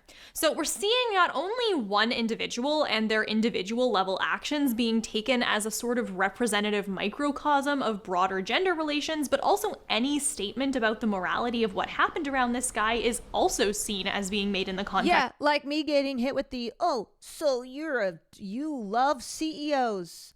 Your role is to defend CEOs, when it's like questioning the morality over this thing that happens all the time, and the larger problem of us living in a state of constant surveillance and just doxing everyone all the time, and there being no separation between private and public of those gender relations. To these people then, Katie Natopoulos wasn't commenting on the treatment of a single person. She was wading into a broader discussion about how men treat women and coming down on the side of men. And I think there is something to be said for this notion. The decisions we make on a day-to-day basis don't exist in a vacuum. Everything we do, who we interact with, what we believe, what we buy, what we say, those things both influence and are influenced by the powerful systems around us. That certainly doesn't mean that every individual interaction we have is explicitly a broader commentary on those social forces, but I don't think it's unreasonable to notice patterns in the way we act in those individual encounters. Who do we choose to defend? When? Why? Who does this happen more often with than others? I think these are questions worth asking. And so I don't want to dismiss out of hand the notion that anything said in these discussions might have broader value in a larger conversation about gender dynamics in dating. But that being said, I think there is always going to be something somewhat concerning about the ways in which individual people and individual instances of interpersonal conflict or harm can be taken and treated as symbols without much regard for the actual individual individuals involved. Just by the very nature of the act of turning a person into a symbol, you are quite literally dehumanizing them. The act of applying a broader political conflict onto the full life and human totality of an entire person, stripping away everything that doesn't serve that narrative to turn them into a paragon of anything positive or negative, is by nature an erosion of someone's humanity. I think there is still broader value in recognizing patterns in how people are treated in interpersonal relationships, which is, what this video is. But at the end of the day, no. West Elm Caleb or any other private individual who is held up as emblems of particular social problems is not every asshole ex. He's one guy, the guy that he actually is. And thus, any actions taken for or against this guy are not actually actions taken for or against patriarchy, no matter how much we try to abstract that fact. They are ways in which one human being is treated. The reason I'm... Okay. Let me say too.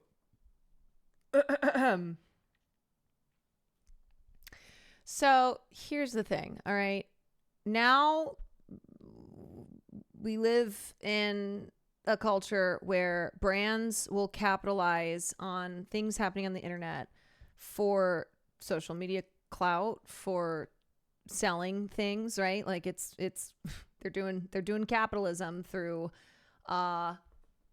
using trends. And if you're a person who looked at the Caleb situation and you're like, no, this guy's an abuser and he deserves to be taken down.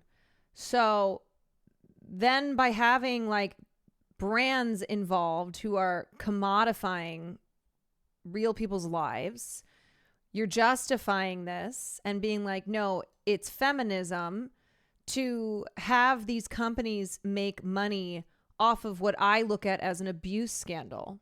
Okay. Or what then you would be forced to have to say is, no, it's not an abuse scandal. It's just something that we've turned into as such because we are the internet. So similarly of like, all right, you think by doxing the CEO, the HR woman, their family members, everyone around them, everyone in their lives, that you are doing some type of praxis, then you have to admit that you're cool with companies getting in on the fun, you wouldn't see it as fun, getting in on this and making money off of it. Part of internet culture is that your takes are morally just, so people can't just be a little malicious. It has to be morally justified. Yeah. And that feels...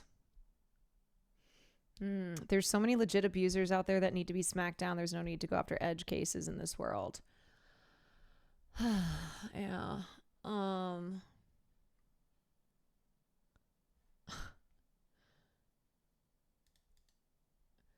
Mr. Homo is funny. No, it's not, dude. Because what that is basically feeding into the notion that if a man comments on makeup, if a man like does anything outside of the parameters of being straight, then he's gay.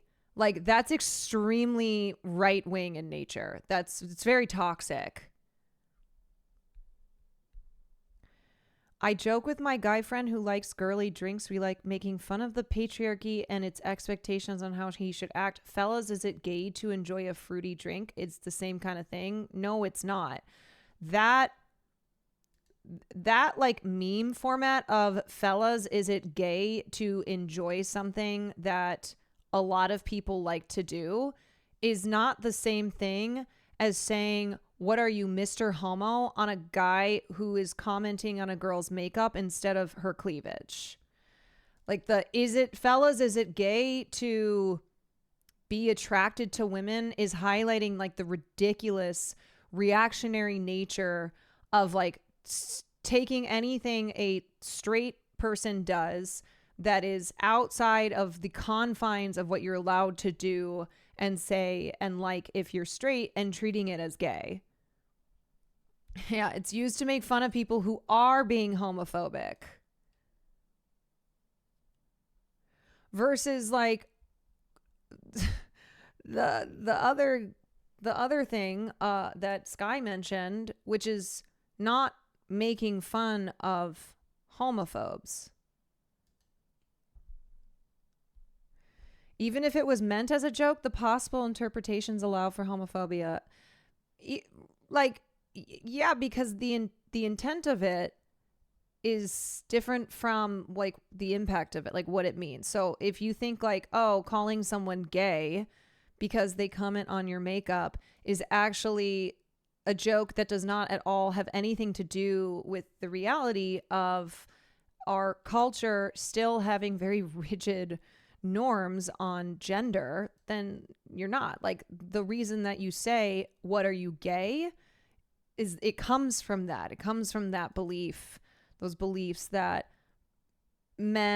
straight men doing something that is not normal for a straight guy to do, which is essentially, if you're a straight man, you should only look at women and care about their bodies and like objectify them. And, compliments should be on how fat their ass is and not on how nicely they did their winged eyeliner.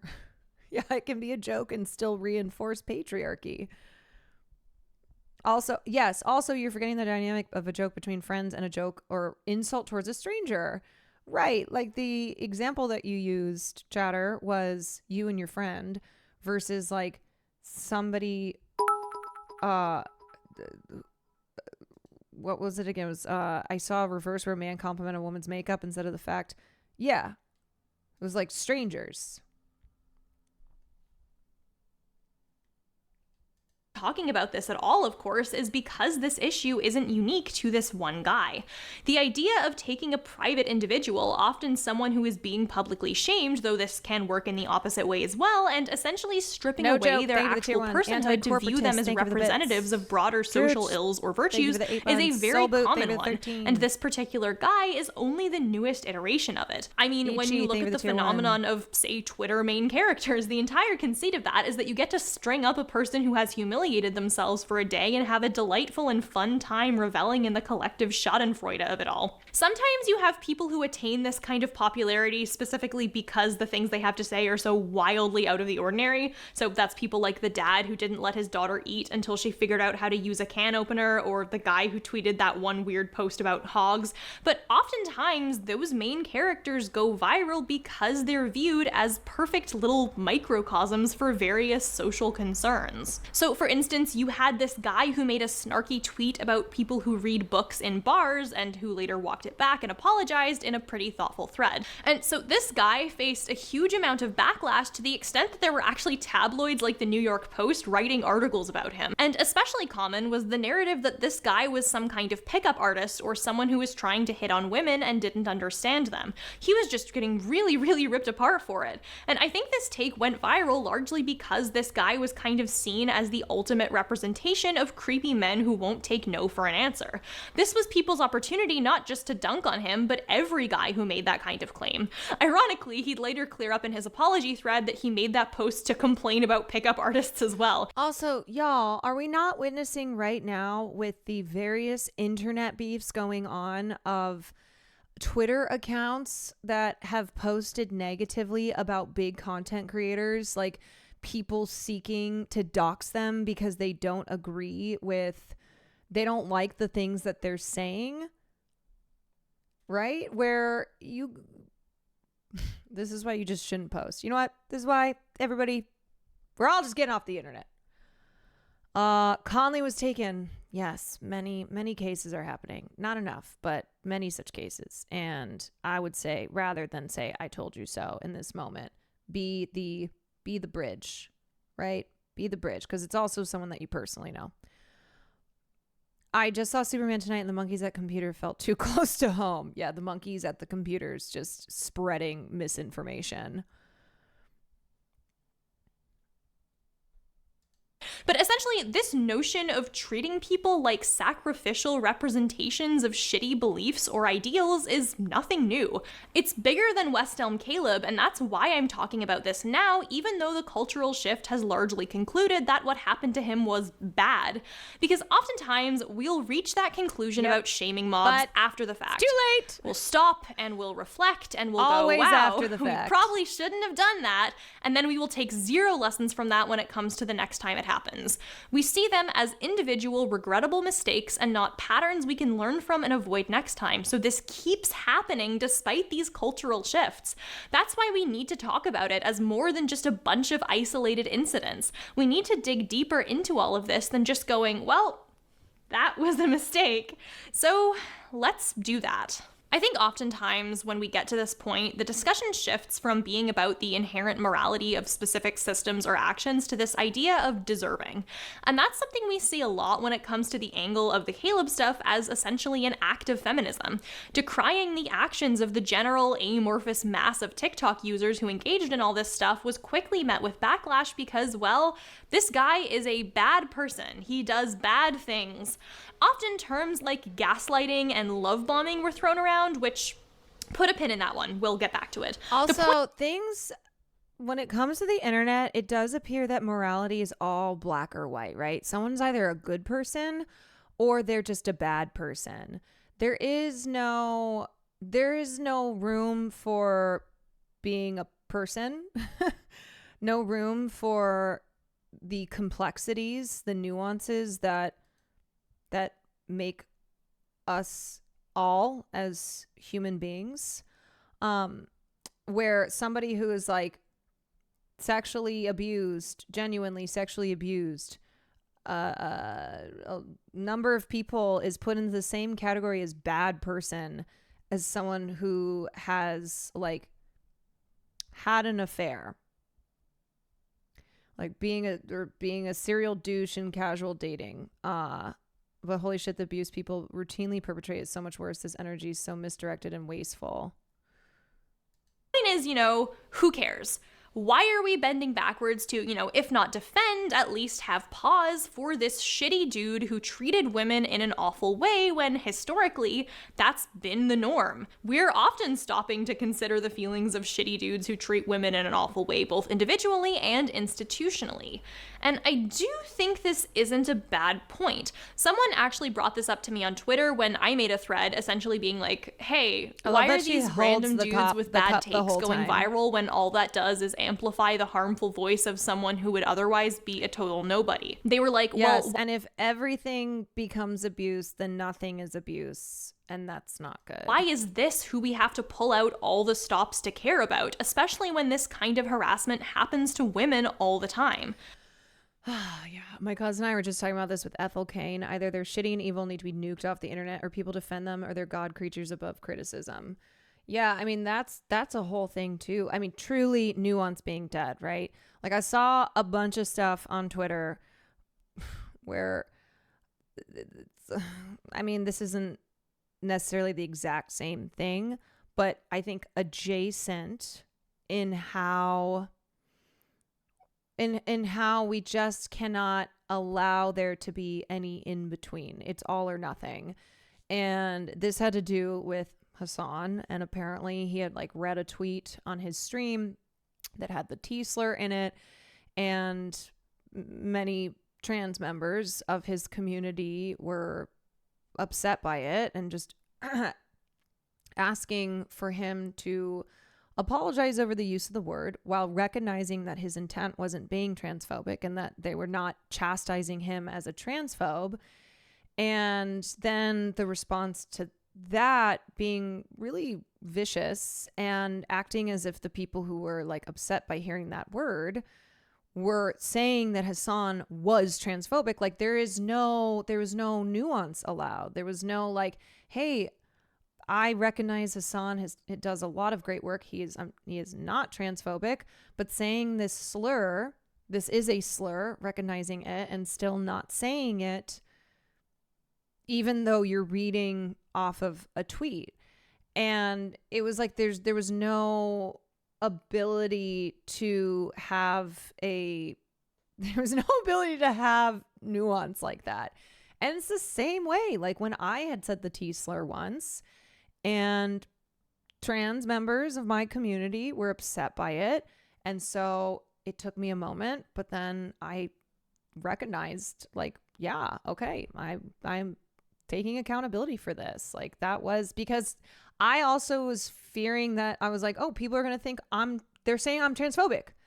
Like, by calling me out, by asking me to like say, hey, recognize like why that word is harmful, like it is a slur. It's like your instinct is to go, it's all or nothing. It's oh, so you're saying I'm transphobic. Oh, okay. Well, then I'm not going to apologize for this because I'm not transphobic. And anyway, like, yeah, it's not the same situation as this Caleb and the kind of phenomenon of just doxing and ruining someone's life who has been in their private life doing stuff that's like not so great.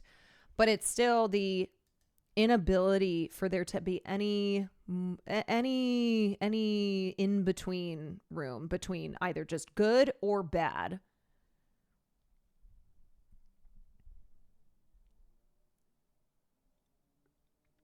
I feel like chatters are overprotective as a song because there's a lot of bad. I understand. Yes. And look, if you're on the left, it's like, yeah, you have to deal with so many bad faith smears, especially the more high profile you are, the more visible you are.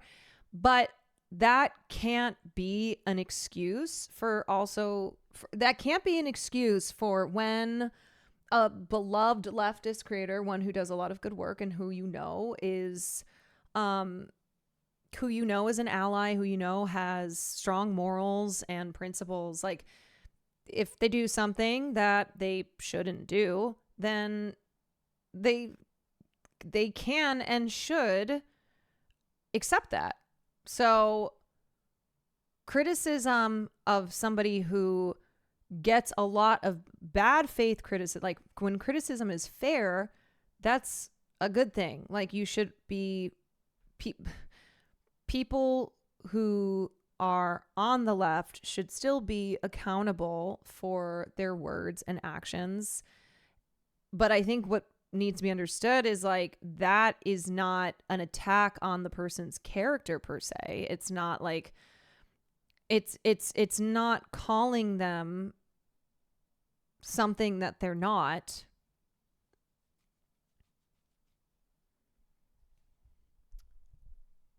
Some people treat apologies like they're a form of submission, but like some of us just want to make sure that someone can do better and cause less harm. For sure. Yeah.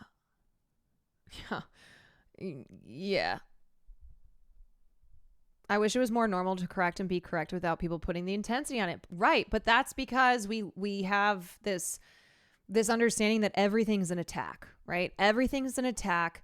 Everything is either one thing or the other. So there's no just like being chill about stuff where, hey, this isn't an attack on your character. It's just like stopping you and going, that's not good. And please make sure that as somebody with a large platform that you are not signing off on something like this because of the message that it can send to your community. The thing is, you either want more people on your side or you want to isolate your community. And yes, I'm sorry to people that don't like it, but it does mean accepting people that used to have bad behavior beliefs who have since learned and changed. If you don't individually like them, fine, but a campaign against them is cannibalizing ourselves. Preach.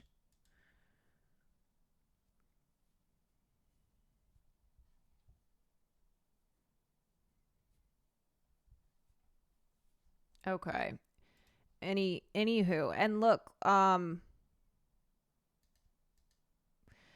like I also, oh my God.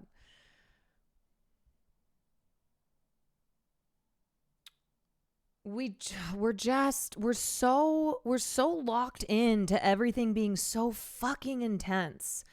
And I saw plenty of people who were like calling out Hassan saying the T word and asking for him to like recognize that you shouldn't say that. It's a slur. It doesn't matter if you're reading it in a tweet.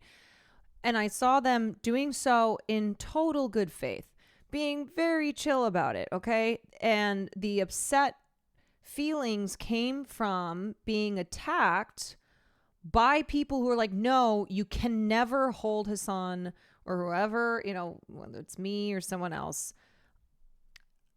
You can't ever be critical towards them for something that, well, there's people who do a lot worse. And first of all, I don't agree with that. Okay.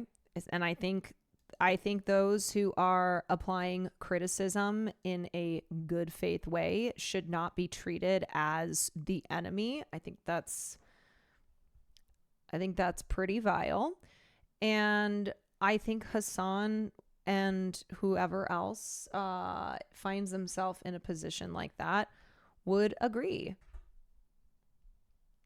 Okay.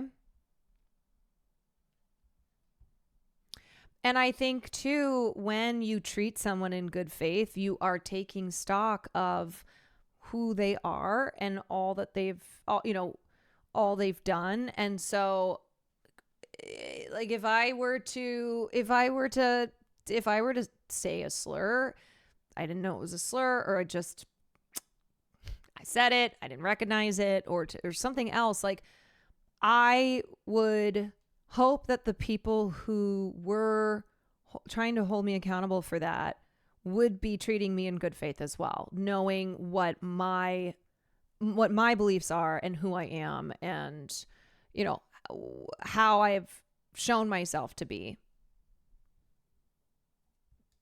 Again, on its own, this is a fair point. Women are often put through the ringer of public shaming. And you guys, it's not the same thing as purity testing, okay? Purity testing happens all the time. Yes, I recognize that. And purity testing can be counterproductive and obnoxious. And yet we can't call, just in the same way, we can't call everything abuse. We can't call everything purity testing. Like, you can't be like, oh, how dare you purity test this leftist? Please don't call everything purity testing when it's not all purity testing. And that's something that I've seen a lot more of, is like this use of these buzzwords, which then waters down like the actual thing. You know, and that's like really, that's shitty to people who are not purity testing, who are treating someone in good faith, but are not just are not operating on a, oh, I'll never call this person out for anything, I'll never hold them accountable because they're politically on my side, and look at all these much bigger enemies. You know, people who cause real harm all the time. Also, wearing an empath sweater is necessary when apologizing for holding space for a slur. Yes. I haven't seen anything super recent that's on the same level as like corporations taking out billboards to publicly shame a private citizen, which is why I'm talking about this case in particular as something special and worth discussing. It happens in smaller ways all the time. One thing I myself will say is that while I have regretted choosing to be snarky or blasé on the internet, I have never regretted choosing to be kind. If I have one regret, it's that when my friend Lindsay was experiencing large-scale harassment, I didn't do an adequate job of standing up for her. I should have, and I didn't.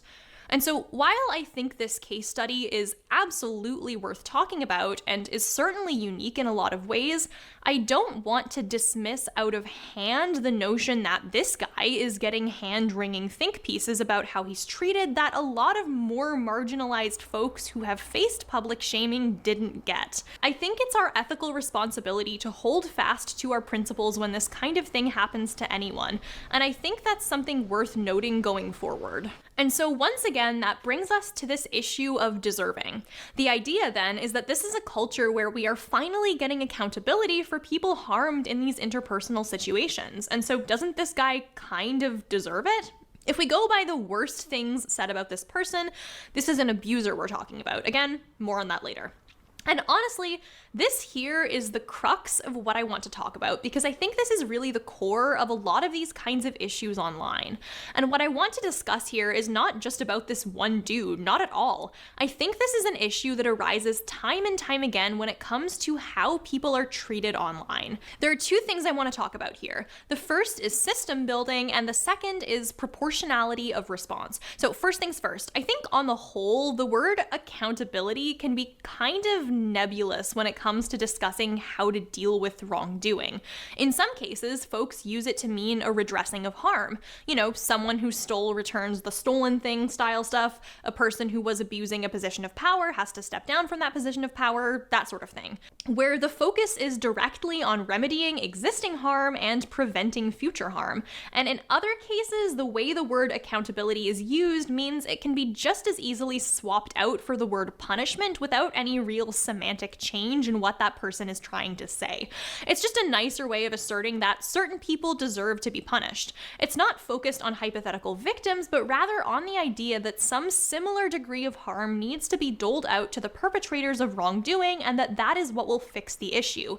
It relies on this notion that everyone who has enacted some kind of harm deserves punishment, and that by enacting that punishment, we are doing the correct thing and fixing the problem in some way. Now, my own personal philosophy is already fairly against this idea of retributive justice on the whole, but even if you are someone to whom this idea rings true, it invites in a lot of ethical questions, ones people have been trying to answer for centuries. But how do we decide this? How do we determine, one, who is actually deserving of punishment in the first place, two, what that punishment ought to be, and three, maybe most importantly for this discussion, when does the punishment stop? How can we all even agree on this? If we believe that the idea of enacting harm on people who deserve punishment is valuable, who is worthy of making that kind of decision? I mean, we're all just a bunch of individuals. I certainly do not consider myself fit to determine who we dole out punishment to and how much. Are you? Are your friends? Your enemies? Probably not, right? In a legal sense, the closest system we really have are the courts, and those are already just intensely fucked up. They're filled with corruption, with laws that were actively designed to be racist and disadvantage certain people, with individuals enacting them who are often either actively malicious, apathetic, or just overworked and drained. And this is the best system we currently have. These processes are theoretically pretty meticulous. When an individual is on trial, they're given the opportunity to speak for themselves and defend them. Yeah, I mean, a lot of what happens in these situations on the internet, it does feel like people trying to seize a sense of control, you know? I get it. You look around and you feel like horrible people are never held accountable, that like these systems in place just allow for these injustices to fester. And I think it's that sense of having no control and also just wanting to and wanting to see somebody burn. And that is what happens all the time with these internet mobs, where people will join in, where they feel like a sense of righteousness, and also like oftentimes just fun too, because it's fun to see somebody burn. It's fun to like be a part of this and this thing and take out all of your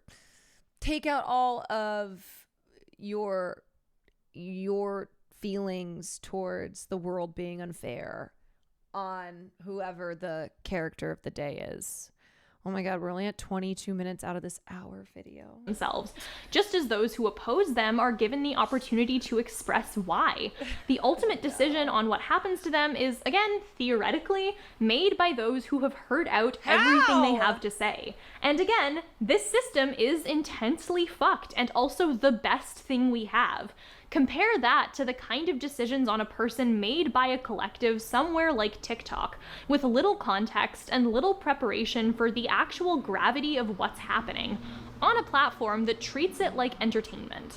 Why on earth would we expect random individuals in a system that's worse than an already pretty fucked up one, a system where there's no expectation of hearing out a defendant, for instance, to be able to make life-changing judgments on people? Of course we're going to get bad outcomes. And I think this is why it is especially important to consider the kinds of social systems we build. They've failed us before. A lot of people who've been reading up on TikTok and similar platforms lately have probably heard of Couch Guy, but if you haven't, allow me the misfortune of explaining the situation. Couch Guy. So this university student who's in a long-distance relationship with her boyfriend wants to surprise him with a visit, and she records it.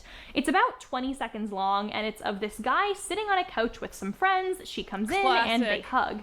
And I guess people decided that his body language was kind of stiff and awkward, which, you know, okay, sure, I guess. And from that, decided to extrapolate entire conspiracy theories. Let me be clear, this was a massive phenomenon.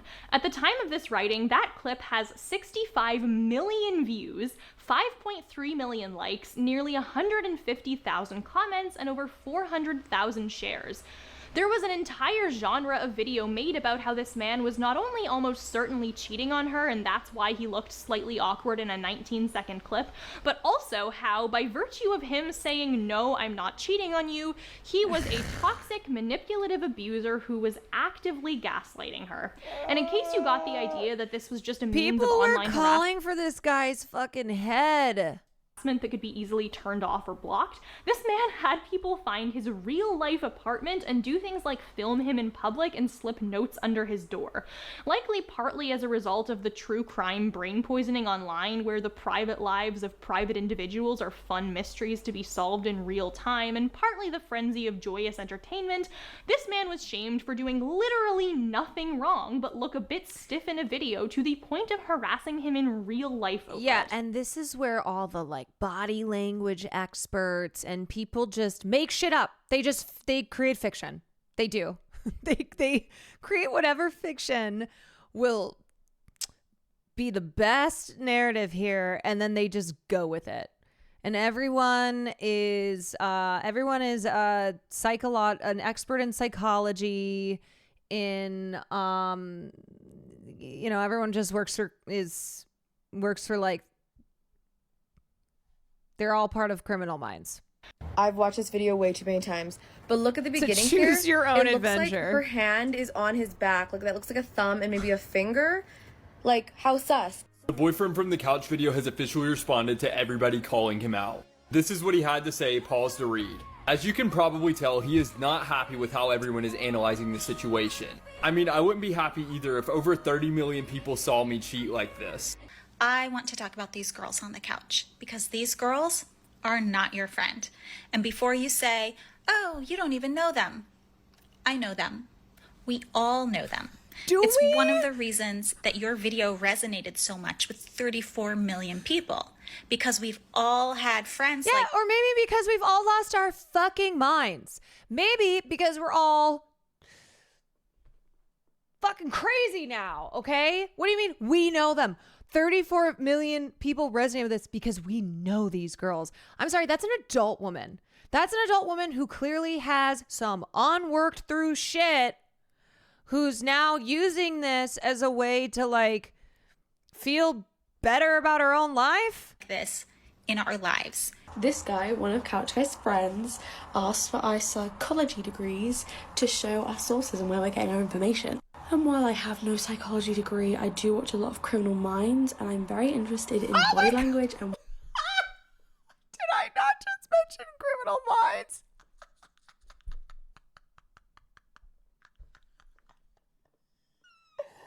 Oh my god. Oh. No, I have never watched this video, and I have not seen that TikTok video, and I have not seen this YouTube video. I just know that people can be fucking stupid. But that is the thing. Everyone thinks that they're, Olivia Benson, that they're on Law and Order, SVU, that they're on Criminal, that you guys, this is the problem with true crime, is that people everyone thinks they're an armchair detective. Everyone armchair detectives, they all think that they turn everything into a crime. Everything is treated as a crime to be solved by self-appointed internet detectives. What I can tell you about a person, so I'm going to go through my perspective based off his body language. Said couch guy wrote a really I watch excellent a lot of article Criminal about what Minds. it felt like to be in the center of it all. I'll link it in the description because I really love it, but I want to highlight 2 choice quotes from it because they feel relevant to this entire discussion. How do I This insert tabloid myself body in language this? analysis, something typically reserved for Kardashians, the British royal family, and other A-listers, made me, a private citizen who had previously enjoyed his minimal internet presence, an unwilling recipient of the celebrity treatment. And the extent of our collective power is less obvious online, where pylons are delivered, as journalist John Ronson put it, like remotely administered drone strikes. On the receiving end of the barrage, however, as one finds their reputation challenged, body language hyperanalyzed, and privacy invaded, the severity of our collective power is made much too clear.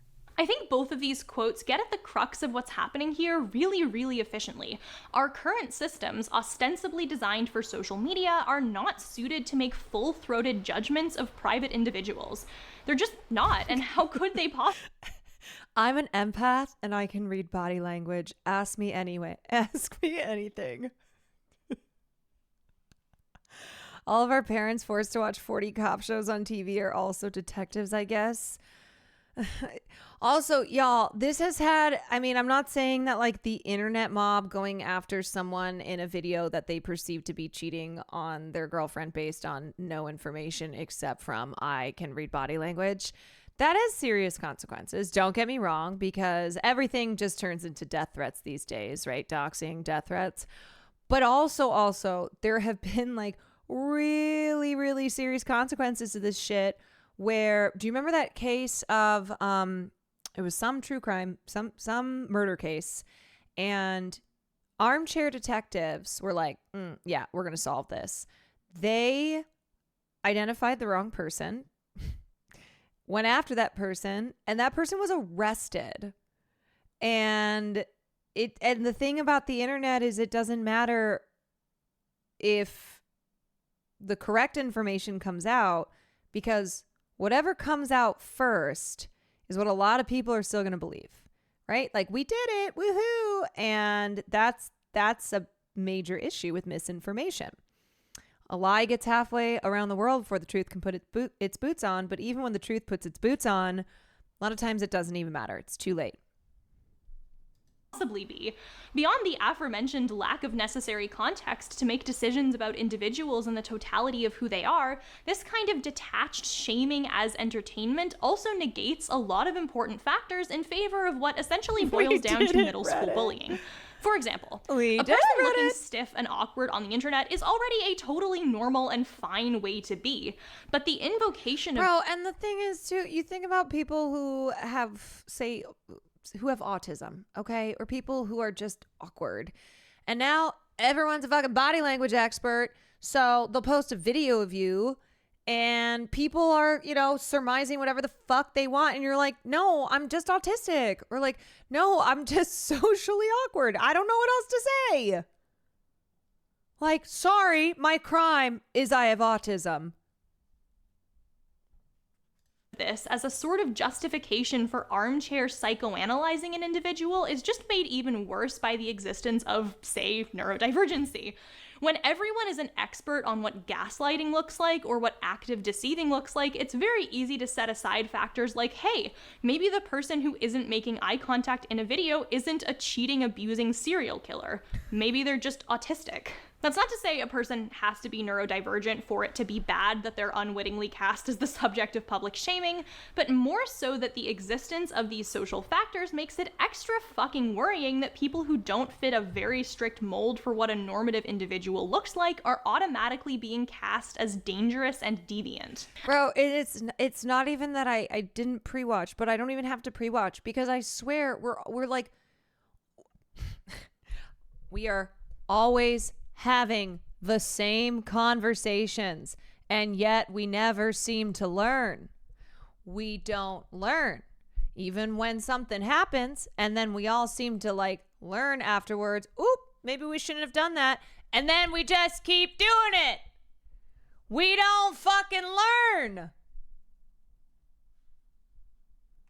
We say we do, and then we don't apply that.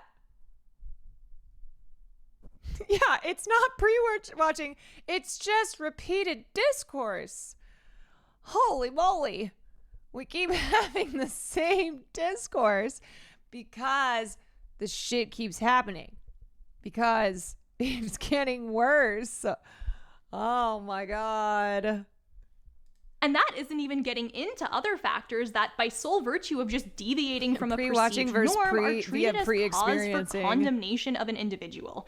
Another example that gets floated around a lot when it comes to cases like this, and rightfully so, is that of Sabrina Prater. So Sabrina is a trans woman who, while she was not out at the time of all this, had trying to come out in her bio, who posted some videos of herself dancing in an unfinished basement. She was just dancing. Maybe a little weirdly, but who cares? Let her dance.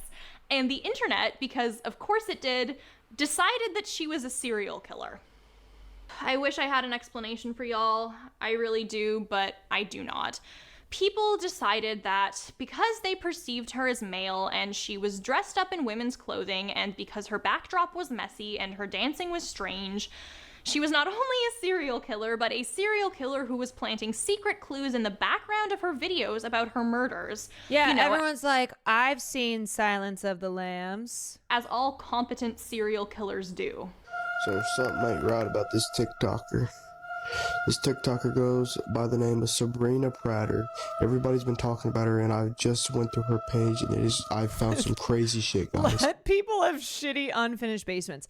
Yeah, I mean, obviously, transphobia is what's going on here, too.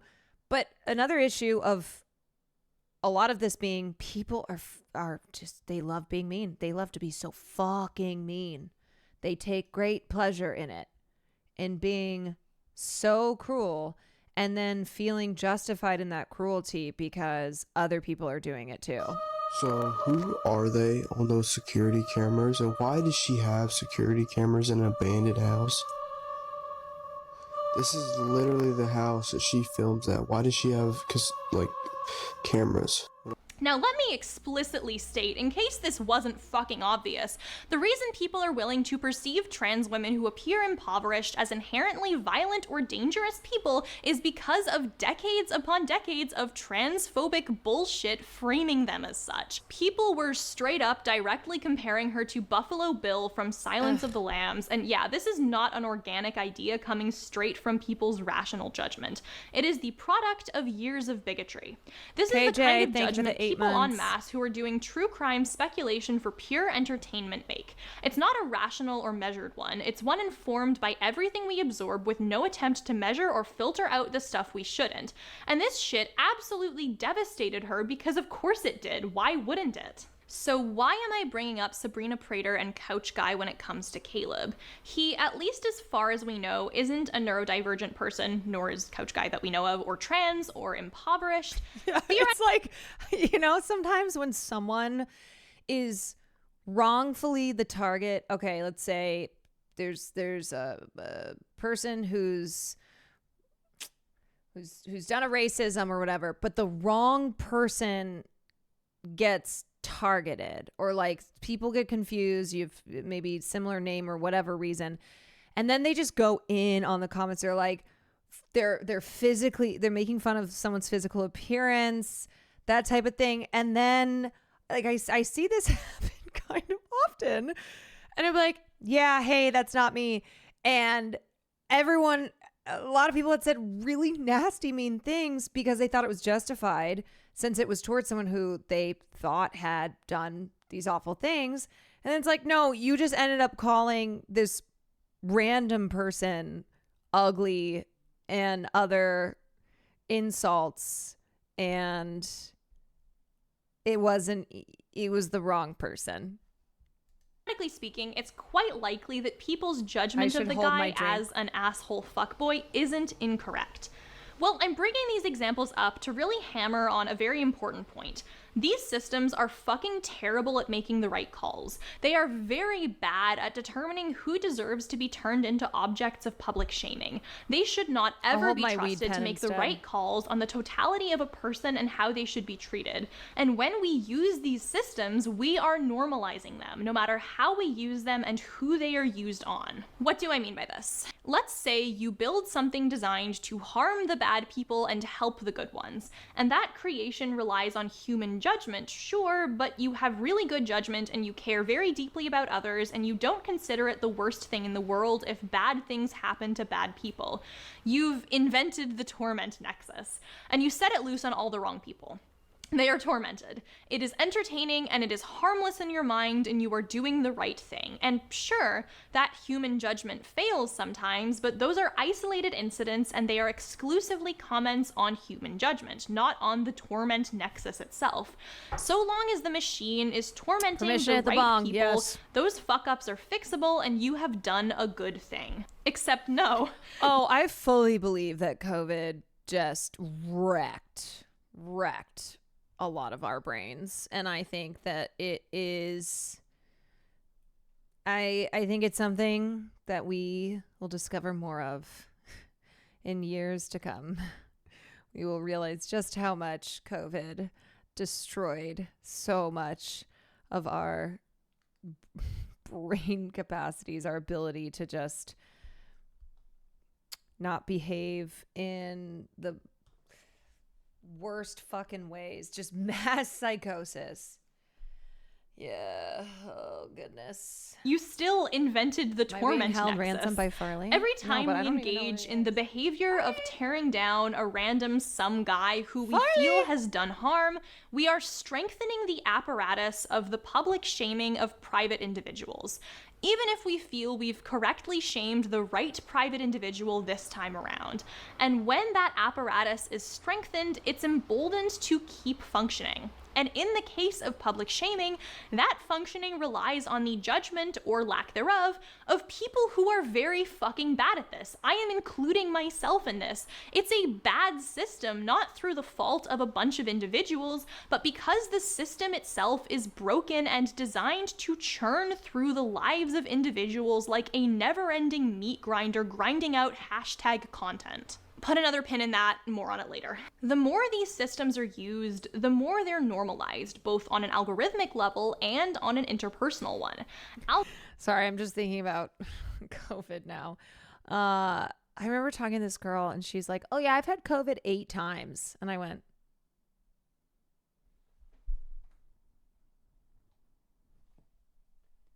8 times?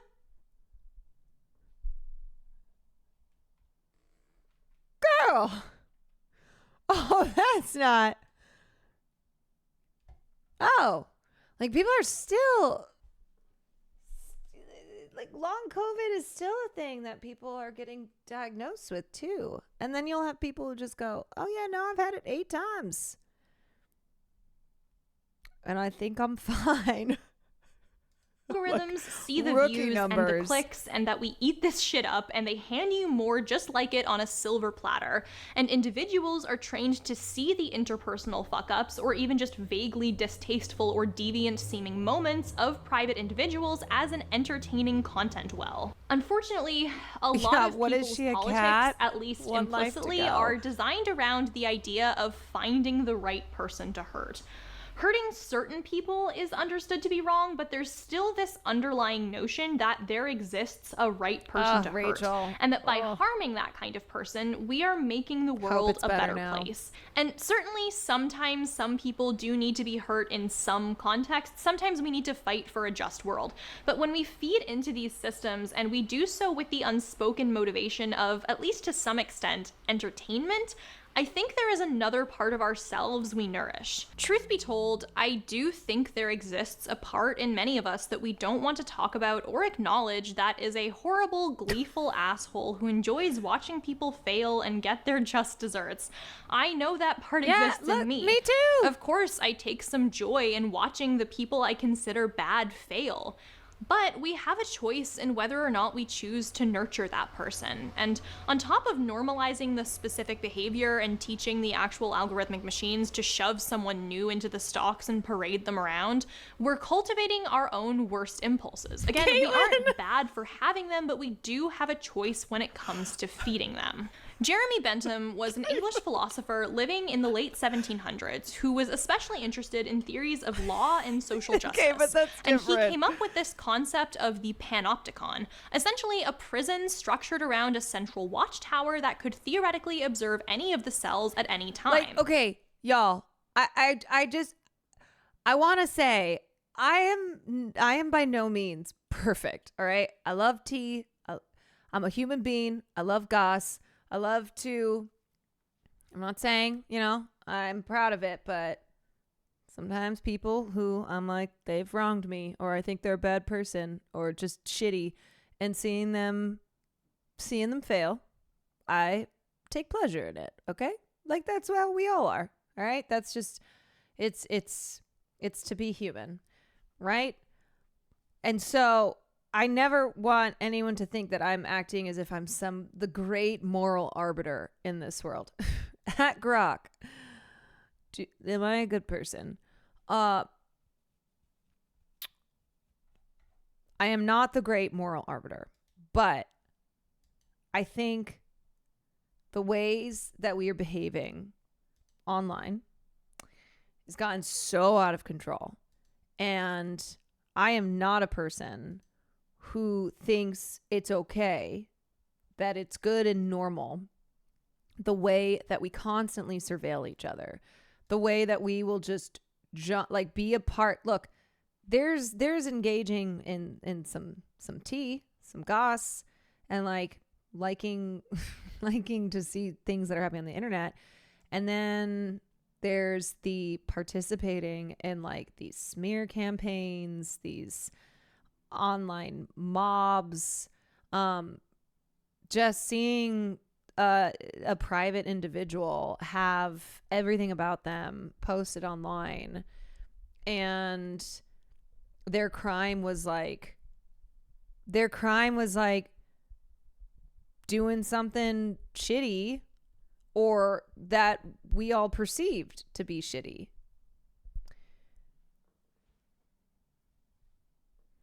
I don't know. I mean, I just think that it's like that video of the Jumbotron, I looked at that and I went, oh, okay. I watched it 6 times in a row, but I know better than to go hunt this person's information down and then find their wife's Facebook profile and comment on it. Right? And that's that disconnect that I think a lot of people need to recognize. And then you move on, right? The fact, like I said earlier, the fact that people can't have a giggle and move on. There is no moving on. Yeah. There is no just kind of seeing something and then going past it. Yeah. The actual watchtower is concealed, so as a prisoner, you don't know whether you're actually being watched at any given time, but you do know you always could be. And without really knowing, you're forced to operate under the assumption that you're always being watched. Bentham thought this form of constant presumed surveillance would be cheaper and lower maintenance than existing systems, since it doesn't actually require the manpower to constantly survey everyone, just the uncertainty that you could be monitored at any time. This is an idea that's persisted for centuries and is often used as a metaphorical concept to highlight the way digital surveillance warps our brains. It's been used to talk about phone calls being monitored, or ad companies tracking your search history, or more recently, the expectation that when you are out existing in public, you could always at any time become subject to being filmed and posted to millions of people who have never met you for essentially any perceived monetizable action. I mean, honestly, how many of y'all now, when you're out in public, if you're a person who's well aware of all these things we're talking about, of this, how everyone's just filming everyone, how many of you now think when you're on the phone or when you're having a juicy conversation, and there's a part of you that's like, damn, is someone gonna, and then you see phones, right? Like, this happened to me the other day. I was on the plane and I was on the phone talking to, I don't know, like Cutie or Austin or whatever. And I saw this 14, I didn't know she was 14, like a teenage girl behind me. And she had her phone like this. And my brain started being like, oh my God, is she recording me? Like, does she know who I am? Or is this just a like, oh, I'm talking on the phone and whatever I'm saying is interesting. And so now she's recording it and is going to like either send it to her friends or worse, like put it on TikTok. Yeah. I mean, that's the kind of thing that now we think about this stuff because it happens all the time. And it's like with kids, you know, kids experience a lot of anxiety because they've grown up in this culture where their embarrassing moments can be posted online, whether it's by their parent, whether it's by people at school. And this is something that's affecting kids. And so it affects all of us, but it's the way that children, you know, when I was a kid growing up, like, yeah, shit kind of sucks sometimes. But there wasn't that added element of, oh man, this awful thing I'm going through as a 12-year-old is now also going to be online for everyone to see and make fun of me. It's like, okay, I'm already being bullied in this moment here in real life, and now I'm going to be bullied on the internet. Now I'm going to have like, can you imagine, I don't know, something embarrassing that happened to you in high school, and we all did embarrassing things or had embarrassing moments growing up. And now that being something that's forever on the internet and a lot of people chiming in, just dogpiling. Oof. Also, people recording during Pilates classes or at the gym, it's so annoying. It's just like, man, we cannot escape. We cannot escape the cameras, the surveillance. I mean, remember when that teenage boy at a Target checkout became a viral hit online for no reason other than that someone photographed him at work and thought he was attractive? A lot of people laughed it off at the time, but this constant... If your name is Will Neff and you live in French Polynesia and you have a girlfriend named Caroline...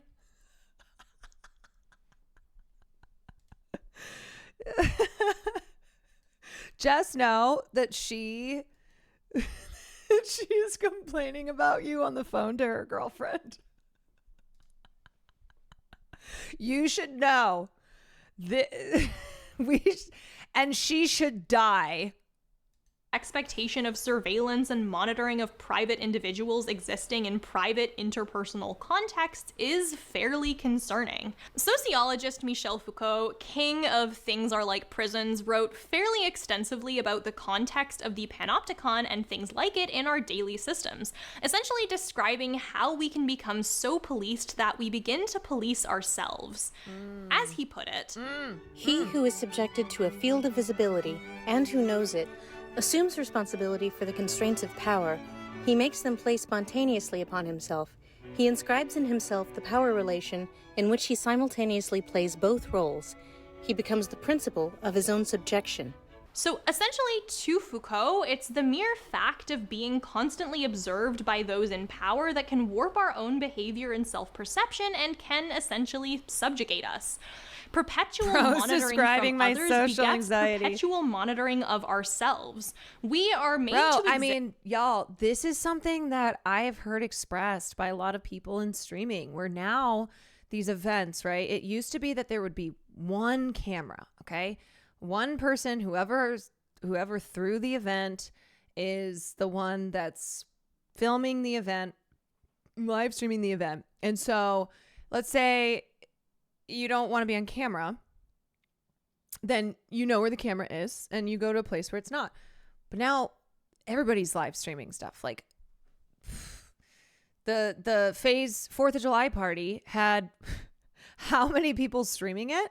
And so you have people there who are like drinking, trying to have a good time, have conversations with people, and you're having to constantly check and see if there's a camera near you, like if there's a stream near you.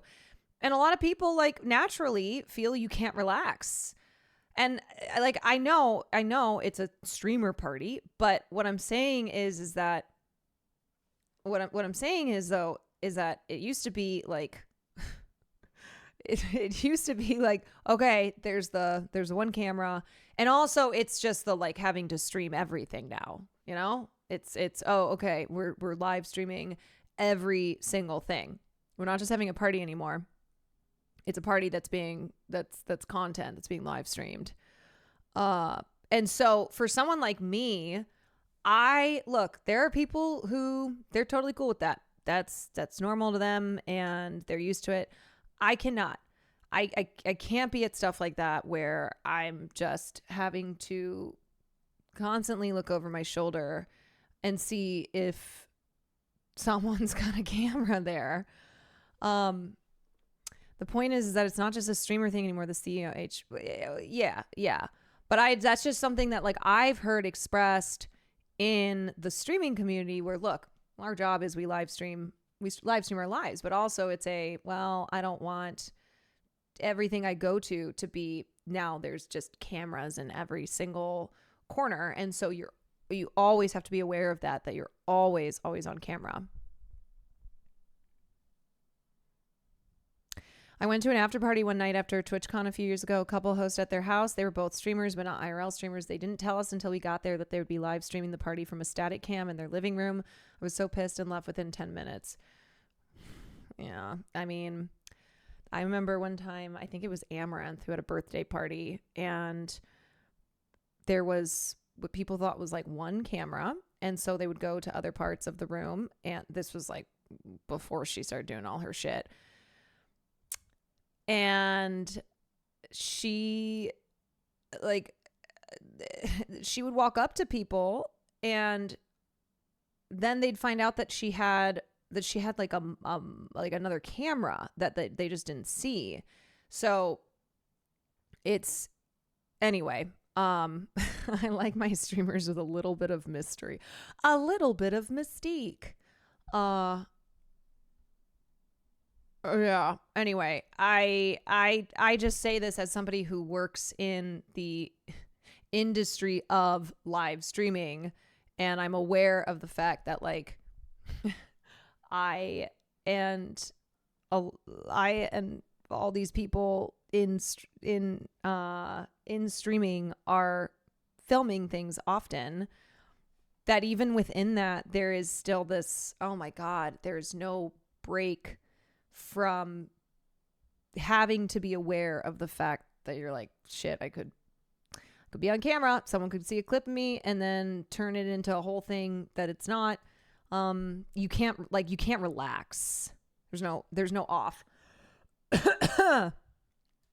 In a context where we are so subject to the gaze of power that we start to implement it in ourselves. We start to see self-surveillance and self-discipline as a norm, and that fucks with us. I think this concept is, again, especially worrying in the context of those earlier examples, where individuals merely existing outside of dominant social structures are punished for it. But I think things like the Caleb stuff set a worrying precedent beyond that as well. Because when low-level harm in interpersonal relationships can become the subject of public pageantry, there is no longer an expectation of privacy for anyone. Like, I really need to stress that whether or not you believe this guy was an asshole for ghosting some dates, this is, at worst, private interpersonal harm. And what we're doing here is setting up and reinforcing the idea that any interpersonal fallouts can be made subject to public judgment at any time. For entertainment, let me be clear.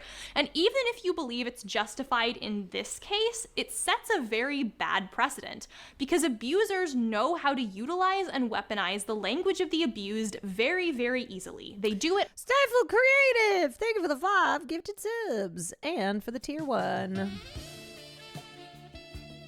All the time.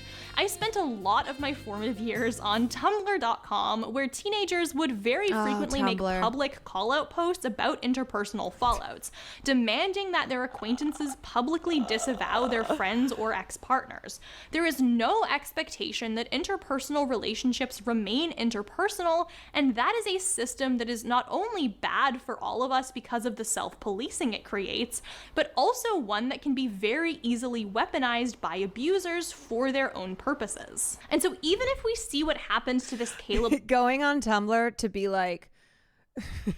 like my boyfriend sucks, everybody back me up and tell my boyfriend how shitty he is. Guy as funny and okay and justified, and let me be clear, I don't. The social machine that we are constantly refining still learns from it. The things we do still get normalized on a wider scale. And so what happens when these systems, this meat grinder greased with every new individual we shove through it, gets more normalized and more robust? We get more of it. More of a system we know is at best extremely flawed and at worst nothing more than a broken clock. And again, bad actors are very good at gaming these kinds of systems. Abusers adopt the language of the abused. Marginalizers adopt the language of the marginalized. Again, let me draw your attention to the pin we put in calling individuals love bombers and gaslighters and abusers en masse. We're still going to get to that. We've seen what can happen. These systems absolutely devouring the marginalized for just appearing marginalized in a public space. And when we add fuel to the torment nexus, we add fuel to that as well. We need to consider what kind of behavior we model and normalize. We need to consider how the systems we build can be used against us. We need consistent principles. Honestly, I think this is a fairly consistent... this is not the point, but has she taken a sip of that water? I'm so curious. Problem when it comes to people with progressive values and generally good ideals. It's easy to hold fast to your principles when they already align with your general sensibilities. Think about the number of people over the years calling wholeheartedly for the abolition of harmful carceral systems, and then when they're faced with crimes they personally find horrific, they immediately start to backpedal. It's an understandable impulse, but one we need to push back against. Another thing that leads to is preventing us from viewing the contradictions in our own ideology. The irony is not lost on me that a lot of people who consider themselves ostensibly progressive, who are abolitionists, who are theoretically against this idea of punitive justice, are suddenly completely okay with it when it's applied to the context of social media.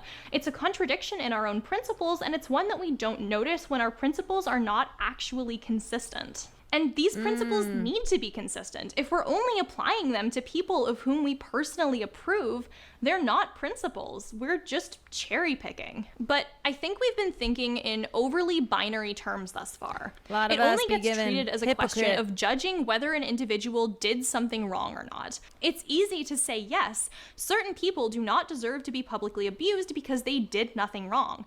But even if these are bad systems for doing so, this person is a wrongdoer and thus deserves some kind of retribution. And so I want to bring us to that next point, that point about proportionality of... Caitlin. Hello, everyone. Last night I was sharing a shot with my friend, you know, as XX Jessica XX, or so I thought. She actually gave me water instead because I was too drunk and climbing things. I await your unfollows of her. Also, tell her that she's ugly. Response. Because here's the thing. It does not have to be true that someone did nothing wrong in order for us to oppose all of this, even beyond the point about feeding into these harmful systems. Because I think another thing we need to consider on top of all of this is this question of proportionality. So I've talked about context and judgment and an even greater degree of unmitigated bias as factors that distinguish these online systems of shaming from more formalized ones. But I think another one is that there's this relative lack of restraint, and I think that a lot of it comes from the fact that this behavior essentially just comes from a collection of individuals, ones who mostly don't see themselves as significant actors in any of this on their own. It's hard to talk about the power of a collective because of this, to be honest. Because generally speaking, no specific person here is a powerful entity we can point to and whose behavior we can individually analyze.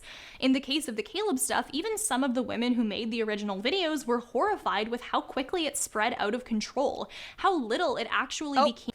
After Leah saw New York Times reporter Taylor Loren's TikTok video criticizing the West Elm Caleb trend, she decided to take down her videos about him. The more I was listening to her, the more I had moments of reflection where I was like, it doesn't matter how big I'm blowing up, because morally this isn't the right thing to do. I wanted to make something funny. I wanted to talk about dating in a productive manner and talk about these bad behaviors. It wasn't productive. It was just destroying someone's life. Yeah. It's so funny whenever we cover things in culture that it's frequently like, Cat 10 Barge reports, Taylor Lorenz commented on. I mean, look, this is why it's like, you gotta take a moment before you post. You know, think about the repercussions. And a lot of people run to the internet without really thinking.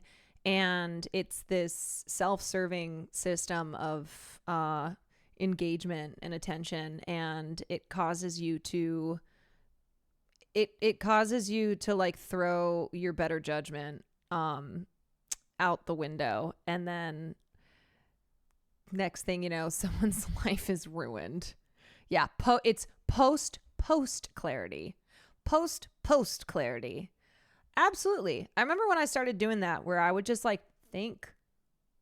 I would just stop before I would tweet something and go, do I need to tweet this? What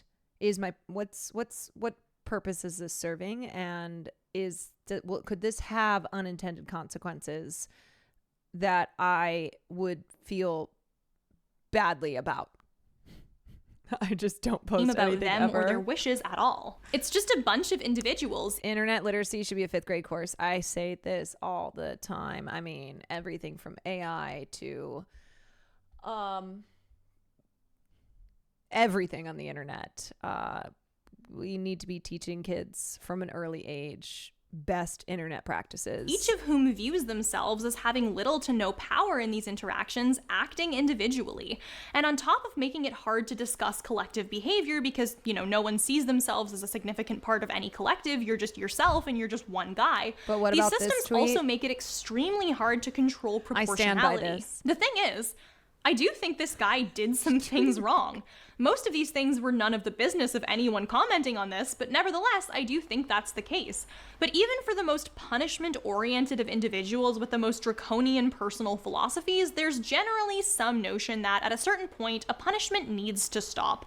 Again, court systems are very fucked up. They are often wrong, and even they generally have some notion that at a certain point, a person has been punished enough and the punishment ends. Though, obvious disclaimer that I'm speaking as a Canadian here, and this is a whole can of worms and not universally applicable. I'm not defending the courts here. But generally speaking, most forms of social punishment are viewed as having some kind of threshold that's determined by an individual who's theoretically reviewed all of the relevant facts. But a crowd just doesn't have that. There's no point where every single person involved in this stuff is going to collectively stop and decide, hey, this is getting intensely disproportionate to the actual crime in question. Because how could they? This is millions of individual actors who, again, don't see themselves as holding power as individuals. Everybody thinks that they're just doing their own thing and having a laugh. Canadian opinion discarded. Sorry, y'all, for making you listen to this. In 2006, as a freshman in high school, we were shown onion articles and articles about tree octopi and dihydrogen monoxide, and it seemed dumb back then, but holy shit, good job on that one, teachers. They're like, hey, do you think this is real just because you see it on the internet? It's a drop in a bucket at most. Everybody thinks they're punching up. Everybody thinks they're No, her Dumbo. arm never gets tired. And what that creates is a system where no one She can trains for decide this. things have gone too far. Yes. No one decides when a punishment ends because there's Where's no way the everyone line? is ever going to reach that conclusion at the same time and agree on it. It's effectively considered indefinite. And not only that, but there's also no mechanism for making things right if we do realize that someone has been punished excessively. When the mechanism for punishment is a public shaming, what does a reparation for that look like? There isn't one. The best thing that can happen is just that the crowd gets bored of you and moves on. Something that is inevitable, but also in and of itself incredibly tenuous because it leaves lasting impacts on everyone who goes through this machine, regardless of when the boredom hits in. If the best thing we can say about sending a tornado through someone's house is that it'll dissipate eventually, we don't have much good to say about the situation. And the thing is, because of our tendency to think of these things in just an innocent guilty binary, this can really easily get obfuscated. It's either this guy did nothing wrong and doesn't deserve to be punished, or this guy did something wrong and therefore deserves punishment. If someone is a wrongdoer, then they deserve punishment. So there's very little room to say, yes, we can acknowledge that someone is a dick. We don't need to challenge the concept that someone did something wrong, but that we can also acknowledge at the end of the day that that doesn't really matter. Relitigating the extent to which... I didn't even see that anonymous gift. Anonymous gifter gifted a 1-month tier 1 sub to XX Jessica XX.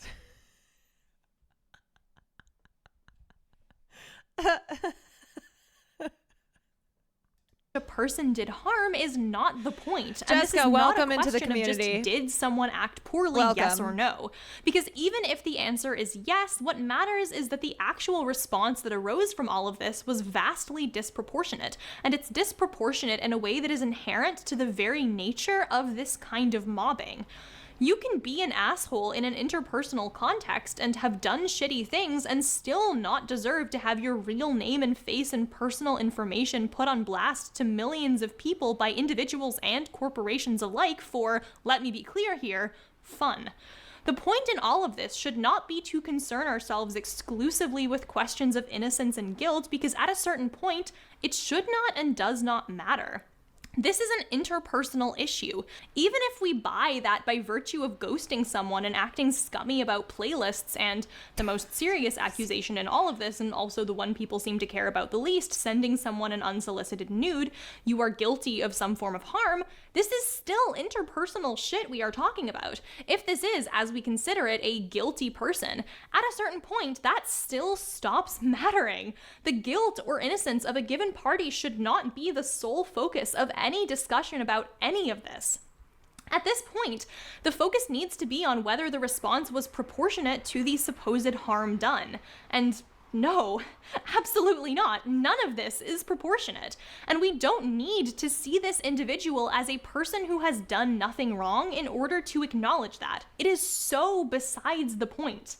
This is the case with all of this and all of these individuals when we exclusively concern ourselves with, did a person do wrong, rather than, is the punishment enacted upon this person reasonable or proportionate? Fit the crime? It's very, very easy to simply turn a blind eye to the harm done to certain individuals because we consider them guilty of some form of wrongdoing. That is bad. Writer RainFisherKwan wrote a really excellent piece on this whole debacle on Substack, and I'm going to link it in the description, but I also want to highlight this particular part. FisherKwan writes, "This is what discomforts me the most. The commodification Ryan FisherKwan's amazing. I love Ryan FisherKwan. Feminist rhetoric by young aesthetic progressives who seek only to silence criticism and justify Also self-interested consumption that, even if it did manage to yield some anti-abuse result, was clearly never about it in the first place." They write about She describes culture. the process as trying to seek and destroy the lives of real people for a perceived moral fault that's more posthumous justification than actual instigator is the choose-your-own adventure for the 21st century. She identifies something really important here, that the justification of somehow avenging harm done to others is transparently untrue. The point is not actually about reducing harm, it's about the entertainment and, in some cases, catharsis that comes from all of this. Any supposed harm done by West Elm Caleb is only used as a cudgel against anyone who acknowledges the wildly disproportionate nature of hundreds of thousands of strangers engaging in coordinated doxing and public shaming of a private individual for private interpersonal shit. Because at a certain point, the binary of guilty innocent no longer matters. And to a lot of people, I don't think it ever did. This is the part where we need to take out that pin that I've been driving into the board. Yeah, everyone is just judge, jury, and executioner. Everyone is a cop. Everyone is the arbiter on who is good and who is bad, and doling out the punishment to the most extreme extent. That one about love bombing and gaslighting and whatnot, because I think that on its own reflects a very concerning trend I've seen just absolutely blow up in the past few years. And that's the trend of using deeply serious and pathologizing language to describe individuals where it very likely does not actually apply. Yeah, a lot of people who their nightmare is being summoned for jury duty, but they be doing jury duty all day long on the internet. The term gaslighting has been so memeified and used so much that it essentially just becomes treated as a synonym for just lying, or in extreme cases, simply disagreeing with someone. Love bombing, a term that refers to overwhelming someone with excessive praise and admiration for the implicit purpose of drawing them in to abuse and exert control over them, is used in the case of this Caleb stuff to just mean attracting hookups. Toxic has become nothing more than a filler word to describe anyone we dislike, as has narcissist. We've essentially created entire categories of people who we brand as fundamentally broken and evil on the sole basis of our own conflicts with them, and couched it in nice, progressive sounding therapy language. And you know what it does? It waters down all those words, and it waters down their meaning. When everyone's a narcissist, when everything is toxic, when we use therapy speak to describe every single interaction, when gaslighting is when gaslighting is everything, then gaslighting is nothing. This is very bad, and I can understand where this arises from. The first is the fact that social media is designed to engender the most polarizing versions of various takes. A post from someone accusing their ex-friend of gaslighting is going to get... The word gaslighting now triggers me because people use it all the time, and they use it all the time in the most incorrect way. And it is so frustrating. Like it's very, very frustrating. I've even gotten so frustrated with Will because Will like learned the term gaslighting and then was applying it to everything. I was like, you have to stop. You have to stop using this for everything, please. Same with narcissist. Oh my God. Like, we would, if we have a misunderstanding, it's not gaslighting. Yeah, stop gaslighting me into thinking that I'm doing gaslighting. But that's what happens too. It's like, oh, you have an issue in communication. Now it's gaslighting. Yeah, or someone's just straight up lying, gaslighting. Yeah, thank you, more Jonah. reach than a post from someone accusing their ex-friend of just being a mean asshole. It's the kind of language we're algorithmically set up to see, and the kind of language we're therefore incentivized to use. The problem is systemic. We repeat the language we're trained to see, and this is especially true of young people for whom regular interpersonal conflict is their first exposure to a term like love bombing. That's how they're going to understand and use that terminology. I think that's why it's especially important to push back on it. When we use armchair psychological lingo against anyone we feel has wronged us, it's very easy to cast others as agents that can only do others harm because of a way in which they are incorrectly wired. If the people who harm us are emotional bandwidth, oh my God, I'm gonna die. I don't have the emotional bandwidth to handle that. And it's literally your friend being like, hey, can I tell you about this thing that's bothering me? And they're like, I don't have the emotional bandwidth.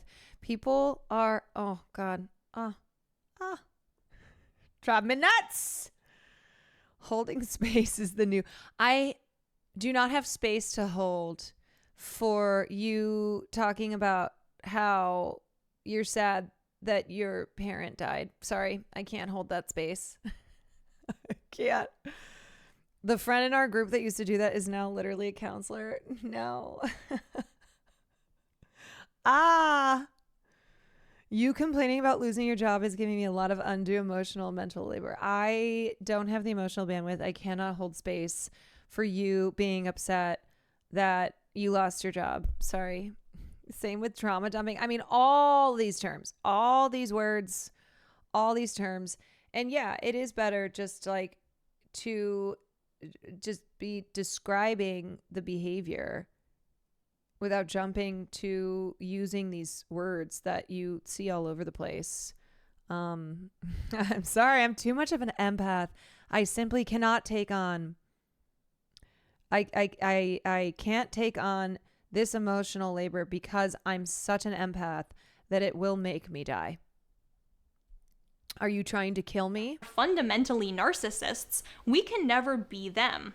And that is not only a very dangerous way to view others, it's directly antithetical to self-reflection and changing your mind about people as you grow, but it's also a very dangerous way to view ourselves. Ultimately, though, this entire analysis has been missing a fairly large chunk of something, and you might have already noticed its absence. I hope thus far that I've made a case for why, beyond this one dude and the various discourses and takes and attempts to relitigate the morality of this guy's actions, although that's remotely the fucking point, all of this matters. Because at the end of the day, the West Elm Caleb stuff is over. It's old hat. But as long as the machine keeps grinding, it's going to keep happening. It might not look exactly like it just did, but it's going to be the same machine greased with the same stuff. And if I'm going to encourage people to reframe how we see the systems that we engage with, we need to talk about a larger actor that plays into all of this.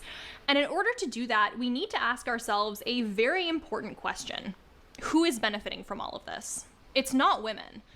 As much as I understand the benefit of the collective catharsis of getting to publicly dunk on a representative of every guy who's ever ghosted you online, and as much as I do think there is something to be said in general for social media being able to give a voice to the voiceless, it's just not. Insofar as we can claim any class of people is materially benefiting from something, there needs to be some sort of gain outside just a temporary feeling of catharsis and amusement. And realistically speaking, that is the only arguably liberatory thing to be gained here for women as a group. That it feels good for just a second to see consequences imposed for a behavior you feel has hurt you and gone unpunished in the past. But a quick dopamine hit doesn't actually translate to liberatory praxis. Again, you could potentially argue that it creates a culture of surveillance where men are more hesitant to ghost women for fear that they could be publicly shamed for it, and that this is feminist in some fucked up way, but strengthening the panopticon strengthens that whole machine. There's just as much of a chance that next time we could see men doing this to women on a similar scale, or, I don't know, internet detectives doing it to a trans woman for dancing while visibly trans. So I don't think it's that either.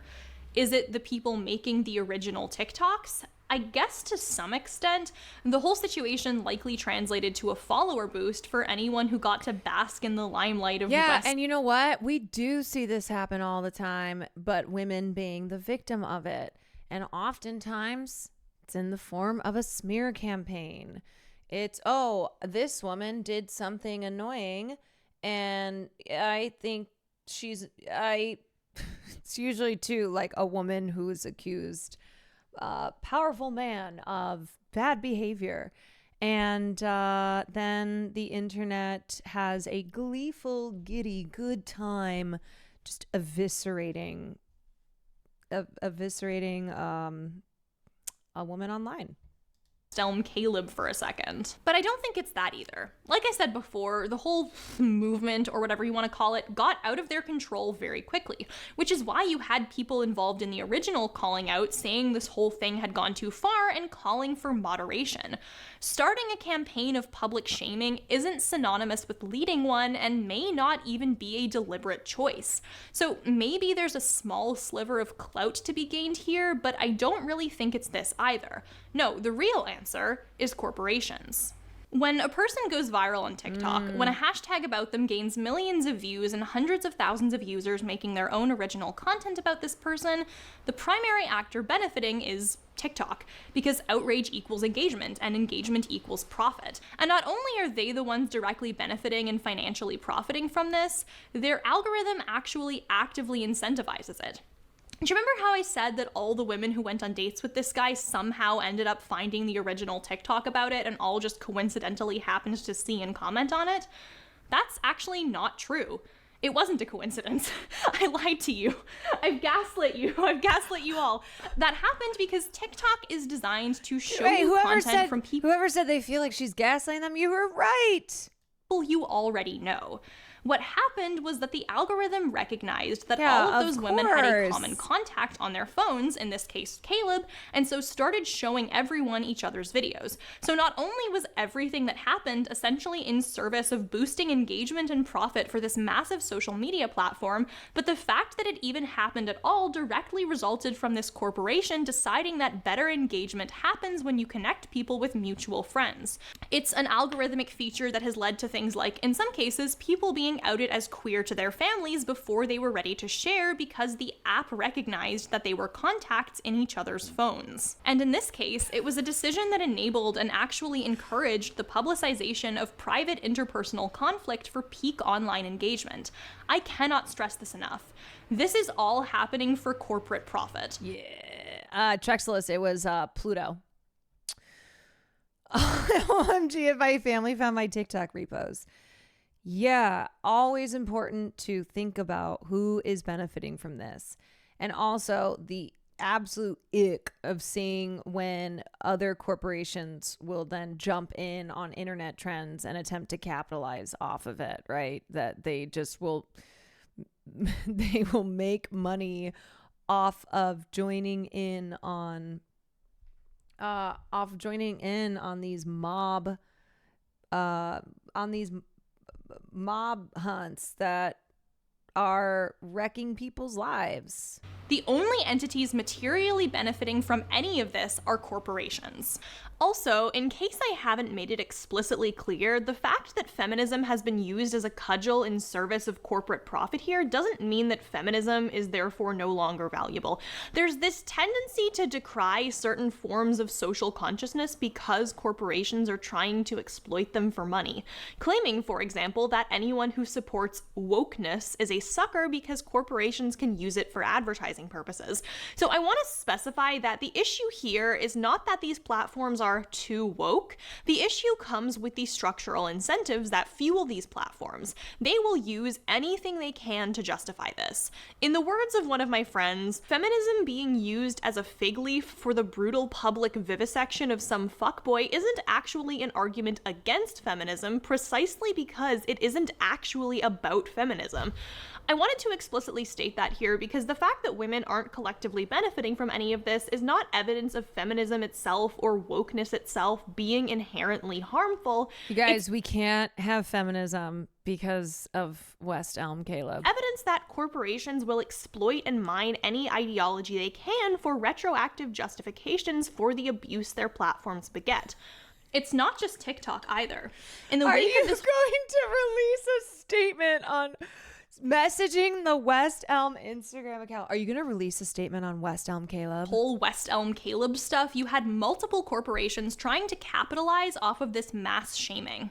Among them were the aforementioned upcoming dating app Keepler, an app that had previously used other viral instances as marketing opportunities and took out that fucking billboard shaming this guy, a rug company, Peacock TV, a birth control brand, and fucking Hellman's mayonnaise. To say nothing of the various tabloid websites just having an absolute blast calling this guy out with the same conspiratorial tone you'd use to describe a celebrity breakup, presumably to a high volume of clicks and comments. These are companies that witnessed the horrors of this shit and only saw dollar signs. And that's not meant to be an indictment of the individual social media teams that posted this stuff, some of whom have since deleted it. It's what corporations fundamentally are, how they're designed to function. The ends are growth and profit. Yeah, and the they're means are whatever parasites. achieves that. Look at this cynical shit. Look at this brand just joyously posting about how the whole stunt encouraged people to download their app. Even the brands who decided to delete their posts didn't do so out of some desire to be socially conscious. No, it was because they did the risk-benefit analysis and decided that it did more harm than good for their public image and thus future profits. I found this article on a newsletter site designed to be read by brands and marketing execs, essentially analyzing whether it was a good idea to post a West Elm Caleb tweet or not, and it's a very interesting read. Bro, it was like when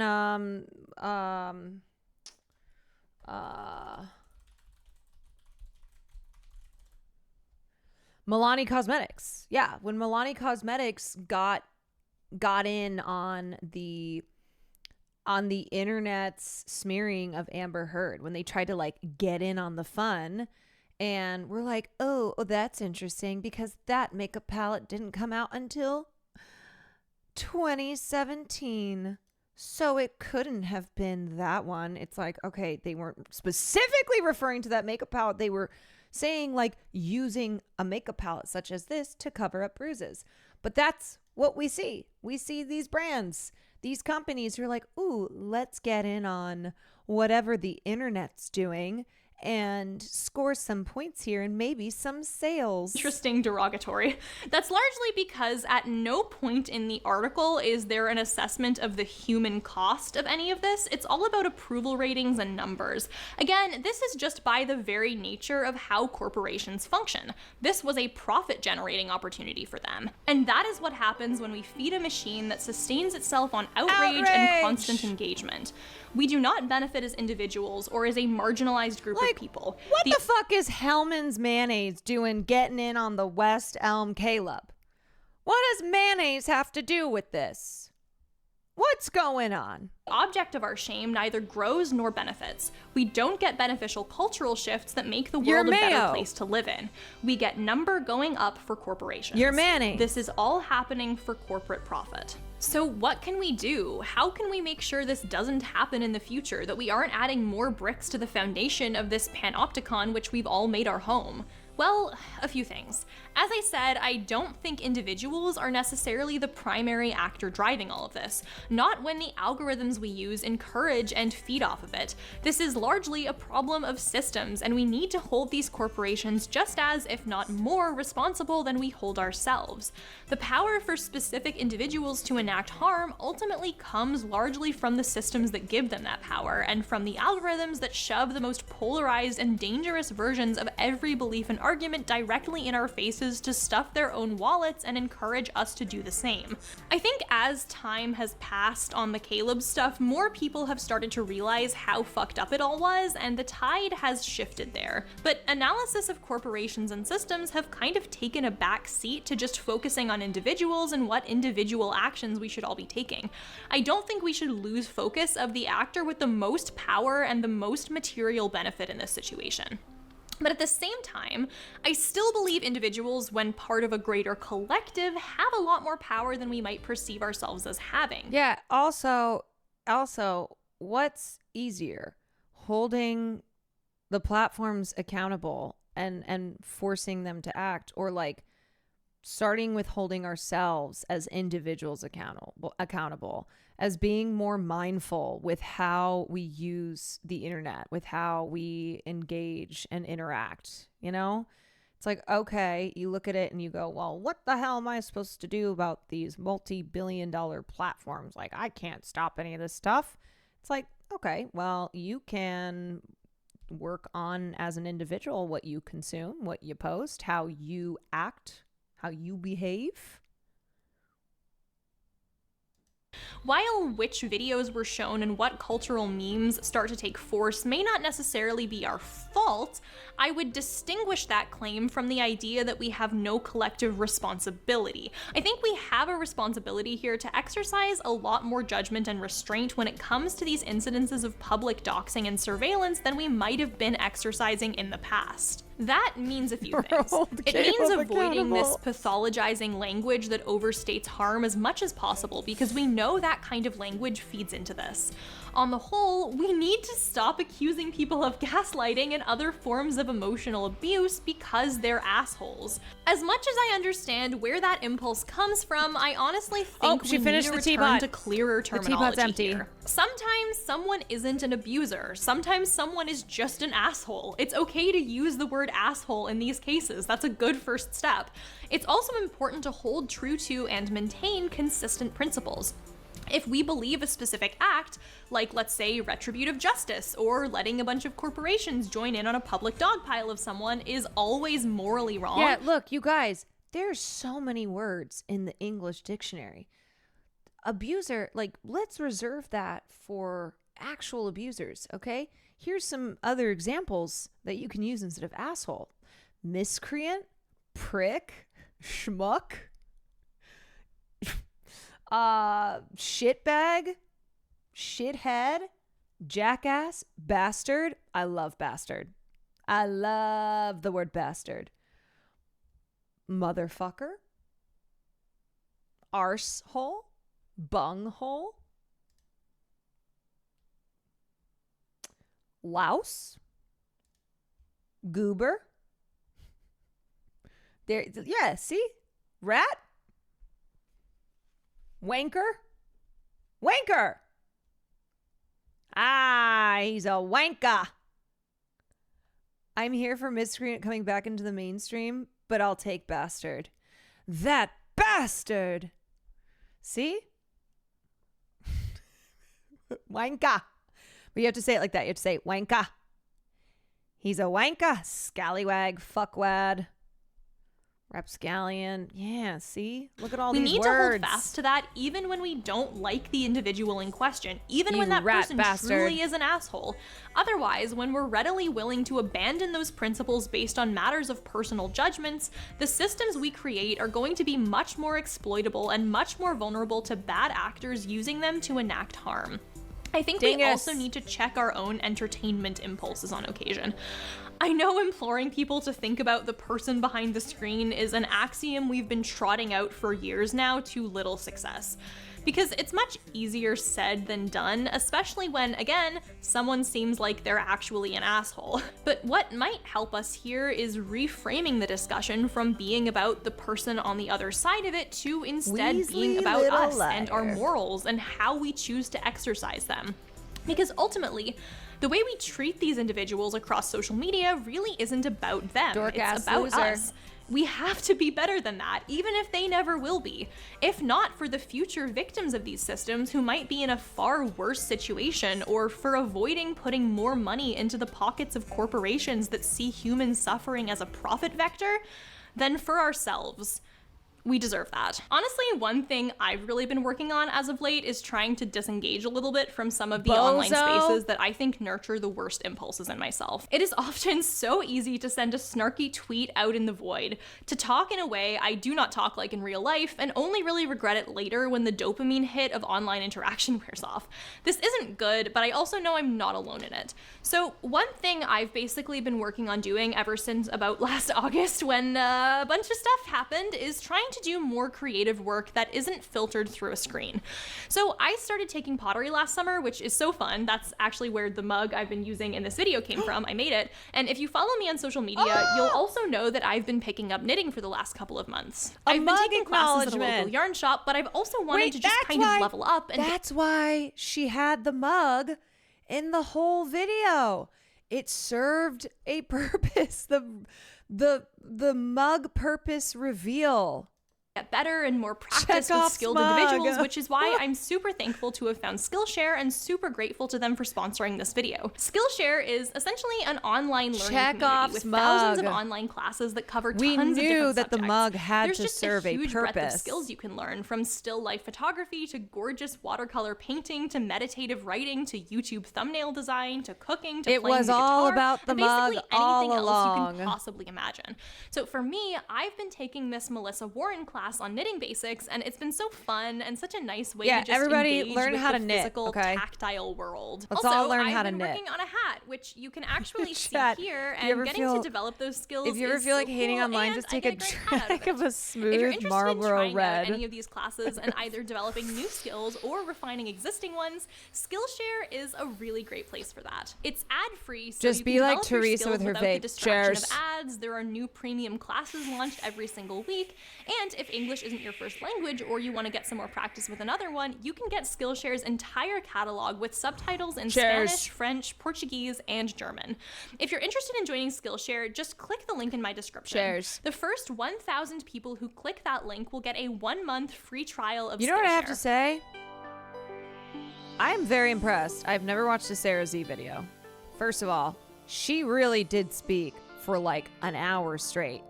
And there were some, like, you know, some images and stuff that she pulled up, but for the most part, it was just, I'm sitting on my couch, I'm holding my mug, and I'm gonna cook for an hour.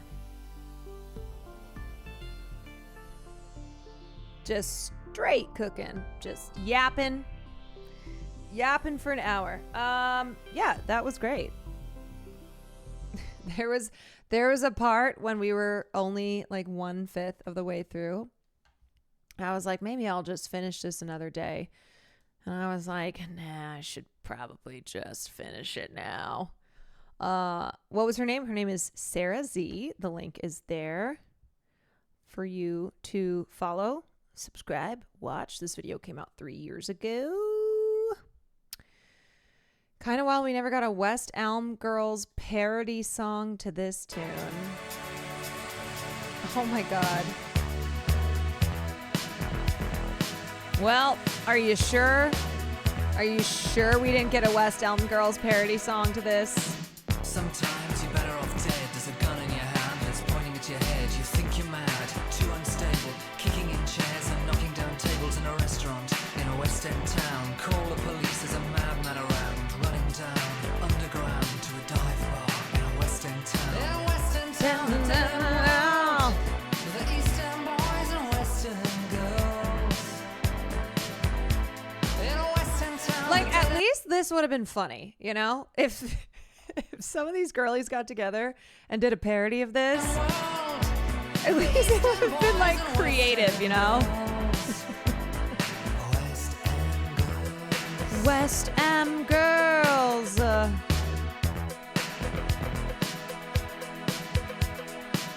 many shadows, whispering voices, faces on posters, too many choices. If, when, why, what, how much have you got? Have you got it, do you get it? If so, how often? Which do you choose, a hard or soft option? In a West End town, a dead end world. This is one of those songs that I know and I don't know. It's like I don't know the words. I'm like, oh, West End Girl, the West End Girl, tonight. The East End boys and West End girls. West End Girls. Just do this. West End girls. Can you do this?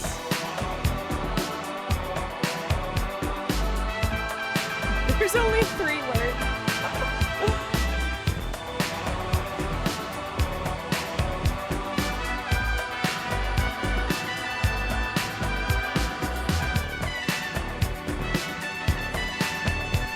Yo, this is such a vibe. In a West End town, a dead end world. The East End boys and West End girls. Ooh, West End town, a dead end world. East End Nobody on their phones. Everyone just living in the moment. West End girls.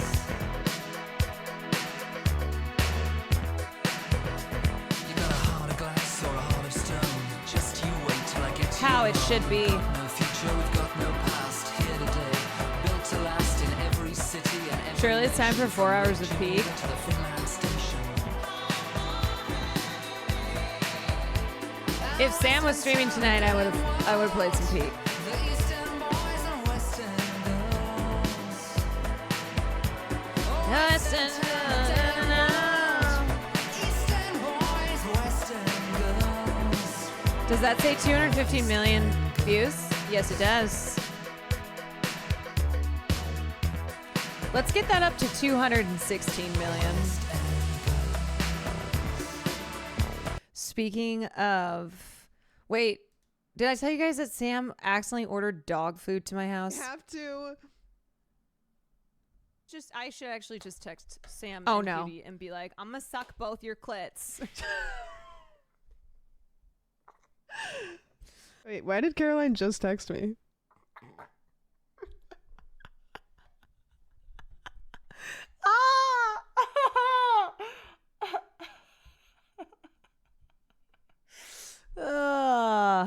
Yeah, man.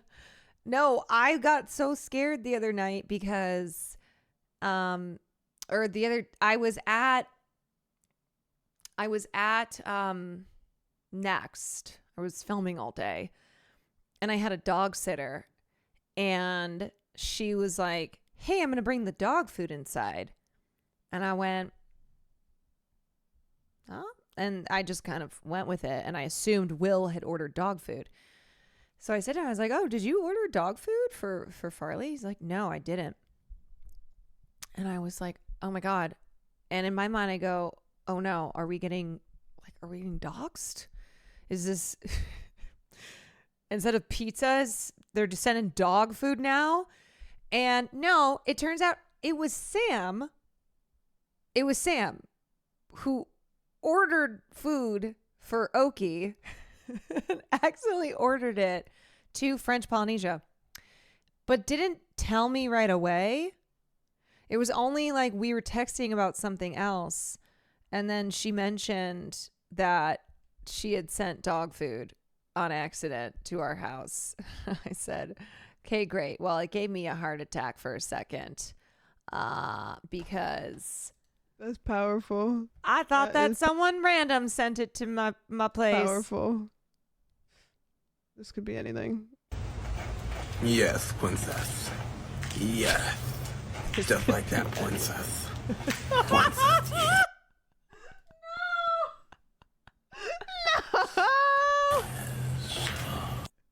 No! No! Oh no, I'll never be able to look at a pipe that has water busting out of it the same way again. My least favorite thing I've ever seen. You know, with this stream title, we gotta go. We have to play the game. Here's the thing, Get folks. out of here. This is the type of thing. Yeah, this is what the internet's great for. This is a mess. This is what the internet is great for. Okay, we have to.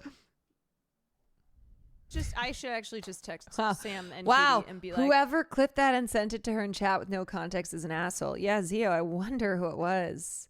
I wonder. Couldn't have been you. Podcast was fucking amazing. Sam, by the way, wait, do you mean with Sam, or did you for a moment think I was Sam? I am Sam. Sam, I am. Podcast was amazing, Sam. Thank you. As Sam, I will say thank you very much. I'm high. That's fair. Good for you. Not the movie I Am Sam. Oh my God. Wait, the one with Dakota Fanning and what's his name? Sean Penn. Which, did anybody else watch that in high school? We watched that in like health class or something. I remember watching it and being like, I don't know about that. Yeah, why did we all watch this? Why did we all, like, truly listen to the premise of this film? I Am Sam is the compelling story of Sam Dawson, played by Sean Penn, a mentally challenged father raising his daughter Lucy with the help of a unique group of friends. As Lucy turns 7 and begins to intellectually surpass her father, their close bond is threatened when their unconventional living arrangement comes to the attention of a social worker who wants Lucy placed in foster care. Yeah, it's a movie from 2001. Unique, with the help of a unique group of friends. Oh, this was straight up Oscar bait. Absolutely. I especially enjoyed. Oh, Westman. Oh, that's for Patreon listeners. Patreon listeners only. Don't reveal. You have to subscribe to the Patreon to hear what I did that I am filled with shame over. Y'all watched this in high school? I don't know. We just did. A lot of us apparently watched this in high school. My friend showed me a trailer for this and I was like, yeah, it has a 35% on Rotten Tomatoes.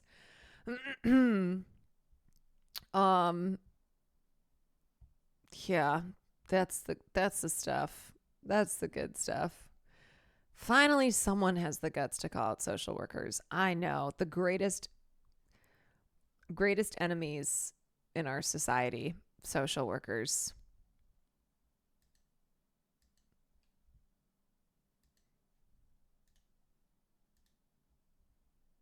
Can we make Sam watch Crash? Wait, has Sam never seen Crash? Oh. That would be a funny YouTube video too. I make my friend watch Crash for the first time. But you know what would be so, okay, obviously you would think watching that in 2025, you'd be able to identify why the film is like problematic. But if I preface it, I'm like, oh, dude, Crash, so good. 2006 or whatever, Oscar winner. Or 2005 Oscar winner. People were upset that Brokeback Mountain lost, but honestly, they're wrong. Crash is so good. You know, if I kind of like manipulate her before she so you're gonna gaslight her. So then if she doesn't like it, she would feel probably stressed out having to oppose my opinion, having to challenge me, right? And I'd be like, oh, so you hate black people. That's interesting. Oh, so you like racism. That's cool. It's fine. She's either going to think you're racist or that she's racist.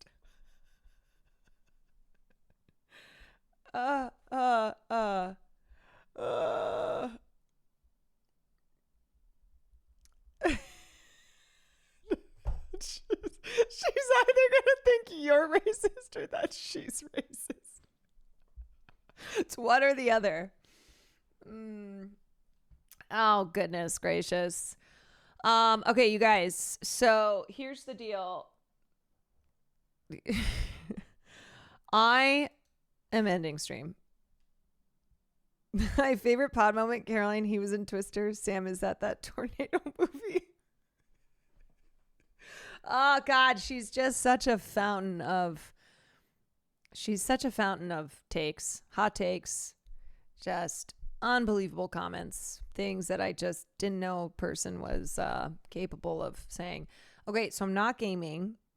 I'm not, because I hate gaming and I'm never doing it again. No, I'm gonna do big gaming tomorrow. Tonight was big talking, because this week I did a lot of progressive next, and also Hassan's out of town, and I'm now doing things the way that Hassan does things, which is that I never game ever again. No, if it were, if I didn't yap this long, we'd throw a little in, but I'll do Friday night gaming. That's what we're calling it now. Friday night gaming. But we got fun stuff this weekend, because we got Friday night gaming. We have Saturday meme school, and Sunday, allegedly, I'm bringing back dinner and a movie. Allegedly. Word on the street is dinner and a movie is coming back. Friday Night Jazz has moved to Friday Night Jazz is now Friday Night Gaming. My weekly segments always turn out really well and stay consistent. Yes. So what used to be Friday Night Jazz is now Friday Night Gaming while singing jazz. Maybe that's the next iteration of it. But yeah, then that's what we got going on. I said in the Discord, I can't take it back. That's true. Anything that's written in the Discord is real and true. It's the rule of law that it must be. So anyway, y'all, you know what though? Let me just say something for a second. You buttheads. How many leftist commentators on this platform consistently game in the way that I do? Okay? How many? Not many. Not many. There are some. But not all. Because leftists hate fun. Yeah. They hate gaming. They do. I am an anomaly. I blame Nandre for curing you from your Night Rain addiction. No, I still want to play. I just feel like everyone else has kind of moved on. No one else seems to be playing. I have offered myself up to a lot of people. I've been like, I'll play Night Rain. Oh, you know, guys want to play Night Rain? I'm down. I think also,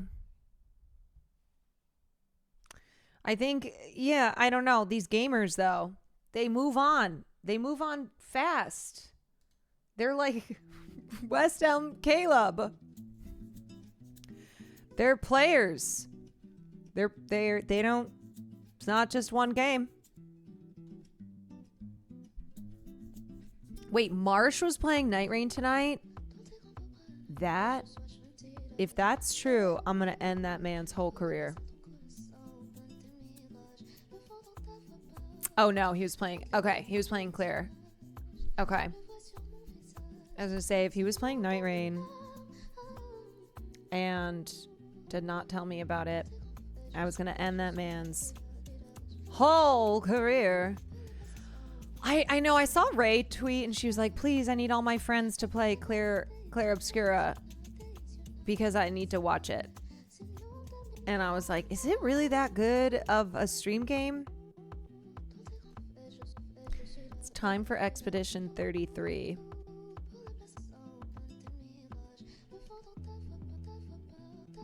Yeah, see? This is what she said. I beg all my friends to play Expedition 33 so I can watch. One of the best games I've played in my life. Is it a solo game or is it a multiplayer? I think Marsh is busy with something else. Oh. Oh. Oh, excuse me. Excuse me. Pardon. Pardon me. What's happening with Fear-And? Everyone on Fear-And, what's going on? Fear-And gay? Okay, Will rage quit after a certain plot twist, but I don't base my gaming evaluations on how Will behaved because he can have a tendency to rage quit. He can be a little dramatic. Kind of a drama queen. Also, I'm always down to play Night Rain. You never ask. Whoa! Okay, well, after we all played Night Rain, and I was like, I would look at people's streams and be like, doesn't look like anyone's playing. Jeez! Oh my god! Coming for me. Sheesh. Let's West Elm Caleb Nandre, everyone. Okay? Get the Tumblr post going. Let's take him down. Okay. That's it for me. I'm done. Is there anyone who I've never rated before who I should throw some love to? Who would be a good person? Wait, is Flaky streaming? I know she just made partner. I've rated her before, but I know she just made partner. Is there anyone who I've never... Is Haas going for partner? Or wait, Haas is partner, no? Haas made partner. Have you rated Wake before? I have rated Wake before. Is there anyone else who's like going for partner? Jason the Ween. Yeah. Let me help out little Jason the Ween. Oh,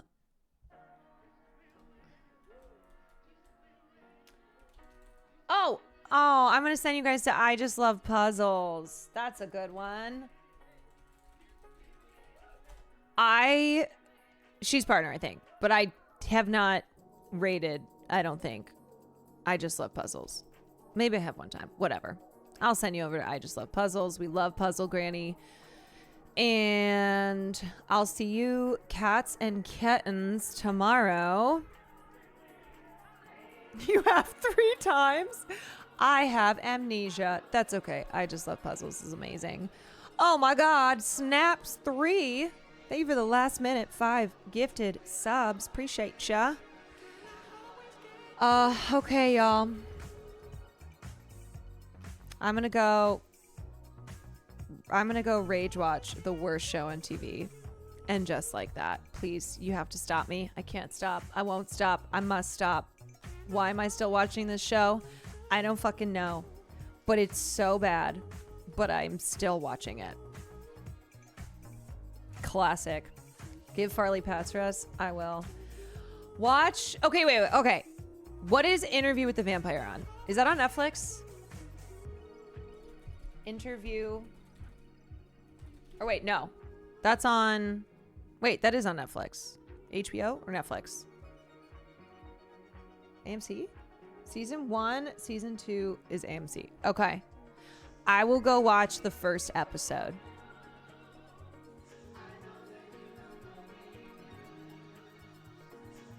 And I will report back. Okay, peace. Peace and love. Bye, guys. Bye.